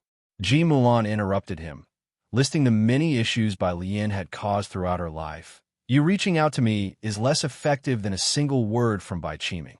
You have a new family?" Ji Xiaojun suddenly asked. Ji Mulan went silent. "Found your so-called true love again?" Ji Xiaojun, noticing Bai Lian standing not far ahead, looking obedient and charming, sneered. "Once this matter is settled, we won't need to mention Bai Qiming. You disappeared for over 2 years without a word.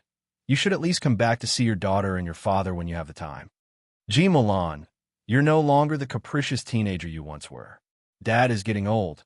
Don't do something you'll regret." He finished speaking and hung up without waiting for her reply. His expression soured. He had only one sister, and most of the time, he was stuck between Ji Mulan and Ji Heng, but this time Ji Mulan had left Bai Lian alone with the Bai family, which disappointed Ji Xiaojun deeply. Ji Xiaojun had always had Ji Mulan's phone number. He just never contacted her before, and today, for Bai Lian's sake, he reached out for the first time. He pocketed his phone and approached Bai Lian and Shen Qing, softening his expression considerably. When he saw Mao Kuan and the other two with Bai Lian, he paused, his gaze lingering on Xiaoqi's face for a moment. "Uncle Ji." "Hello," the three said with great politeness. Ji Xiaojun responded with, regaining his composure, emanating authority. He was much like Ji Heng in that he didn't talk much. Shen Qing, on the other hand, was quite chatty, insisting on having Mao Kuan and the others over for dinner. "We shouldn't, Annie." Mao Kuan scratched his head. "My godfather is looking for me." Shen Qing watched the trio leave with a touch of regret. She had a good impression of the three, especially Xiaoqi. "Let's go shopping for groceries. Dad will arrive soon," Ji Xiaojun said, withdrawing his gaze and patting Bai Lian's shoulder. "Let's not talk about this with your grandfather to avoid worrying him." As for what actually happened at the police station, Ji Xiaojun hadn't asked Bai Lian, staying silent, thinking about the matter with Ji Mulan. Today was Bai Lian's second time visiting Ji Shan's home, but her mindset was completely different from the last. Shen Qing and Ji Xiaojun were cooking in the kitchen. On the coffee table in Ji Shan's living room were many trophies and photos. Bai Lian's gaze fell on the photo in the center, featuring Ji Xiaojun in his middle age with a girl in the picture. The girl wore a black t-shirt, holding a trophy, looking very petite and smiling brightly with pure joy. She always felt that person looked familiar. Those are his students. Ji Hung, following her gaze, noticed the picture, took a deep drag on a cigarette, his voice muffled. Each of them got into Beijing University of Arts except for Yang Qiong. Beijing University of Arts was the best art school among the 4 major cities. You could say that in his years of teaching, Ji Shan's students were everywhere. Ji Hung's gaze turned distant, and he didn't continue. Yang Qiong. Bai Lian lounged on the couch with a carefree posture, her eyes narrowing slightly. She had never heard the name before. Dinner's ready. What are you two doing there? Shen Qing came out with a dish, interrupting Bai Lian and Ji Heng's conversation. Come prepared to eat. Oh, Bai Lian withdrew her gaze. She went to wash her hands in the kitchen, helping with the serving. Don't bother. Shen Qing chased her out. Let your uncle do it. He's thick-skinned. He'll be fine.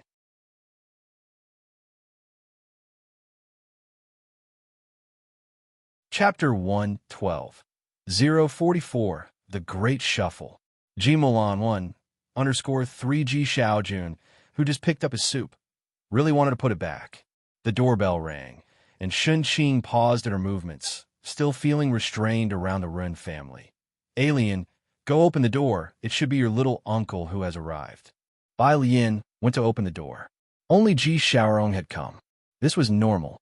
At a Ji family dinner, how could anyone from the Ren family possibly attend? Ren Wanxian had only been to Ji Heng's place a few times, countable on one hand. Shall we not mention the matter about Alien to your brother? Shen Qing caught Ji Xiaojun in the kitchen, glancing at the living room and lowering her voice. Ji Xiaojun shook his head, his voice very indifferent. If Alien said it's nothing, then there's no need to bother for now. What kind of relationship do we have with the Ren family that we could possibly climb up to? Seeing Ji Xiaojun act this way, Shen Qing knew he cared a lot about the Ren family. I'm looking out for you, she snorted coldly. She had once thought about pleasing the Ren family in every possible way, but lately, it seemed she had moved on. The Ren family. At dinner time, there were only 3 people. Ren Wanxian, Ren Xian, and Ren Jiawei.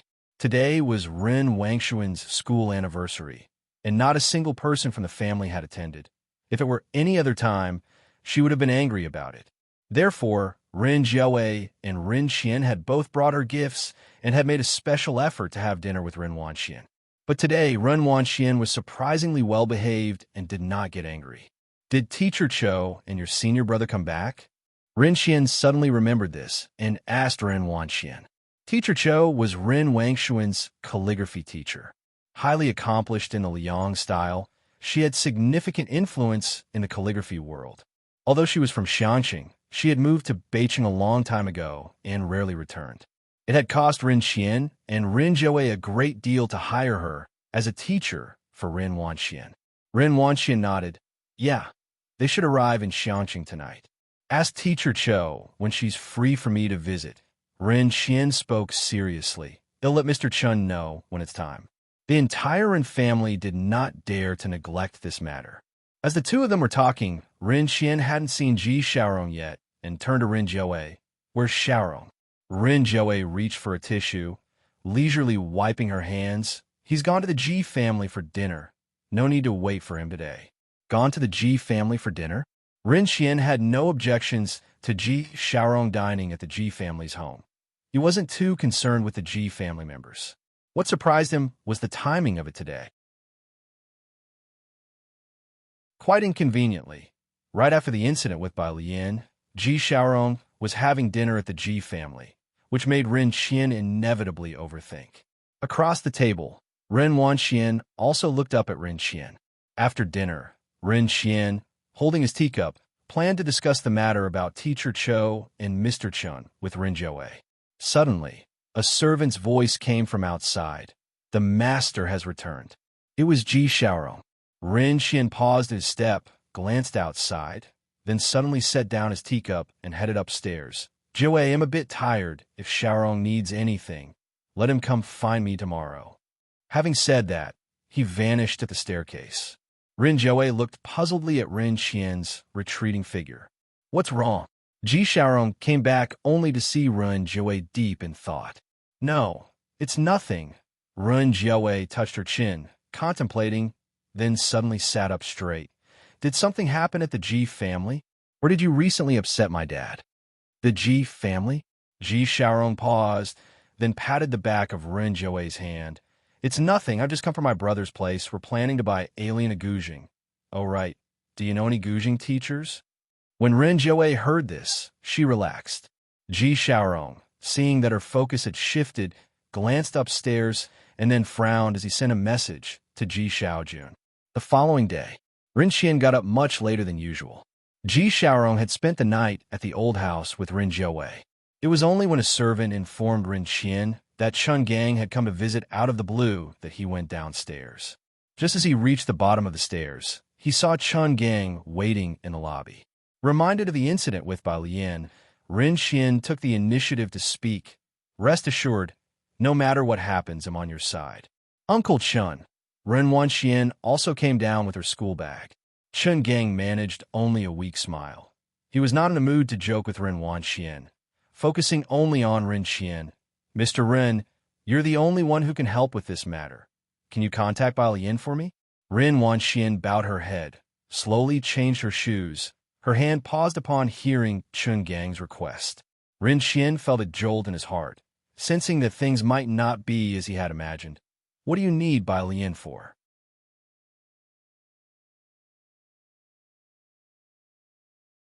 Chapter 113. 045 The New God of the Fighting Ring. The Guzheng Teacher. Second update. Undersir Wan Gang held the cup in his hand. Overnight, Xiangqing had turned upside down. It seems you haven't received the news yet. He looked at Rin Xian. The Li family got into trouble yesterday and was sealed off. Xiangqing took over a group of people from Jiangjing overnight. And the only thing I could find out is that this matter is related to Bai Lian and Chun Yi. Chun Gang didn't even meet the Li family. He asked the relevant personnel, and the answer he always got was, it's classified.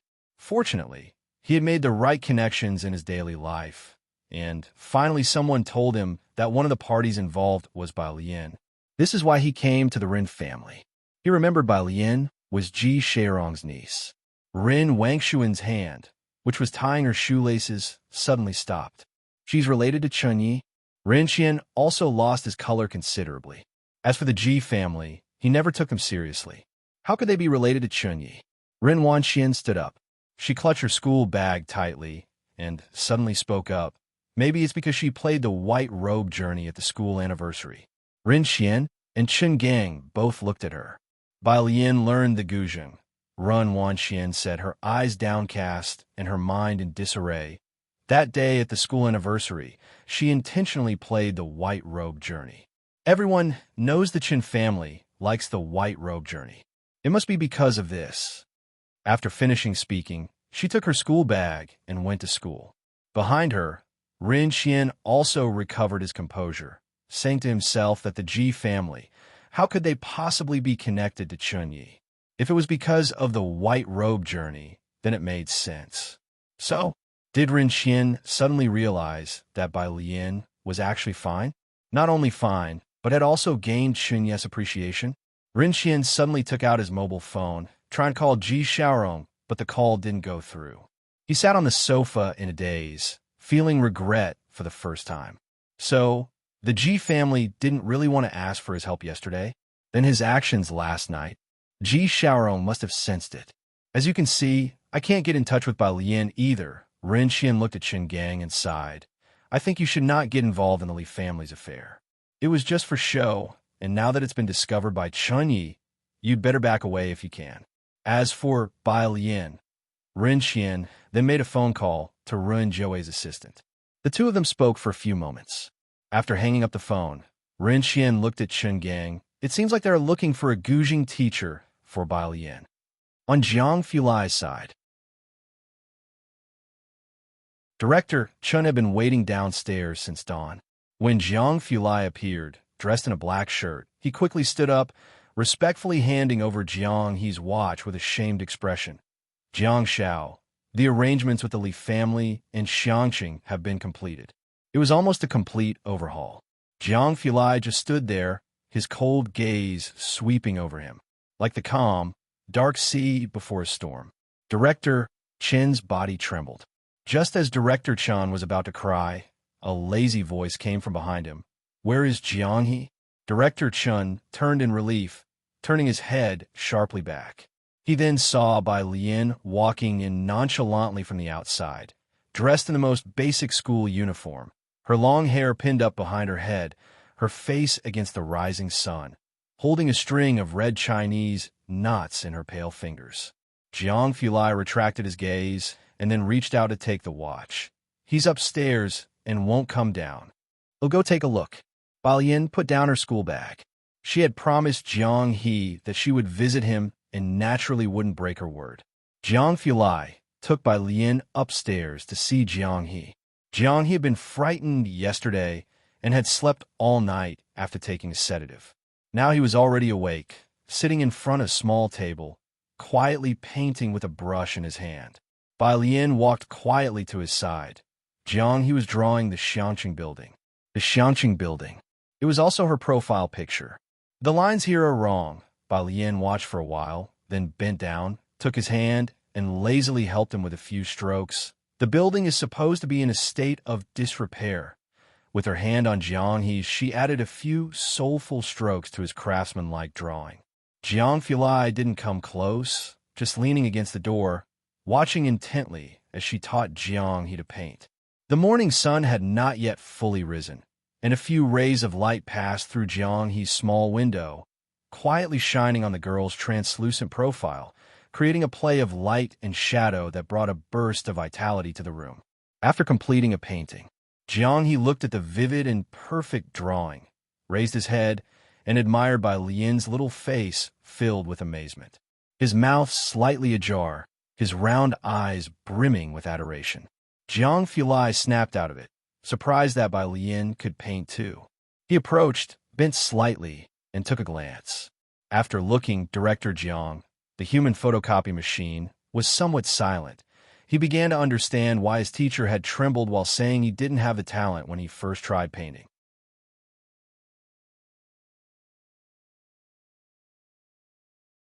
Chapter 114.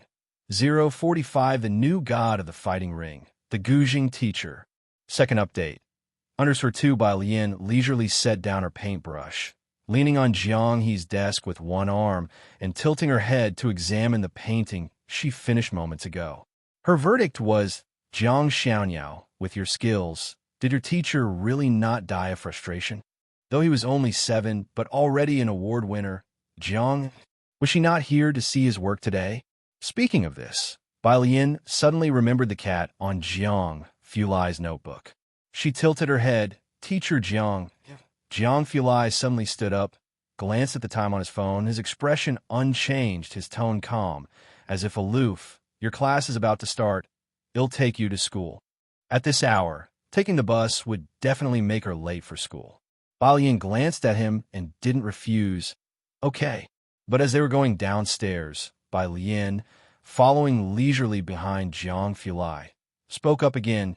"Teacher Jiang, besides the fact that your cat doesn't look much like a cat, everything else is good."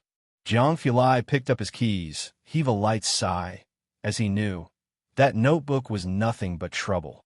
Downstairs, Police Chief Chun and Ming Dongheng stood aside, swept by an icy glance from Jiang Fulai, and strove to pretend they heard nothing. Once the two had left, having dodged a bullet, Police Chief Chun finally breathed a sigh of relief. He sat on the couch, poured himself a glass of cold tea, gulped it down, and then said to Ming Dongheng, "Miss Bai is my lifesaver. I can't do without her." Ming Dongheng crossed his arms, looking at him dispassionately. It was hard to disagree. "By the way, Police Chief Chun remembered something, looking at Ming Dongheng. Do you know about the new god listed in the fighting ring? Factor Street Fighting Ring, where gods are made. The Muay Thai champion Tongpa became a legend there and took the world by storm. All the major forces were watching closely. Ming Dongheng shook his head. He had been recently searching for his master and was not focused on this matter. This person isn't using his real name, just an alias. Police Chief Chun tapped his fingers on the couch. In just a week, he climbed from last place in the fighting ring to the top 10. Ming Dongheng startled. The Ming family and Chun family both revered martial prowess. No weakling could stay close to Jiang Fulai. With the ring attracting masters from all over the globe, including champions like Tongpa, even making it to the top 10 was a tall order. What's the alias? There weren't many top fighters in the world that could rank in the top 10, and Ming Dongheng counted them off in his mind. The alias is quite peculiar. Police Chief Chen put down his teacup, looking at Ming Dongheng. It's white tank top. Chun Jingyu might come looking for him. White tank top. Ming Dongheng repeated the name silently. Pretty cool name. Bai Lian sat in the passenger seat. She rolled down the window, resting her elbow lazily on it, her gaze fixated on the receding scenery outside. Every time she rode in a car, it felt as fresh and exciting as the first time. Haven't you been doing the problems on the app? At a red light, Jiang Fulai stopped the car, recalling that morning when he checked and saw someone still had a 0 for their score, the very last place. Bai Lian leaned back in her seat, supporting her cheek with her palm.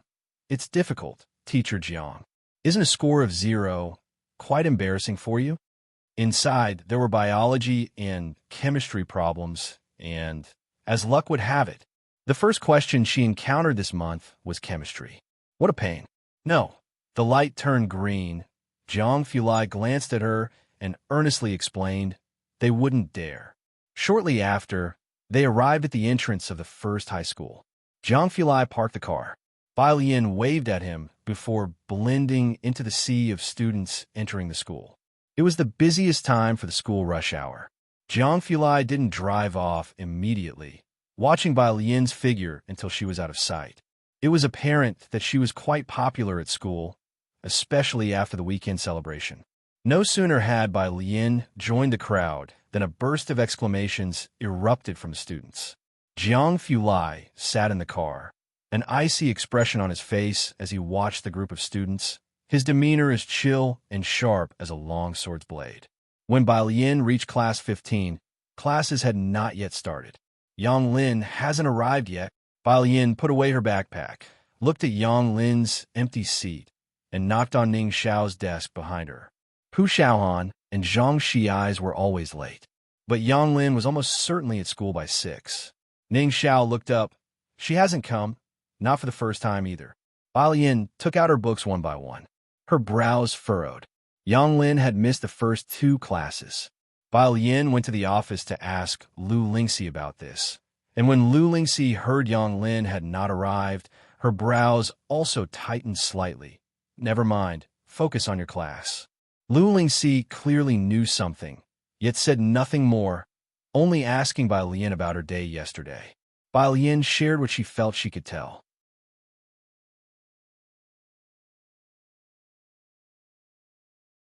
Chapter 115. 045 The New God of the Fighting Ring. The Gujing Teacher. Second update. _3 There are as many Gujing teachers in Xiangqing as there are hairs on an ox. But among them, only one is the most famous. Teacher Yu. Ji Xiaorong took Ren Zhouei's words to heart, especially when it involved Bai Lian. It's my fault, Ren Zhouei. Thinking back to their first unpleasant meeting, which caused her to be unfriendly, as Bai Lian had been described in the same way as Shun Qing by the Secretary General, decided, I'll go find the Gujing teacher myself. Ren Zhouei also found it strange. Although Gujing isn't as valuable as the piano, learning it still requires a certain family background and artistic cultivation. She hadn't expected Bai Lian to play the Gujing. Ji Xiaorong knew very little about Ji Mulan and Bai Lian. Dad said she really likes the Gujing. As for her performance, nobody had seen it except for Ji Hong. Even Ji Hung had said so. You bring alien to Wanha building at noon. Run Joe haphazardly decided as she put on her sunglasses and grabbed her car keys to meet Teacher Yu. They'll have Teacher Yu wait there with you. Ji Xiaorong didn't have a chance to say a word. Rin Joe had already stepped on the gas and left. He could only pick up his cell phone and send a WeChat message to Bai Lian. At noon, Ji Xiaorong waited for Bai Lian at the school gate. Dad, Rin Wanxian spotted Ji Xiaorong from a distance. Seeing Ren Wanxian, Ji Xiaorong slowed down and pondered for a while. Knowing he could not hide this matter from Ren Wanxian, he explained, I'm taking alien to meet a Guzheng teacher. Ren Wangshuan's fingernails dug deep into her palm. She lifted her head, seemingly indifferent. Bai Lian arrived quickly. Ren Wanxian watched as Ji Xiaorong took Bai Lian away, her eyes darkening. Guzheng teacher? Bai Lian trailed behind Ji Xiaorong, thumb pressing our notebook, unfazed, and looked up slightly, thinking they had been joking just yesterday. Was this for real? Bai Lian opened her mouth, intending to say it wasn't necessary, but seeing Ji Xiaorong's excitement, she touched her nose and followed. That teacher is Teacher Yu, the best Guzheng teacher in Xiangqing, but he rarely takes on disciples. Ji Xiaorong walked while introducing Teacher Yu to her. With that, he pushed the door open and entered the private room. Inside the private room, Rin Joe was making polite conversation with Teacher Yu. Upon seeing Bai Lian enter, Rin Joe stood up and introduced her to Teacher Yu respectfully. This is the student I wanted to introduce to you, Bai Lian. Teacher Yu was over 50 with slightly graying hair and a pair of dark, turbid eyes. He held his teacup, his gaze subtly sizing up Bai Lian. Bai Lian's fingers were slender and fair, without a single callus. Anyone who learned Guzheng would inevitably get calluses. Without calluses, it was almost an exception, an outsider. I heard from Manager Ren that you want to learn Guzheng. Teacher Yu frowned slightly as he looked at Bai Lian and asked, Why do you want to learn? Bai Lian paused, but was always polite to teachers. After a moment's thought, she answered honestly, Because my mom asked me to learn. Just for that. Teacher Yu's brow furrowed tighter. He didn't think Bai Lian was lying, but his expression became even more serious. Then tell me, how many major schools of Guzheng are there now? Are there still schools for Guzheng now? Bai Lian raised her eyebrows.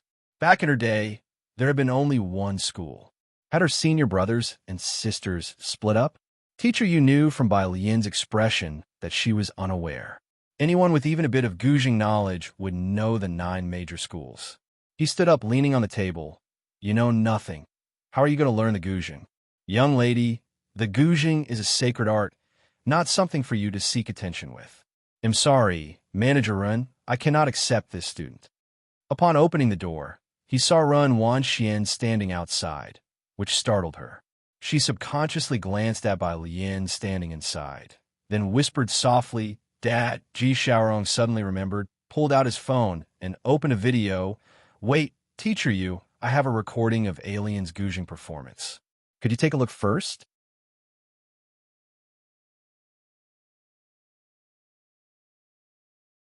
Chapter 116, 046 really doesn't need a Guzheng teacher. Wang Yu phone. _1 This video was sent to Ji Xiaorong by Ji Hung. Last night, their family had a rare dinner discussion, and Ji Xiaoju knew that Bai Lian had studied the Guzheng at the Bai family for a year. Now that they have returned to Xiangqing, they couldn't let their child miss out on learning the Guzheng.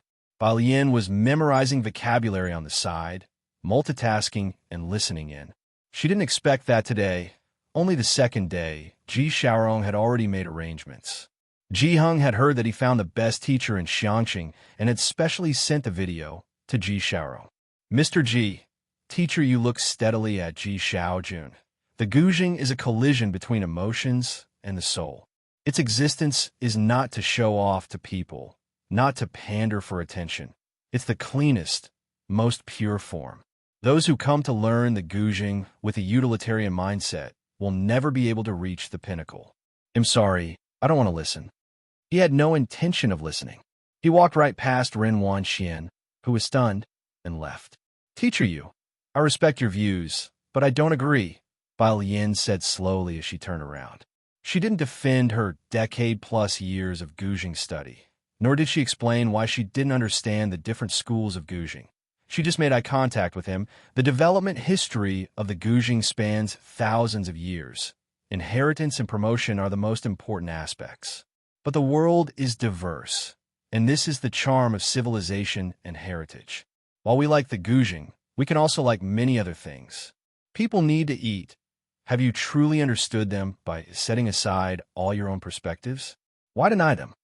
Teacher Yu paused in his steps, looked indifferently at Bai Lian. A successful artist should marginalize themselves, and esteem for art should be their initial aspiration. Life is a form of cultivation. Let me tell you this, you will never succeed. He had come today with hopeful expectations, but left in disappointment. He didn't have the luxury to expect a student as talented and devoted to Guzheng as Master Jian's pupils.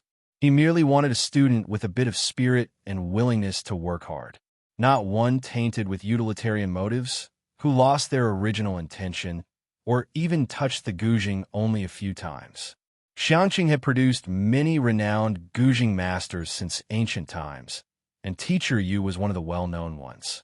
Even Ren Wanxian had heard of him.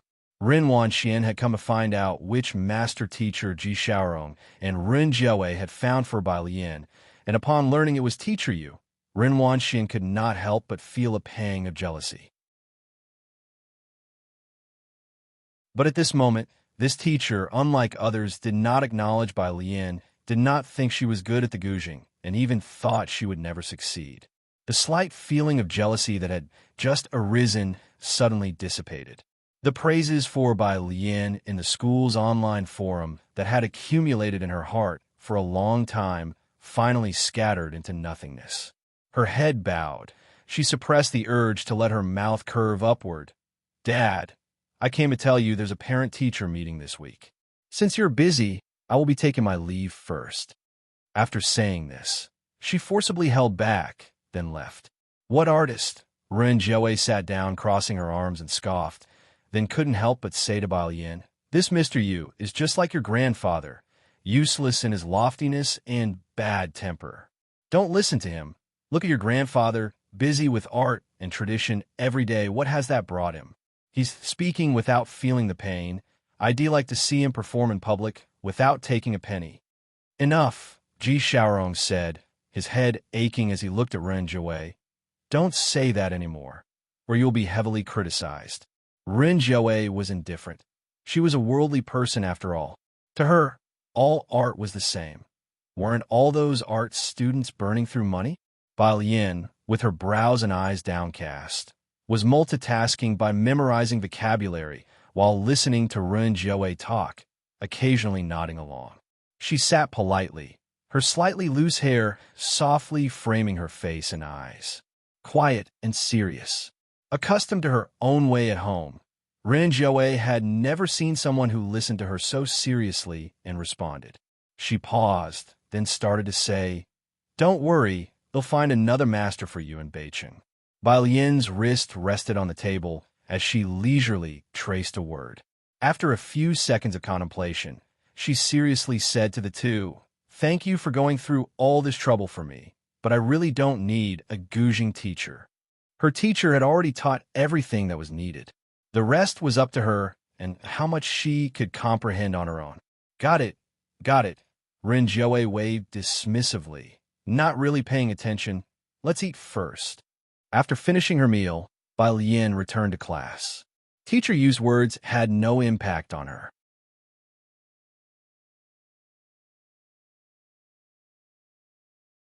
Chapter 117.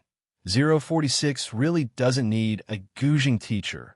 Wang Yufeng. _2, she was only thinking about the ancient zither.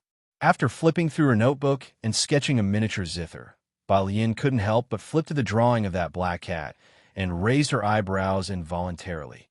She wondered if that teacher you would dare to tell Jiang He to his face that his drawing was too stiff and artisanal. Yang Lin hasn't come back yet.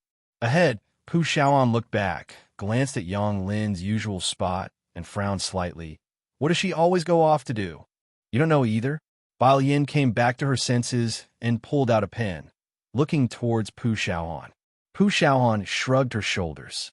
Having been classmates for over a year, Pu Xiaohan knew almost nothing about Yang Lin. Yang Lin never spoke to others, even more introverted than Ning Xiao. The only bit they knew was because of Bai Lian. They roughly knew that Yang Lin's family situation wasn't good, and she was always working part-time. Other than that, they didn't know much about her. Bai Lian opened her pen cap and glanced at Yang Lin's empty seat. She considered asking Lu Lingxi about it tomorrow. With the pen in her hand, she didn't start on her homework immediately. Instead, recalling something, she lowered her eyes and drew a line on the blank paper, then pushed the wet ink around with her clean fingertips, quickly completing the drawing. After looking at it, she opened her phone, took a picture, and sent it to Jiang Fulai. As Jiang Fulai was reviewing results, he saw the message on WeChat, casually opened it, and saw a black and white cat. Its entire body was low to the ground, lazily sprawled out and sleeping, with its tail curled up, revealing its fluffy fur spread out lazily. Jiang Fulai was somewhat silent, typing the words, "Your drawing is very good." Before he could send it, the next second, another message from Bai Lian came through. It was good, the cat he had drawn before. The contrast was stark. Jiang Fulai looked at the words he had typed and deleted them one by one. He opened the image of the lazy cat again. Then he placed his phone on the desk, glancing at it from time to time. Such a beautiful ink painting. He, who passed the laboratory report to Jiang Fulai, immediately saw it on Jiang Fulai's phone left open on the desk. He was somewhat astonished. Jiang Fulai's cool fingertips accepted the report, giving him a glance, and spoke indifferently. This was drawn with a black pen. Really? He took a closer look and realized it wasn't an ink painting after all. He was even more amazed. As a result, that afternoon, all the team members who came to see Jiang Fulai learned that the young Master Jiang had received a beautiful ink-style painting drawn with a black pen. It was very attractive. With a casual stroke, Bai Lian impressed a group of engineering students in the laboratory. After school in the evening, instead of going to the library, Bai Lian went straight to see Jiang He. The latter had sent her more than a dozen commas that afternoon. When Bai Lian arrived, Jiang He was holding a tablet, messaging someone. Tell the teacher who exactly added those few strokes to the painting. Jiang He, it can't be young Master Jiang, nor can it be Mr. Ming. Jiang He, the other party sent another flurry of guessing texts, and as Jiang He heard someone knocking at the door, he quickly ditched the tablet and scrambled up from the floor to open the door. Bai Lian squatted at the doorway, leisurely pulling out a piece of paper from her pocket and handing it to Jiang He. Jiang He unfolded it and saw it was a cat lying on the ground. His eyes blinked in surprise. Study hard. Bai Lian stood up. Jiang Fulai hadn't been managing the lab much these days and wouldn't come back until midnight. Bai Lian remembered the app Jiang Fulai had mentioned, opened the question bank for the month, and the chemistry question from last time popped up. She glanced at it and casually took a screenshot and sent it over. Jiang had been playing with a Rubik's Cube by her side all along. After finishing a set of papers, Bai Lian and Jiang He agreed that she would come to see him again tomorrow before she went downstairs. Downstairs, Chief Chun was talking to Ming Dongheng. Wang Yufeng did injure his leg, which led to a relapse of an old illness. Chief Chun had received information from inquiries made in the black market and then complained to Ming Dongheng. Today, he is not fixing the door. Instead, he's repairing floor tiles. Once, Chief Chun could still believe it. After all, Chun Beixian had indeed helped an old lady. But time and again, Chief Chun felt that Wang Yufeng was up to no good. As the two talked, Bai Lian came downstairs, and Chief Chun stood up even faster than Ming Dongheng. Miss Bai, are you heading back? I happen to have things to do at Bacter Street as well. Can I give you a ride back? Ming Dongheng, who had just stood up, stared at Chief Chun slowly. His gaze was very cold. Bai Lian knew that Chief Chun often went to Bacter Street. She lightly lifted her eyes and nodded politely to Chief Chun. Thank you. Chief Chun was overjoyed, not caring even about Ming Dongheng staring intently at him. Miss Bai, My car is just outside. Mr. Ming, Chief Chen picked up the keys. Then I will take Miss Bai with me first. The two left. Ming Dongheng stood outside the big iron gate, watching Chief Chen's car drive away. Bai Lian would rather take the bus than let him pick her up. Ming Dongheng thought for half an hour, but he couldn't figure out why the hell. Heiress Street. Bai Lian asked Chief Chen to stop the car at the entrance to Heiress Street. Once she got out of the car, she saw an old man leaning against the wall, squinting his eyes as if he was about to make a phone call. Recognizing that this was the old man who had fallen on the roadside last time, Bai Lian adjusted her backpack, put away her phone, and supported him. Where do you live? The sky was getting dark. The old man squinted his eyes, his cloudy gaze resting on the girl in front of him. She had a pale face and delicate features, wearing the tidy and clean uniform of Yizhong School. Young girl, she recognized Bai Lian and instantly smiled. It's you. Do you live nearby? Bai Lian supported her with ease and tilted her head slightly. They'll walk you home. When you get old, you get a few aches in your legs. The old lady hesitated. Will it trouble you? I was just about to call my grandson to pick me up. It's fine. Knowing that the old lady lived in a nearby alley, Bai Lian helped her to walk slowly forward. Chief Chen slowly drove towards Backter Street, and seeing Bai Lian supporting an old person in the rearview mirror, he couldn't help but sigh. Miss Bai is truly a good student. But Chief Chen looked into the rearview mirror. Didn't that old person look a bit familiar? Before he could recall anything, in the rearview mirror, the two of them turned a corner and were no longer visible. In less than 10 minutes' walk, Bai Lian found out that the old lady was Grandma Wang, whose family had lived on Heiress Street for generations. Alien look, wearing a baggy camouflage outfit that made her look even more frail, Grandma Wang pointed at the small yard ahead and said with a smile, "That's my home. Come in for a cup of water." She patted Bai Lian's back of the hand. As the two approached the gate, someone in the yard heard the noise. He was in his 30s or 40s, with a light beard on his face and bare-chested, revealing a blue and white tiger tattoo on his chest and shoulders. One hand holding a shovel and biting a cigarette in his mouth, he swung open the half-shut door. "Godmother, I said I would go get it." Before he could finish, upon seeing the girl supporting Grandma Wang, his words halted midway.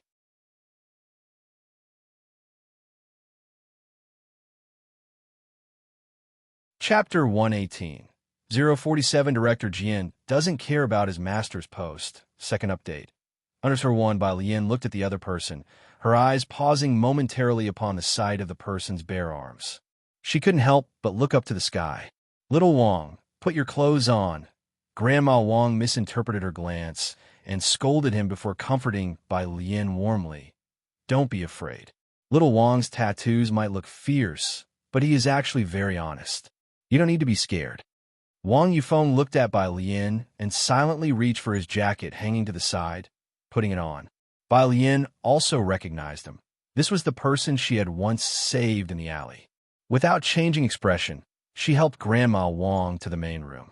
Once inside, she saw 3 ancestral tablets placed there. In front of the central tablet was a dry sunflower. She looked at the 3 neatly arranged tablets for a moment before shifting her gaze away.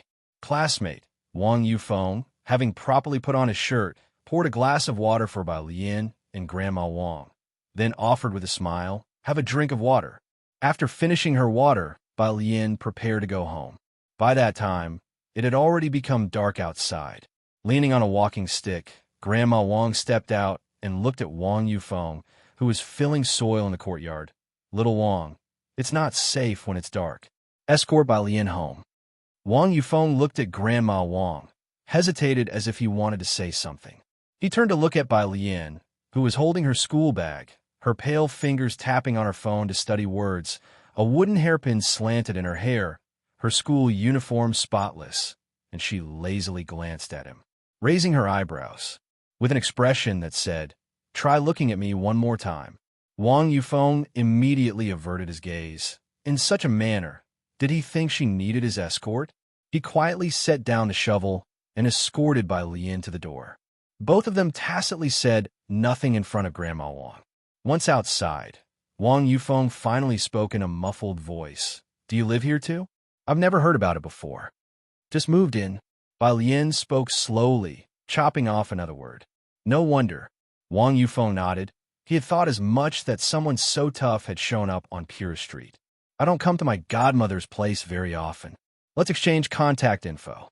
If my godmother needs anything in the future, just contact me directly, he said, pulling out his mobile phone, all earnest. Bai Lian gave him a glance. This time she didn't refuse. Wang Yufeng walked Bai Lian to the Ji family's main gates, made sure of the location, and then slowly made his way back.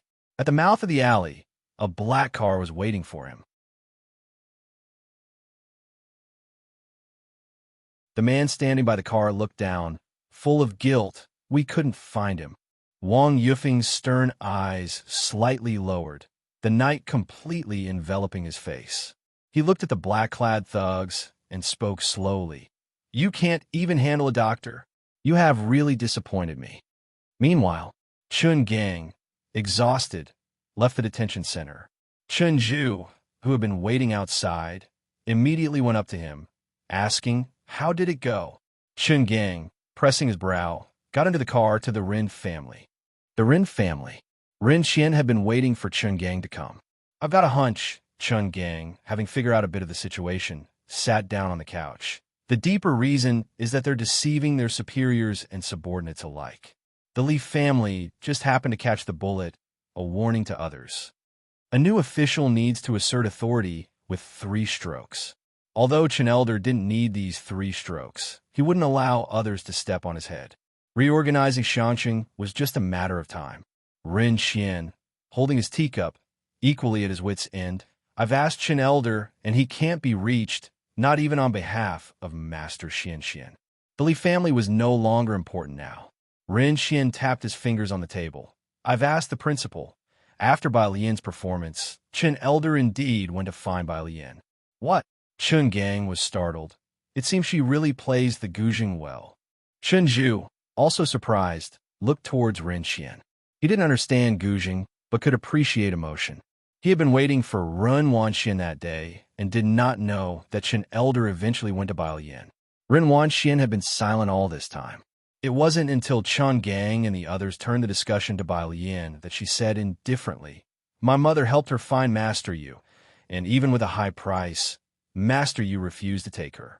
Master Yu? Both Ren Qian and Chun Gang had heard of Master Yu and were surprised to hear this. Both knew Master Yu. Ren Qian, pondering, said, Master Yu is talented and has declared that he wants to take on a disciple with real talent. It wasn't surprising that he didn't take Bai Lian. Ren Wangshuan's gaze dropped, feeling her smile was somewhat improper, and said lightly, she doesn't really know the Guzheng. She didn't even sort out the different schools of playing. She just played White Robe on a whim because she heard Chen Elder was there, trying to be opportunistic. Otherwise, Master Yu wouldn't have scolded her for seeking attention and infuriating him to death.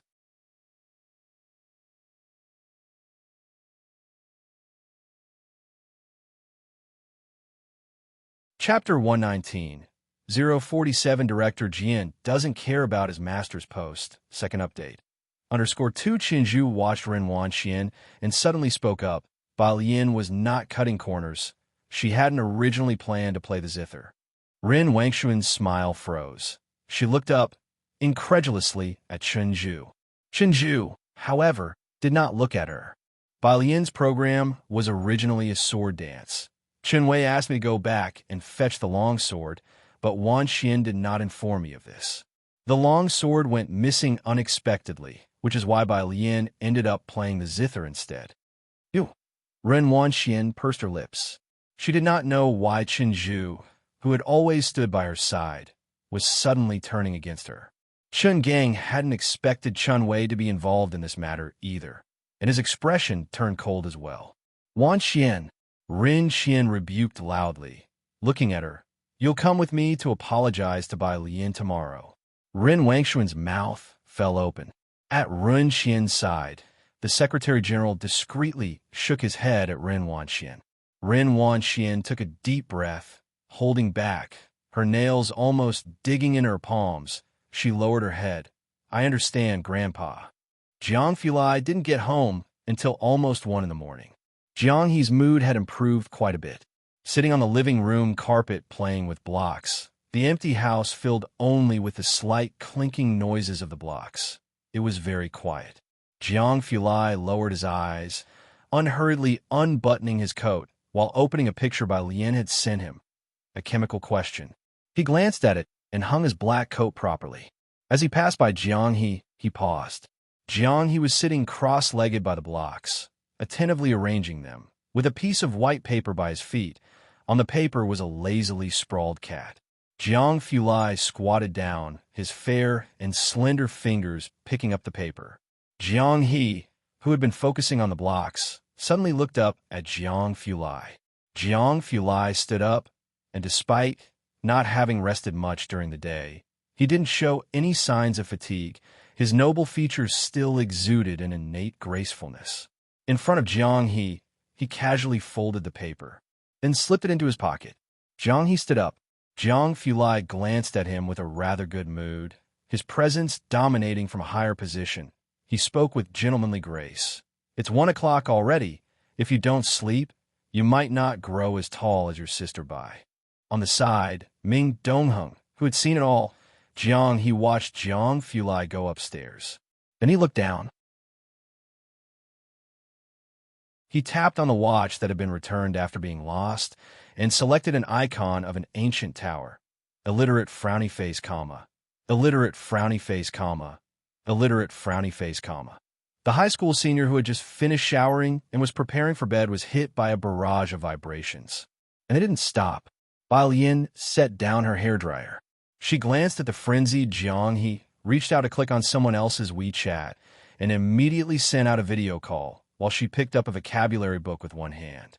She never wasted any time. On the other end of the phone, Jiang Fulai, who had just gone to the study to pick up a pen and paper, paused at the sight of the video invitation, adjusted the angle slightly before extending a finger to tap the green button. Where's Jiang He? Hand the phone to him. The girl on the other end spoke lazily, leaning against the window, studying her vocabulary. She said just the one line in a languid tone. There was no response for a while.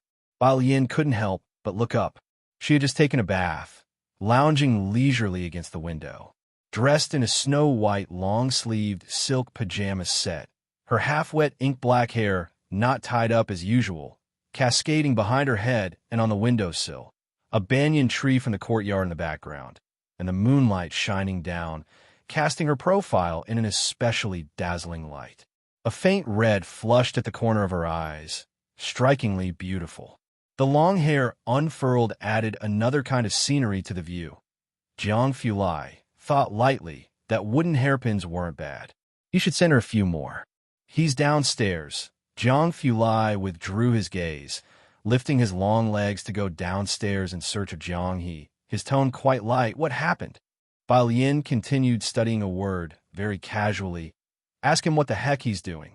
He does need a lesson, Jiang Fulai said, one hand in his pocket, quickening his steps slightly. Returning downstairs, he handed his phone to Jiang He, who was poking at his watch, his gaze contained. Shadows enveloped him from above, like a chill descending. Jiang He didn't even need to look up to know who it was. He ignored the other person. Xiaoniao, on the phone, Bai Lian drawled. Try sending me another comma, why don't you? Jiang He's small fingers stalled midair. He looked up, his round eyes meeting Bai Lian's dark, almond-shaped eyes. Jiang Fulai looked at him nonchalantly. Hold on to it. Go upstairs to bed. Jiang He carried the phone upstairs. Jiang Fulai watched Jiang He with cold eyes as he took the phone to his small room and then went to take a bath. When everything was settled, it was already past 2. He gently pushed open Jiang He's bedroom door. Jiang He was asleep, with the phone upside down on his chest. Only the sound of Jiang He's long breathing filled the room.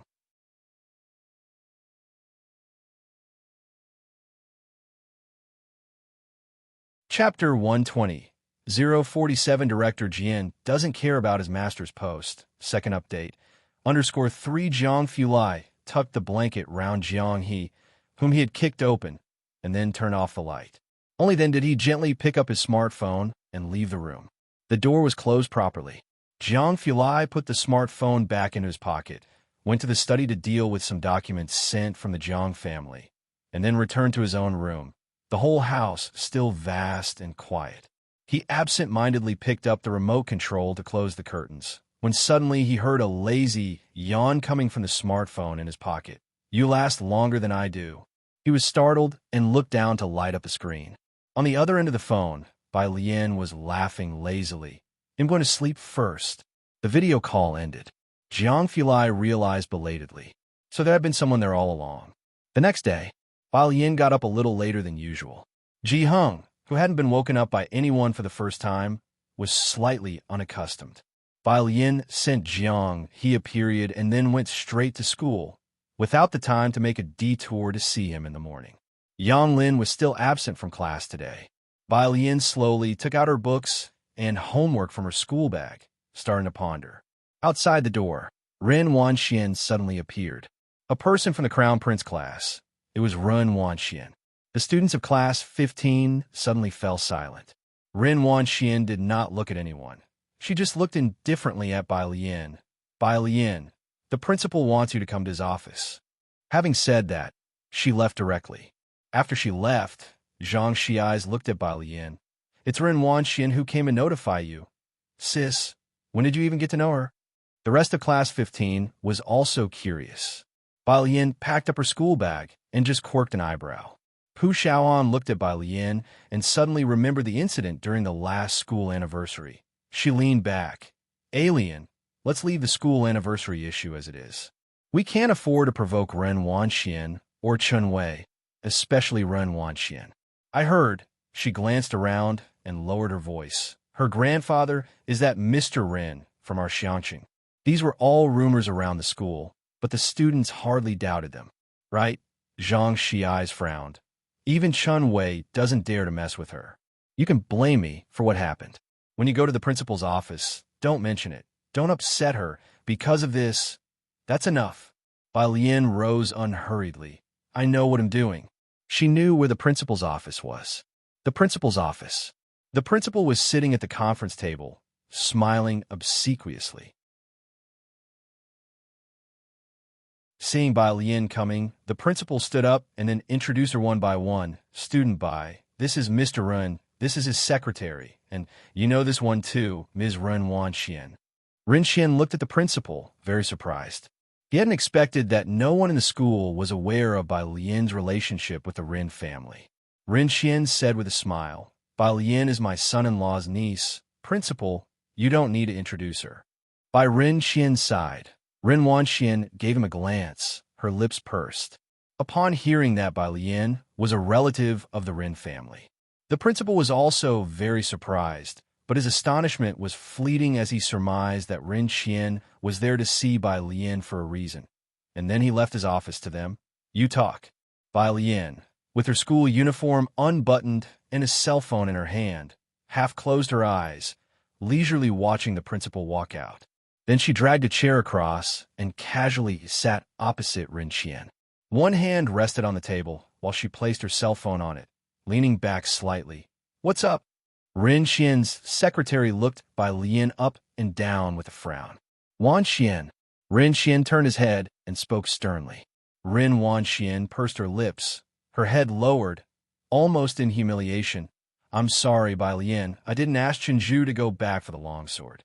Bai Lian's almost pale fingers crossed out a word, then memorized another word. Hearing Ren Wanxian speak, Bai Lian just slightly raised her eyes. Ren Xian met her seemingly mocking gaze. Even though Bai Lian had a pair of very attractive and seemingly non-aggressive almond eyes, they still appeared exceptionally cold at that moment. "Bai Lian." Ren Xian looked at Bai Lian, trying to mediate between the two. "I heard from your uncle that you're learning the ancient zither. I have a zither teacher from Xiangqing who's quite well known there. If you mention my name, you'll be able to study under him." As he spoke, he slid his business card toward Bai Lian with a smile that seemed quite casual. "Maybe he could even recommend you for further training in Jiangjing in the future." For someone from Xiangqing, Jiangjing was undoubtedly an insurmountable mountain. Even Ren Qian himself held Jiangjing with reverence. Having the opportunity to advance in Jiangjing was pure fantasy for someone who had lived at the bottom of Xiangqing society since childhood. I hope you can forgive what Wan Xian did, and that henceforth we can shake hands and make peace. Ren Xian didn't believe Bai Lian would refuse as he played the emotional card coupled with a tempting offer. Forgive. Bai Lian's fingertips pressed on the workbook.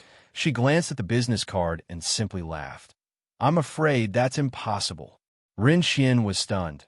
He hadn't expected that after bringing up Ji Xiaorong and the opportunity in Jiangjing, Bai Lian would still refuse. Bai Lian picked up the tea that had been poured for her on the table and gave Ren Xian a toast. I have a class to attend, goodbye. She rose unhurriedly, picking up her workbook and preparing to leave. Miss Bai, the secretary standing behind Ren Xian, stepped forward appropriately. I know President Ren has been trying to find Master Yu for you, but you may not be aware that Master Yu doesn't just accept anyone. He only takes diligent students with talent. Trust me, this is the best teacher our senior has found for you. I think you'd better not dwell on any unrealistic aspirations. He was very polite, but his every word implied that Bai Lian's dreams were too lofty and her lot in life too slight. Ren Wanxian looked at Bai Lian with a sneer. Enough. No more talk. Ren Xian scolded the secretary, a master playing good cop and bad cop, and sighed to Bai Lian, but he's right. Master Yu also only takes in talent that can perform at concert level. He can't be swayed by money, and Jiawei, a businessman, doesn't have many avenues to explore. Believe me, this is the best teacher I could find for you. A slap, followed by a sweet date. It was a trick Ren Xian was accustomed to. The best teacher you can find for me? Bai Lian stopped, grasping her cell phone tightly. She leaned forward slightly, her two fingers picking up the business card from the table. Ren Xian, however, thought Bai Lian was coming around. He was just about to happily say, from now on we're family. I don't care about Dean Jian's letters of recommendation, Bai Lian clarified after reading the name on the business card. Let alone this Mr. Sure. Did you think I would care? She flicked the business card lightly, and it fluttered to the ground.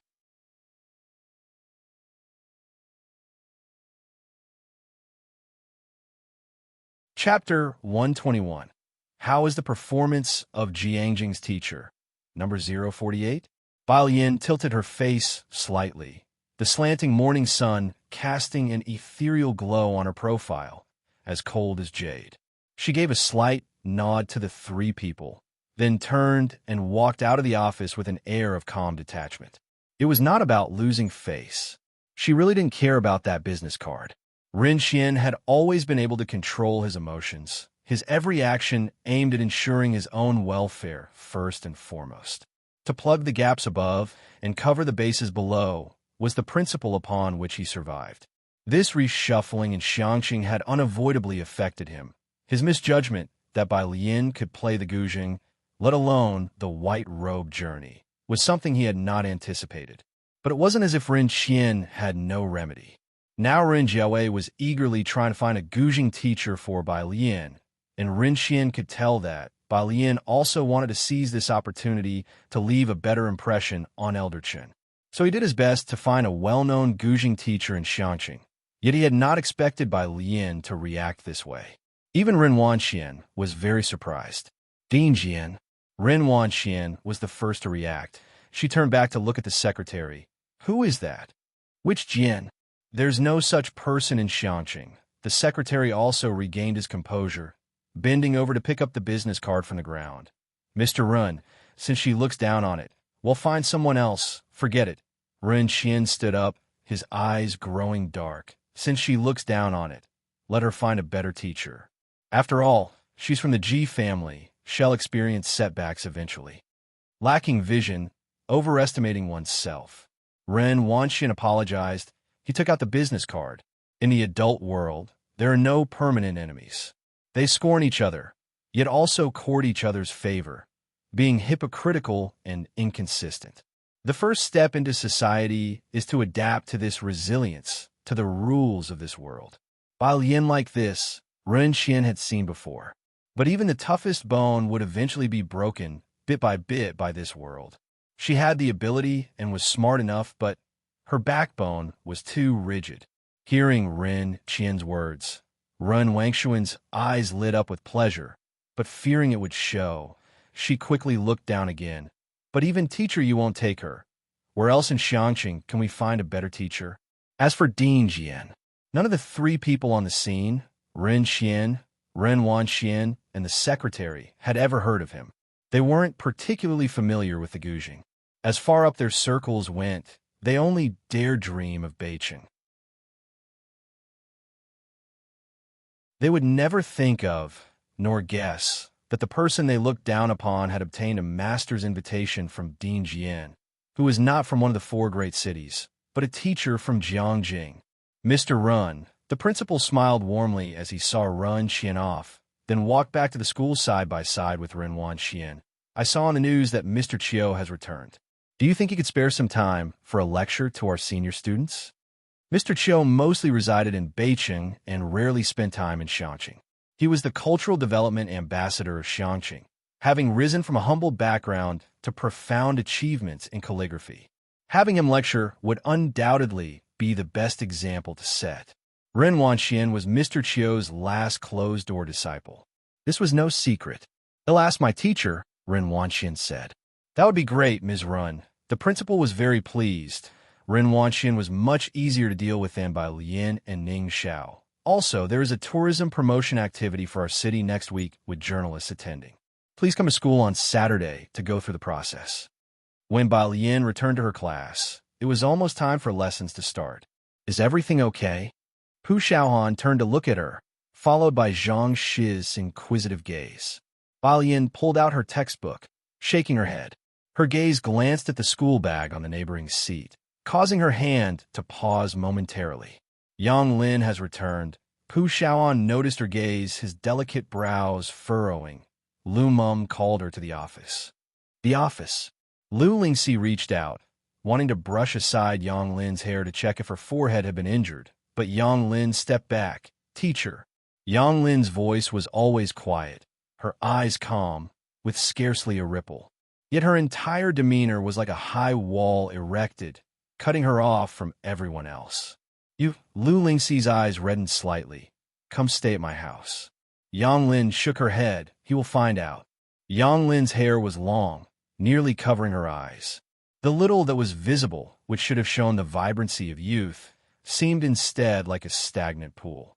Yang Lin, Lu Lingxi wanted to touch her head, but withdrew her hand. "You must make it out of Xiangqing." Listening to Lu Lingxi's words, Yang Lin seemed slightly dazed. She turned and left the office. Lu Lingxi watched her hobbling figure recede. The bell signaling the start of class rang.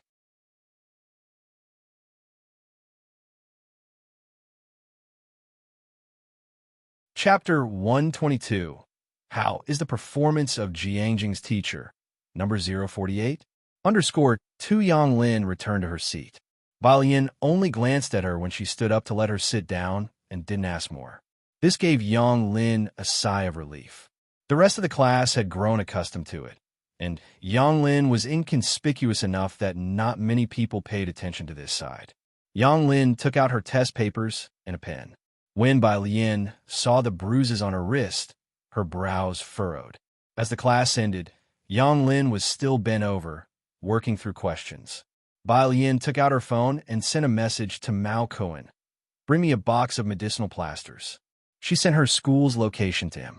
Mao Cohen, on the other end of the phone, hesitated upon seeing the position of Xiangqing No. 1 Middle School, then replied, "No problem, sis." Bai Lian glanced at her phone. Jiang he had sent her 2 messages. Jiang he was not the calm little prince today. "Bai Jian?" Question mark. "Little one mom." Cat. Little one mom typed laboriously and sullenly. "My brother won't give it to me." A cat? Bai Lian rested one hand on the table, crossed her legs, and connected these 2 messages in her mind. Her fine hair slightly brushed over her brow and eyes while her pale, slender fingertips tapped on the screen. "Bai Jian, wait for me after school. I will draw you another one." Bai Lian took out another piece of paper and started drawing anew. At noon, after Bai Lian finished eating, she went to wait for Mao Cohen outside the school gates. But this time, it wasn't Mao Cohen who came. It was Xiao Wu and a woman in black. She was dressed in tight leather clothes with a denim jacket over them, standing at the school gate looking at the entrance, the sunlight casting specks of light on her face. Xiao was squatted on one side, smoking. "I've told you, I can do it alone. You should be guiding Zioki's design." Sun Shun withdrew her gaze and smiled seductively. "I'm just worried about you being clumsy." Xiao wanted to argue his case, but he caught sight of Bai Lian coming out. He hurriedly stood up. "Sis." Bai Lian, in her school uniform, walked towards them, facing the light. Xiao Wu, with a ruffian's appearance, had even dyed a tuft of hair red. The gatekeeper had been staring at them for a long time. Now, seeing a good student like Bai Lian actually walking over, the gatekeeper wished his eyes were glued on Xiao Wu. Xiao Wu, it was totally absurd. Heiress the medicine.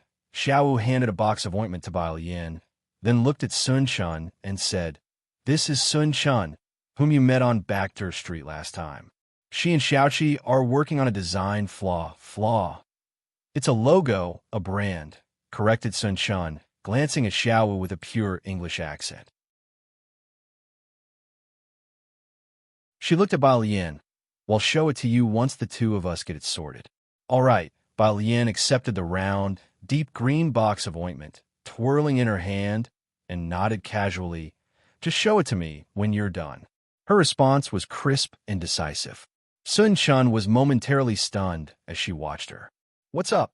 Bai Lian pocketed the box of ointment casually, giving her a lazy look. She raised an eyebrow, her dark pupils clear and calm, simply looking at her, no different from the way she looked at others. "It's nothing." Sun Shun shook her head. After that night, she had been following little Mao. He didn't ask her to do anything else. Once he found out she had been to school, he let her help Xiaoqi out. She had thought Bai Lian might not trust her or even detest her.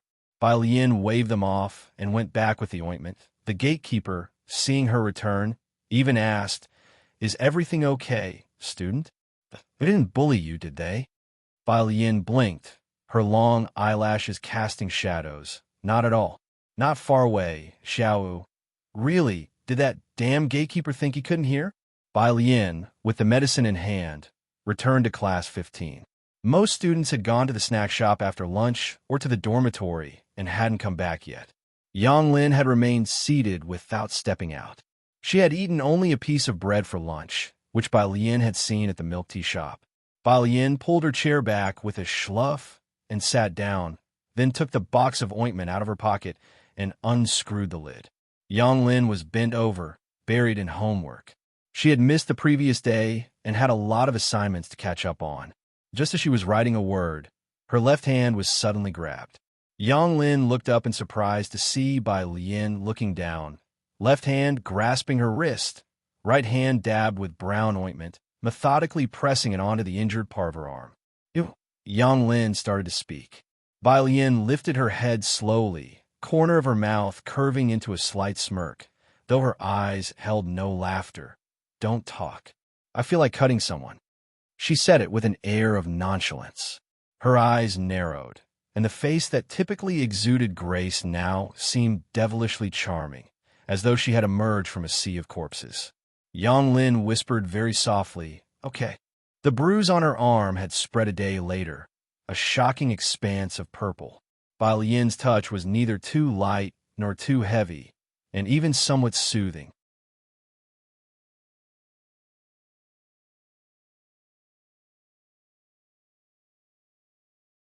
Chapter 123. How is the performance of Jiangjing's teacher? Number 048. Underscore 3 Yang Lin was already used to this kind of pain. Her body had become immune to it long ago. Yet now, she felt a faint pain where the ointment had touched her skin. After applying the medicine to the visible injuries on Yang Lin's arms, Bai Lian took a tissue and, at a relaxed pace, wiped her fingers clean before screwing the lid back on the container. "Take this," she said, handing the medicine box to Yang Lin with an indifferent expression. Yang Lin, holding the medicine box, looked at Bai Lian. "This is..." Bai Lian tilted her head, crossed her legs, pointed her index finger in the air towards the green medicine box in her hands, and flashed her a wicked smile. See this? A product with no brand, no producer, and no ingredients listed. Slather this on for 2 more days, and you'll be ready to meet King Yama. Yang Lin. After a long while, she seemed to explain in a low voice, I accidentally fell down the stairs. Be careful next time, Bai Yin said, her gaze lowered as she pulled out a book. With such a calm tone, it was hard to tell if she believed her or not. The last class of the day was chemistry. Usually the teacher revises worksheets, but today, after glancing at Bai Yin, the chemistry teacher decided to take the students to the laboratory to experience the magic of chemistry. The lab was located on the 3rd floor of the comprehensive building and was seldom used. It was perennially gloomy and cold. The teacher unlocked the door and went in. The high school chemistry lab was practically ornamental, hardly used, with a bunch of equipment placed around. Bai Yin followed the others in and took a look around. Glass cabinets were placed alongside, with glass bottles inside, labeled with various chemical substances, most of which were unrecognizable. 2 to a group.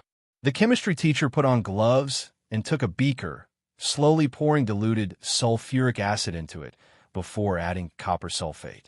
The transparent solution suddenly turned green. After glancing at Bai Yin, the teacher methodically added aluminum foil and ignited it, the blue flames instantly leaping up in a beautiful and spectacular dance. Everyone watched the blue flames, and the chemistry teacher was very pleased with their reaction. He leaned on the lectern, fixing his gaze on Bai Yin. Classmates, if you study it earnestly, chemistry is a very interesting subject, much simpler than physics or math. Next to him, Pu Xiaoan had her head buried and was on the verge of dying from laughter.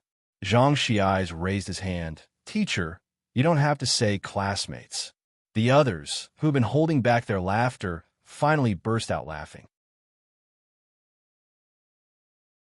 Everyone knew that Bai Yin got perfect scores in physics and was now buried in biology books every day.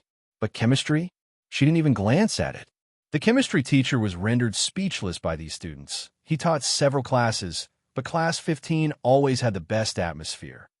Of course, as we all know, learning makes no distinction between high and low, rich and poor. While the teacher lectured, Zhang Xiai's lowered his voice to Bai Yin. Did Teacher Lu tell you about coming to school on Saturday to record some material? She said we need good-looking people, so both of us have to go.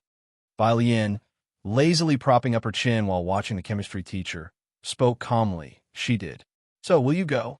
Zhang Xiai scratched his head. Yeah, I'll go, Bai Yin replied languidly. Zhang Xiai's uttered, oh, while Pu Xiaoan sounded a bit excited next to him. Has Xiangqing finally been noticed? Are they coming here to promote tourism? Don't get excited. It's not the first time, Ning Xiao pointed out coldly. The previous attempts didn't attract any investors. Zhang Xiai's and Pu Xiaohan glanced at Ning Xiao, feeling that the student genius was a buzzkill. But they didn't dare to say it to his face. School was dismissed not long after. The lab emptied quickly, but Bai Yin didn't leave. She was actually quite curious about the act the teacher had performed and asked the chemistry teacher for the materials to try it herself. The chemistry teacher was beyond delighted, leaving the lab at her disposal. No worries, feel free to use it, and if you have any questions, come to me. He left humming. Zhang Xiai's and Pu Xiaohan stayed back, helping Bai Yin clean up the aftermath. After being cooped up for 2 days, he finally ventured outdoors today. He squatted on the left side of the milk tea shop, holding his little bok choy, staring in the direction of the No. 1 middle school gate. By his side, Jiang Fulai stood half-hunched, his trench coat reaching past his knees, one hand tucked into its pocket, the other holding a phone, scrolling through his email inbox with an air of indifference. With his tall, slender silhouette, natural nobility, and aloof demeanor, even the sunlight scattered in the air seemed to shatter into ice and snow around him. Although the milk tea shop was usually bursting at the seams, today a bunch of people stood across the street, pushing and shoving each other, too intimidated to come near. Those who dared to enter practically sprinted past him. When Bai Yin arrived with Pu Xiaoan and others, they just so happened to witness a middle-aged man bowing his head and dashing into the milk tea shop.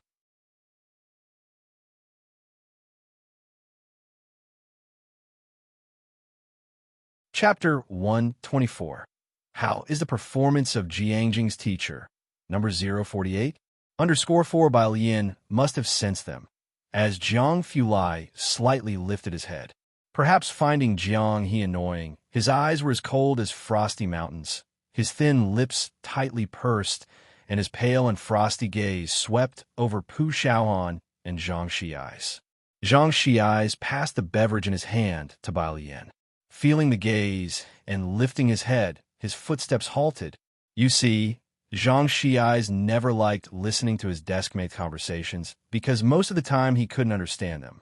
At those moments, Zhang Xiai's would feel like the idiot Pu Xiaohan referred to.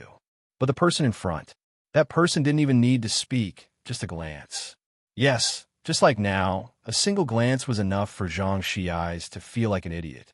Ah, said Zhang Xiai's, looking at Pu Xiaohan and Bai Lian with an expressionless face. I'm going to play basketball. He quickly fled the battleground. With sheer nerve, Pu Xiaohan greeted Jiang He Xiaonyao. Hearing this nickname, Jiang Fulai's eyebrows twitched. He glanced at Jiang He, then stuffed his phone back in his pocket and sneered. Jiang He buried his head in his knees, too depressed to speak. Bai Lian held the beverage Zhang Xiai's had offered her in one hand, and with the other, she took out a neatly folded piece of paper from her pocket and handed it to Jiang He. Only then did Jiang He slowly lift his head and reach out to take it. Jiang He unfolded the paper at a leisurely pace. On the blank paper wasn't a cat. It was a graceful crane lifting its delicate long legs, half-spread wings, as if to fly to the jade capital. Jiang He blinked, amazement sparkling in his eyes. Even a normally timid Pu Xiaohan couldn't help but speak. You drew it so lifelike? As Bai Lian passed the paper to Jiang He, she suddenly remembered someone snatching a child possession. She looked up, about to say something to Jiang Fulai. Her phone vibrated twice in the pocket. Bai Lian looked down and saw it was an unrecognized number. She glanced at it and lazily pressed the green call button, answering, "Hello." The person on the other end probably didn't expect a reaction and was silent, only the faint breathing coming through the radio. Bai Lian remained silent as well. The two seemed to be engaged in a silent standoff. After a long while, a female voice on the phone said, "I will be in enchanting tomorrow." Bai Lian wasn't in a good mood today either. She arched an eyebrow, her response cold and brief. "Who are you?" The woman on the other end finally couldn't stand it anymore and spoke. "You're asking who I am? Have you become so muddled that you can't even recognize your own mother's voice?" "Oh," Bai Lian replied, still with that same indifferent air. "Anything else?" On the other end of the phone, in the car on the highway, Ji Mulan abruptly hung up the call. The refined man skimming through files beside her glanced at her and said, "You need to give the child some patience. I just hope she doesn't cause any trouble," Ji Mulan said with a hand to her forehead. Clearly exasperated, "She's currently living with my dad and that man. She's always been in Xiangqing." The man turned to Ji Mulan, pondered for a moment. "If she's in Xiangqing, perhaps you could bring her back to Jiangjing with you. She's about the same age as Ji Yue. They're sure to get along." Hearing him say this, Ji Mulan tapped her phone gently. If Bai Lian could go to Jiangjing, she certainly could have better prospects. Right, she's in her senior year, just like Ji Yue. Ji Yue is smart, but alien is a different type altogether. You wouldn't know, but her father kicked her out of the house. Ji Mulan's voice was almost a sigh. The man was used to being around exceptionally talented people. Ji Mulan had to manage his expectations in advance, just to lower them a notch. That way, when he finally met Bai Lian, the disappointment wouldn't be too great. "She's in her senior year too," said the man, surprised. "How are her grades?"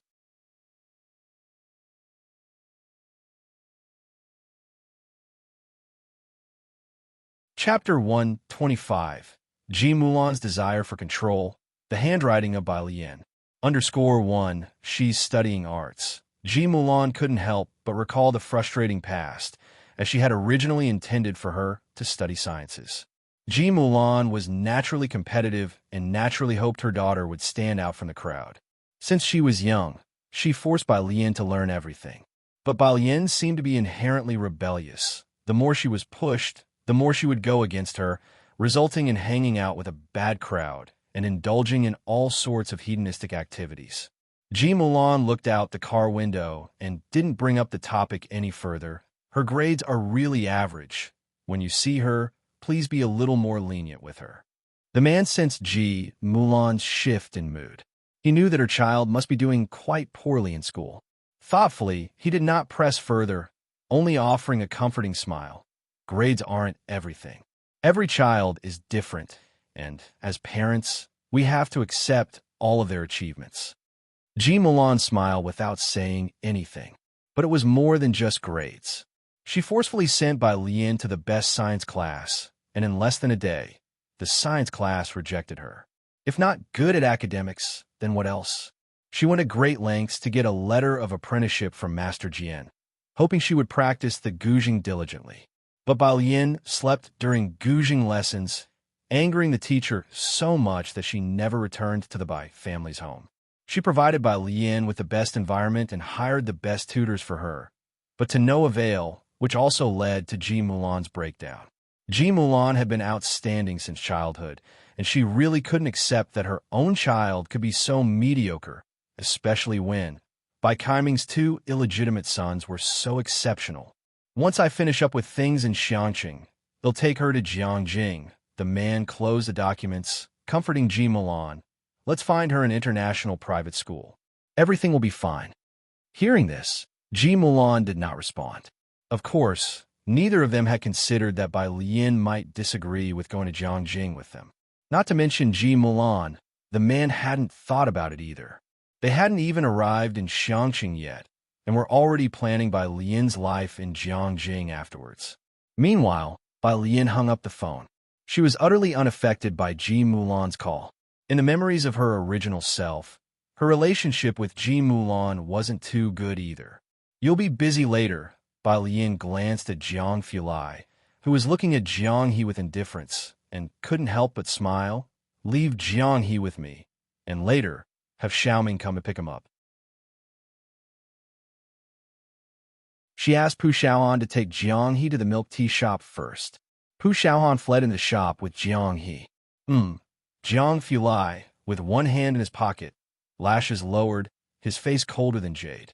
Bai Lian, seeing that he was still not leaving, met his gaze calmly. Is there something else? Not really. Jiang Fulai spoke casually. I'm just a bit thirsty. Huh? Bai Lian raised the cola that Zhang Xi's gave her, then felt it didn't quite fit his overall aura. This is all I have. That's fine. Jiang Fulai took the cola from Bai Lian's hand with polite ease, his cool middle and ring fingers clasping the bottle top, eyelashes half lowered. Thank you. Bai Lian watched him walk away with the cola. The noble and aloof young master Jiang holding a bottle of cola. All the way to the laboratory. Most people couldn't help but take an extra glance at the cola in his hands as he passed. In the lab, Huan would get scolded a bit less than usual. When he went to report for the group, he couldn't help but stare more at the cola on the table. Jiang Fulai picked up his glasses, slowly placing them on his nose with deliberate ease, his eyes slightly narrowed, calm yet detached. Do you want it? Huan quickly averted his gaze. He wished he could put an impassable boundary between himself and the cola. He took 3 steps back. No, young Master Jiang, I've never liked cola since I was a kid. Huan almost wanted to cry, but Jiang Fulai just glanced at him, and then he leaned forward slightly, casually handing the cola to Huan, his fine hair falling softly. You want it. This time, young Master Jiang's statement was declarative, not interrogative. Huh. Huan confusedly took the cola. Anything else? Jiang Fulai withdrew his gaze, his icy look sweeping over through the lenses. Huan quickly shook his head, holding the cola as he left the office with some bewilderment. Only then did Jiang Fulai leisurely open his computer to check on the experiment's progress. Cola, too unhealthy for his taste, he coldly thought. The following day, Saturday, Bai Lian got up early, first taking her backpack to the library and entrusting Jiang He with Ning Xiao and Tang Ming. She went to the school first. Today, the school had a dress rehearsal for Zhang Cheng's promotional video. Zhang Xi's, who lived next to the school, arrived at the recording room at the same time as Bai Lian, yawning.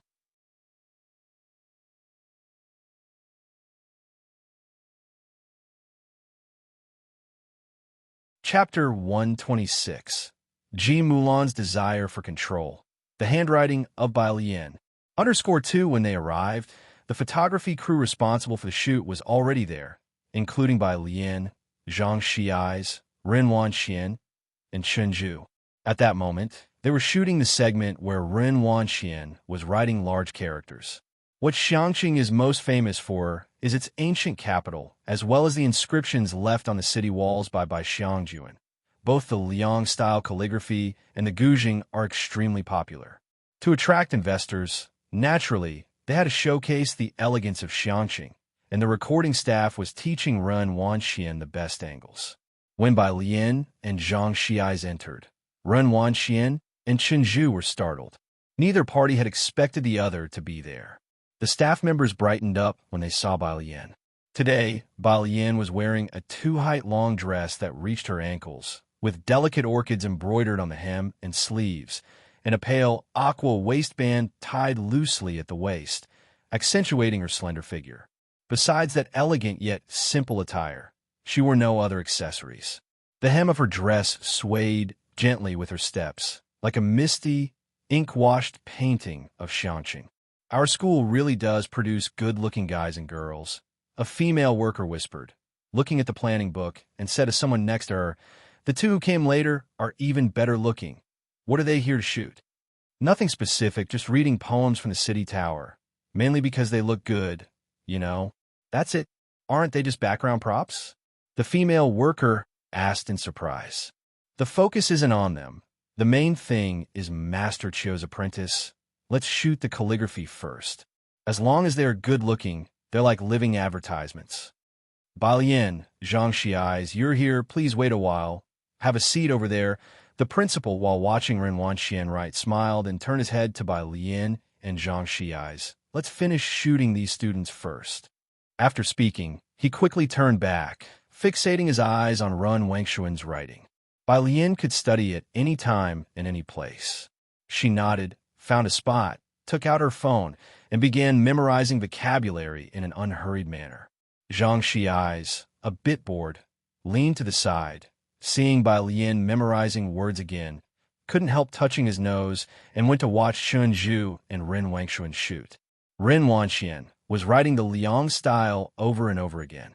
At the school, Ren Wanxian's calligraphy was the stuff of legends. Zhang Xiais didn't really understand much about calligraphy, only praising Ren Wanxian's work as really cool when occasionally seeing it on the bulletin board. Today was the first time he saw her writing large characters with a brush. The characters were still bold and unrestrained, an uninhibited expression of personality. He glanced at it and thought it looked quite good.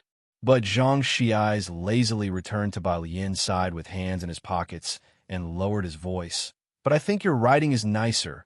Her characters have an indescribable feel, not as comfortable to look at as yours." Zhang Xiais wasn't wrong with that comment.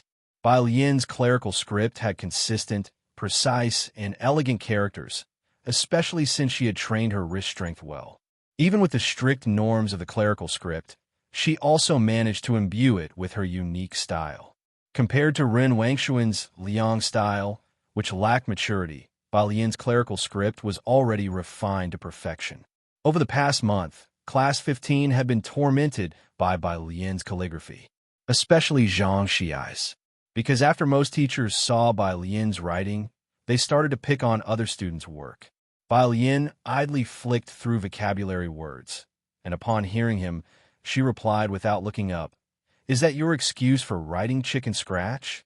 Zhang Xiais looked to the heavens, wondering why he even bothered speaking with Bai Lian. He went to talk to the principal.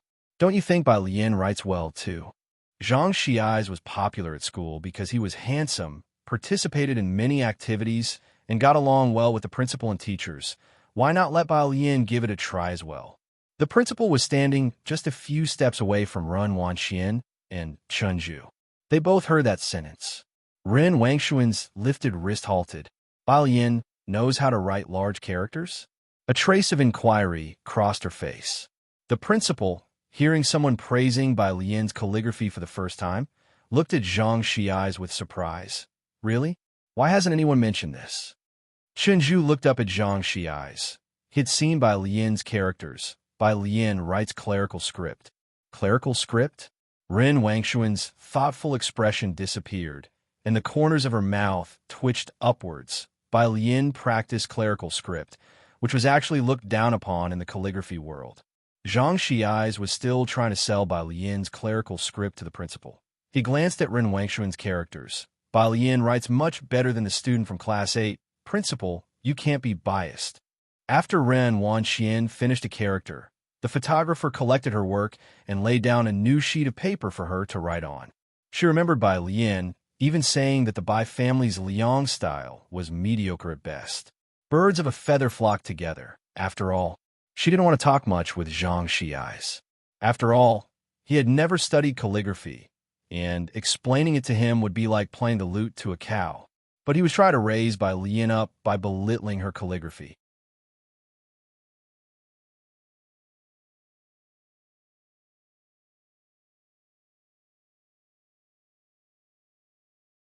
Chapter 127 by Shanjuan, Mother and Daughter Reunion.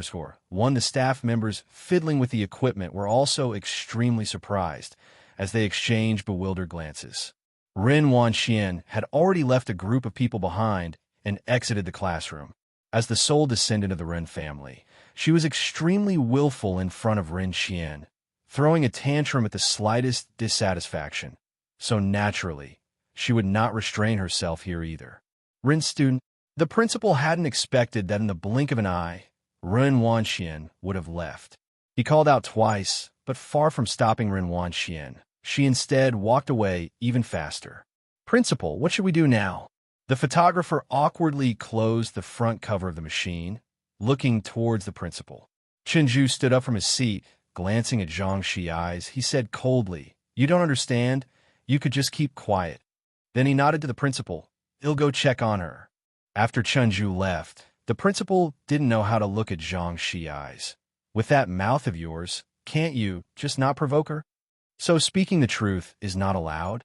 Zhang Xi's touched his nose. The conflict between Class 8 and the regular classes wasn't new. Because of the longsword incident, he hadn't even played basketball with the class leader of Class 8 lately. "All right, he'll handle this. You two, coordinate with the photographer." The principal finally looked at Zhang Xi's with a mix of headache and helplessness. "Don't worry, they'll go talk to her." The principal was also aware of the discord between Class 8 and the regular classes. He had assigned Teacher Li to lead Class 8, hoping it would resolve the conflict between Class 8 and the other classes, with limited success. This time, Xiangcheng's cultural tourism promotion was very important. They couldn't afford to miss anyone, especially not Ren Wanxian. In an instant, 3 people had left, and Zhang Xi's looked at Bai Lian. "Fellow students," the photographer quickly spoke up, breaking the awkward silence. "Let's go downstairs and take some pictures of the school's Millennium Stone Stele." On this side, the Ren family's car was parked by the school gate. Ignoring the words of Chun Zhu and the principal, Ren Wanxian got straight into the car to the teacher's house. Ren Wangshuan's teacher was Teacher Qiu, which the driver also knew. Teacher Qiu lived near the Xiangqing building, a bit remote, but in a standalone building. When she arrived, Teacher Qiu was meeting with officials from the Cultural Tourism Bureau. "This is Wanxian. As you know, she's a student I took on in my later years." Teacher Qiu, who looked to be in his 60s with hair already graying, said with a smile to the people for the Cultural Tourism Bureau, "She's very talented." The head of the Cultural Tourism Bureau, who had just been transferred here, was unclear about the Ren family members. Had also never heard of Ren Wanxian, and her name didn't come up in any major calligraphy competitions, so he offered polite but hollow praise. Eventually, the conversation shifted back to Teacher Qiu's grandson. True heroes emerge in their youth indeed. Boicheng is also the same, earning a nomination for the Orchid Pavilion Award at such a young age. Is he aiming for the Orchid Pavilion Award again this year? The Orchid Pavilion Award was held every 3 years, and Qiu Buqing had received a nomination 6 years ago. It was a sensation in the calligraphy world at the time. Many were speculating whether Qiu Buqing would participate this year. "It's up to him," Teacher Qiu smiled, a clear sense of pride evident on his face. Ren Wanxian watched as the topic was diverted to Qiu Buqing after just a sentence or two. She stood by her teacher's side, her head lowered, while the smile at the corner of her mouth twisted for a moment.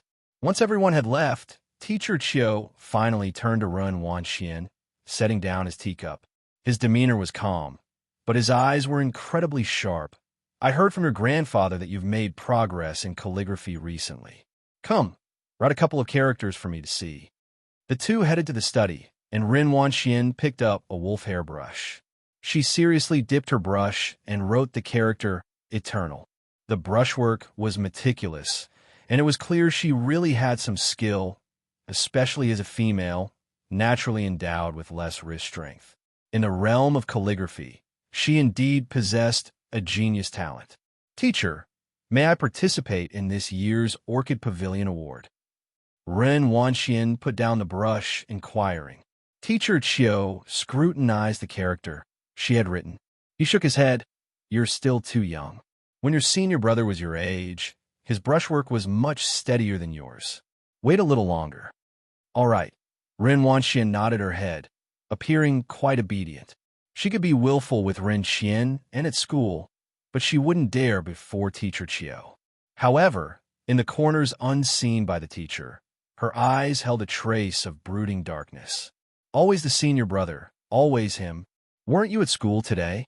Teacher Qiu reached for a copybook, smiling as he began making small talk. Ren Wanxian curled her lip, sharing half of the story. "What style is that girl studying?" Teacher Qiu was surprised. The world of calligraphy already had few females, and Ren Wanxian was one of the rare talented ones he had seen. He didn't expect there to be another one at Xiangqing No. 1 High School. "Guanga style," Ren Wanxian responded. "Guanga style?" Upon hearing this, Teacher Qiu didn't inquire further.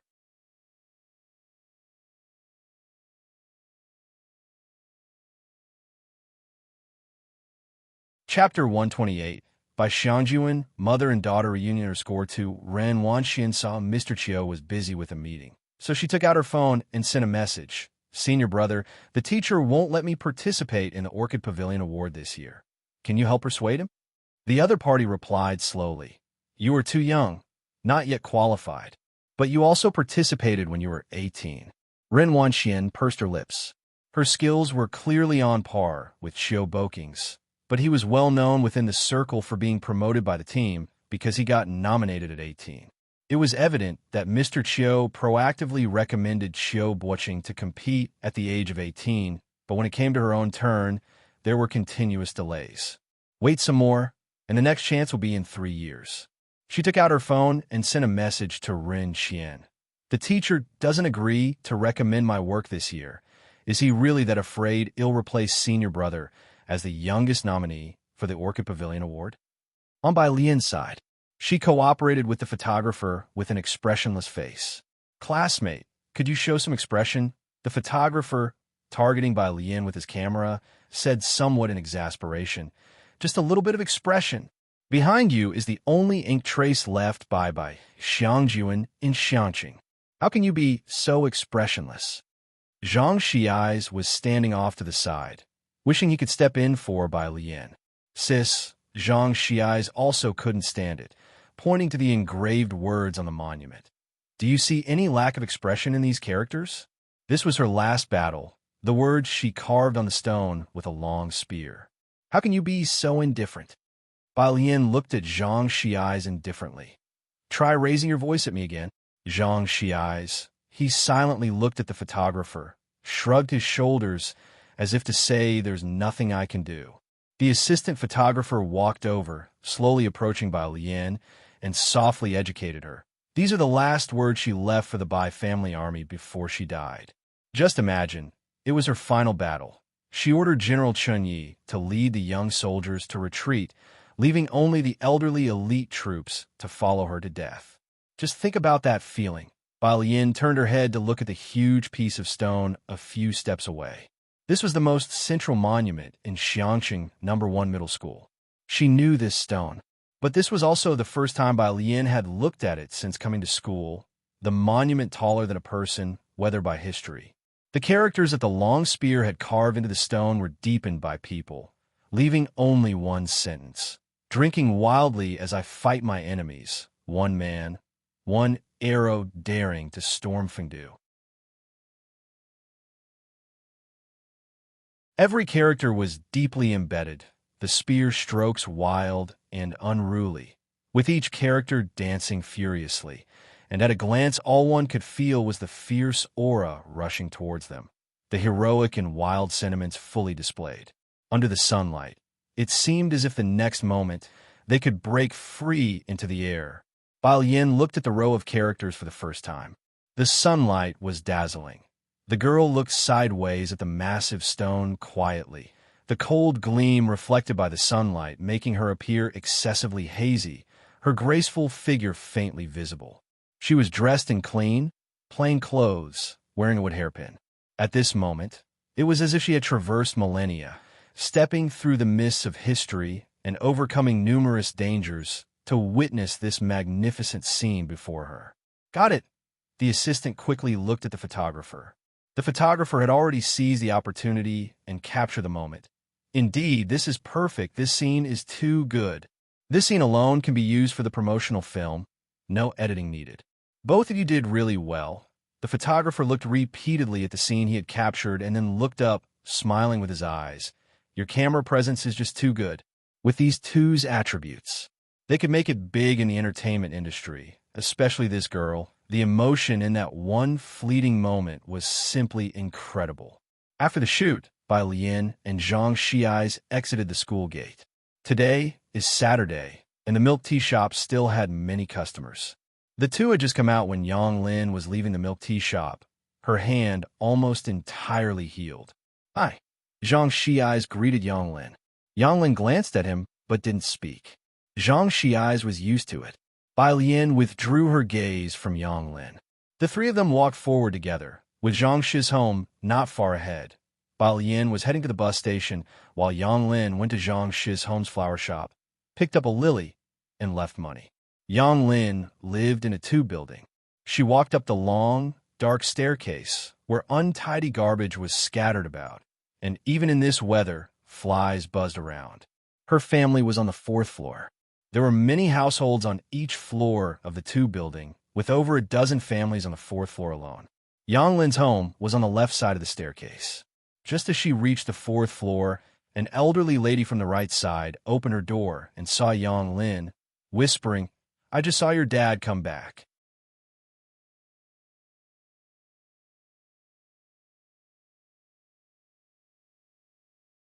Chapter 129 by Xiangjuan, Mother and Daughter Reunion _3 Yang Lin nodded, her dark eyes undisturbed. The old man sighed, then handed a bun to Yang Lin. It seems he didn't drink too much today. I'll be better once you're grown up. Yang Lin shook her head. She didn't take the bun, nor did she speak. She simply took out the keys to her home and quietly went to open the door. She had grown numb to that phrase. How big did she have to get before she was considered grown up? Since she was 5, she had been looking forward to growing up. Now at 18, was she grown up? She didn't know. As soon as she opened the door, she was greeted by the blaring sound of the television, with smoke swirling in the cramped hallway. A middle-aged man who hadn't bathed for days was sitting on the sofa, with fried chicken and some cans on the table, and chicken bones littering the floor next to the old couch. He must have won some money. He glanced at Yang Lin, then immediately wobbled to his feet, his lengthy hair matted together, mumbling as he pulled out a handful of change. "Xiaolin, I'm sorry. Dad drank too much the day before yesterday. Have you eaten yet?" Yang Lin ignored him, until she saw that the lock to her room had been tampered with. Startled, she then charged over and flung open her room's door to find everything in disarray. Bang! She slammed the door closed and locked it securely.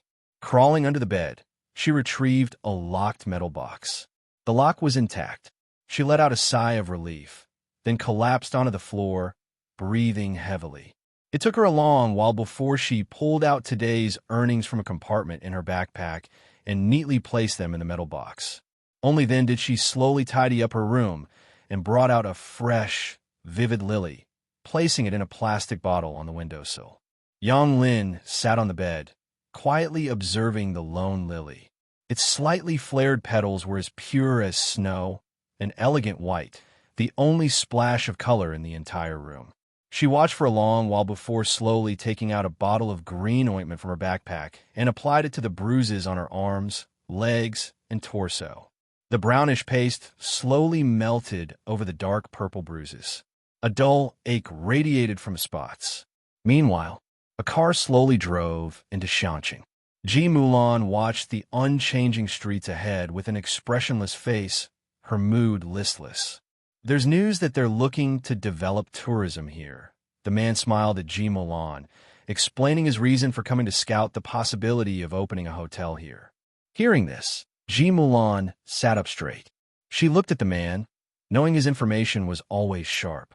When he said this, it meant the possibility of Xiangcheng's tourism development reaching 80%. The largest hotel in Shanqing was in the city center, a 26-story building. When can I meet your dad and your daughter? We're going to be living together after all. He pressed the elevator button and turned his head to ask. Never mind my dad. He definitely wants to see me. Ji Mulan said indifferently, pausing when she mentioned Bai Lian. She has also had a tough time these past 2 years. I hope she knows to work hard this time. Don't put too much pressure on the child. The elevator doors opened, and the man stepped in, pressing a floor number. Ji Mulan was beautifully made up, every movement exuding grace. Even past 40, her charm had not faded, and on the street, she turned heads effortlessly. Listening to the man's words, she tugged at the corner of her mouth, but remained silent. His son was highly accomplished, so, naturally, he could utter that phrase with ease. Had their positions been switched, he might not have preserved her composure.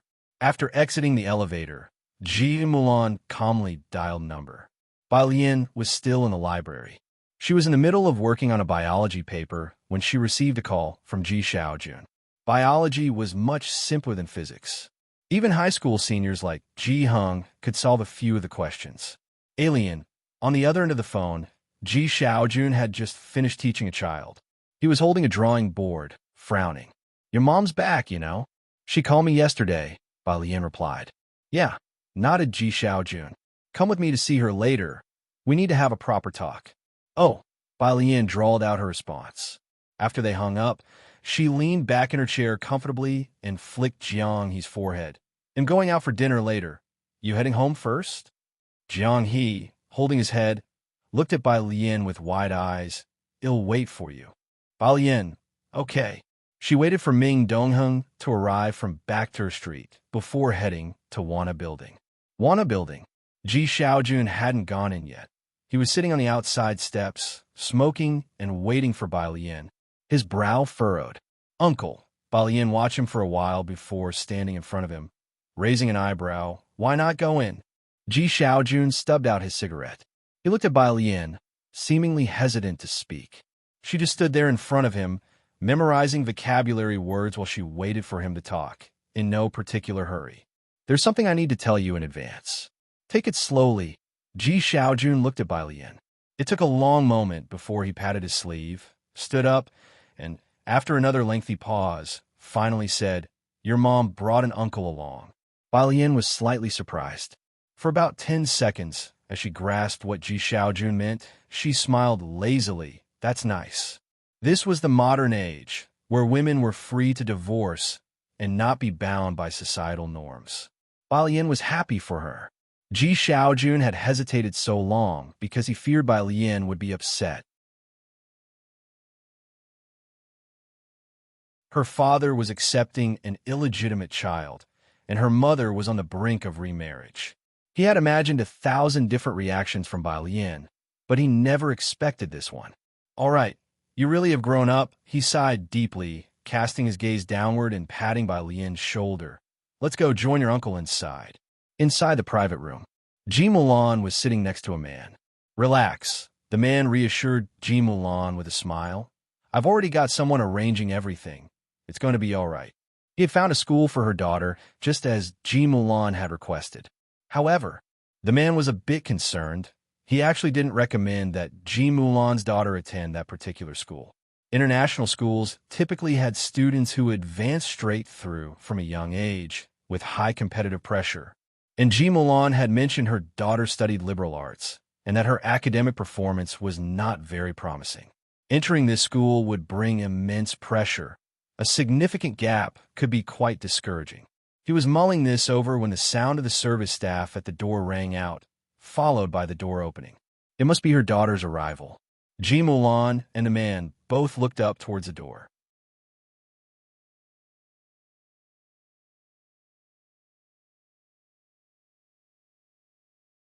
Chapter 130.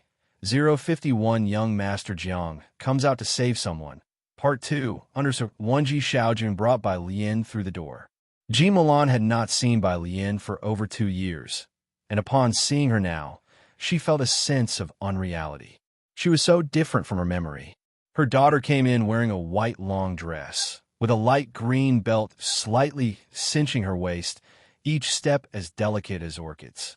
Holding a smartphone in her hand and with a slight air of indolence, the booth was brightly lit, and at a glance, her pitch-black eyes resembled those stained by an ink brush, reflecting a sky full of stars. The man was also startled, having always thought from Ji Mulan's description that her daughter was a badly behaved young girl. He hadn't expected her to seem so quiet. And there was Ji Xiaojun, who he originally thought would be somewhat nervous growing up in Xiangqing. But he didn't expect him to be so confident and at ease. The man stood up, surprised yet politely greeting Ji Xiaojun. He wore glasses, had a distinct profile. It was clear he was well-maintained, his figure not at all out of shape despite being close to middle age. Hello, my name is Suan. I met Mulan at a maritime exhibition.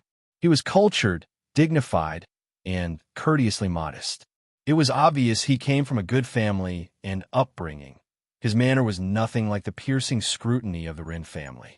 Ji Xiaojun glanced at Suan, his expression much improved, and shook hands with him. I am her brother, Ji Xiaojun. They sat down. Bai Lian looked at Ji Mulan and remained silent. Why are you always playing with your smartphone?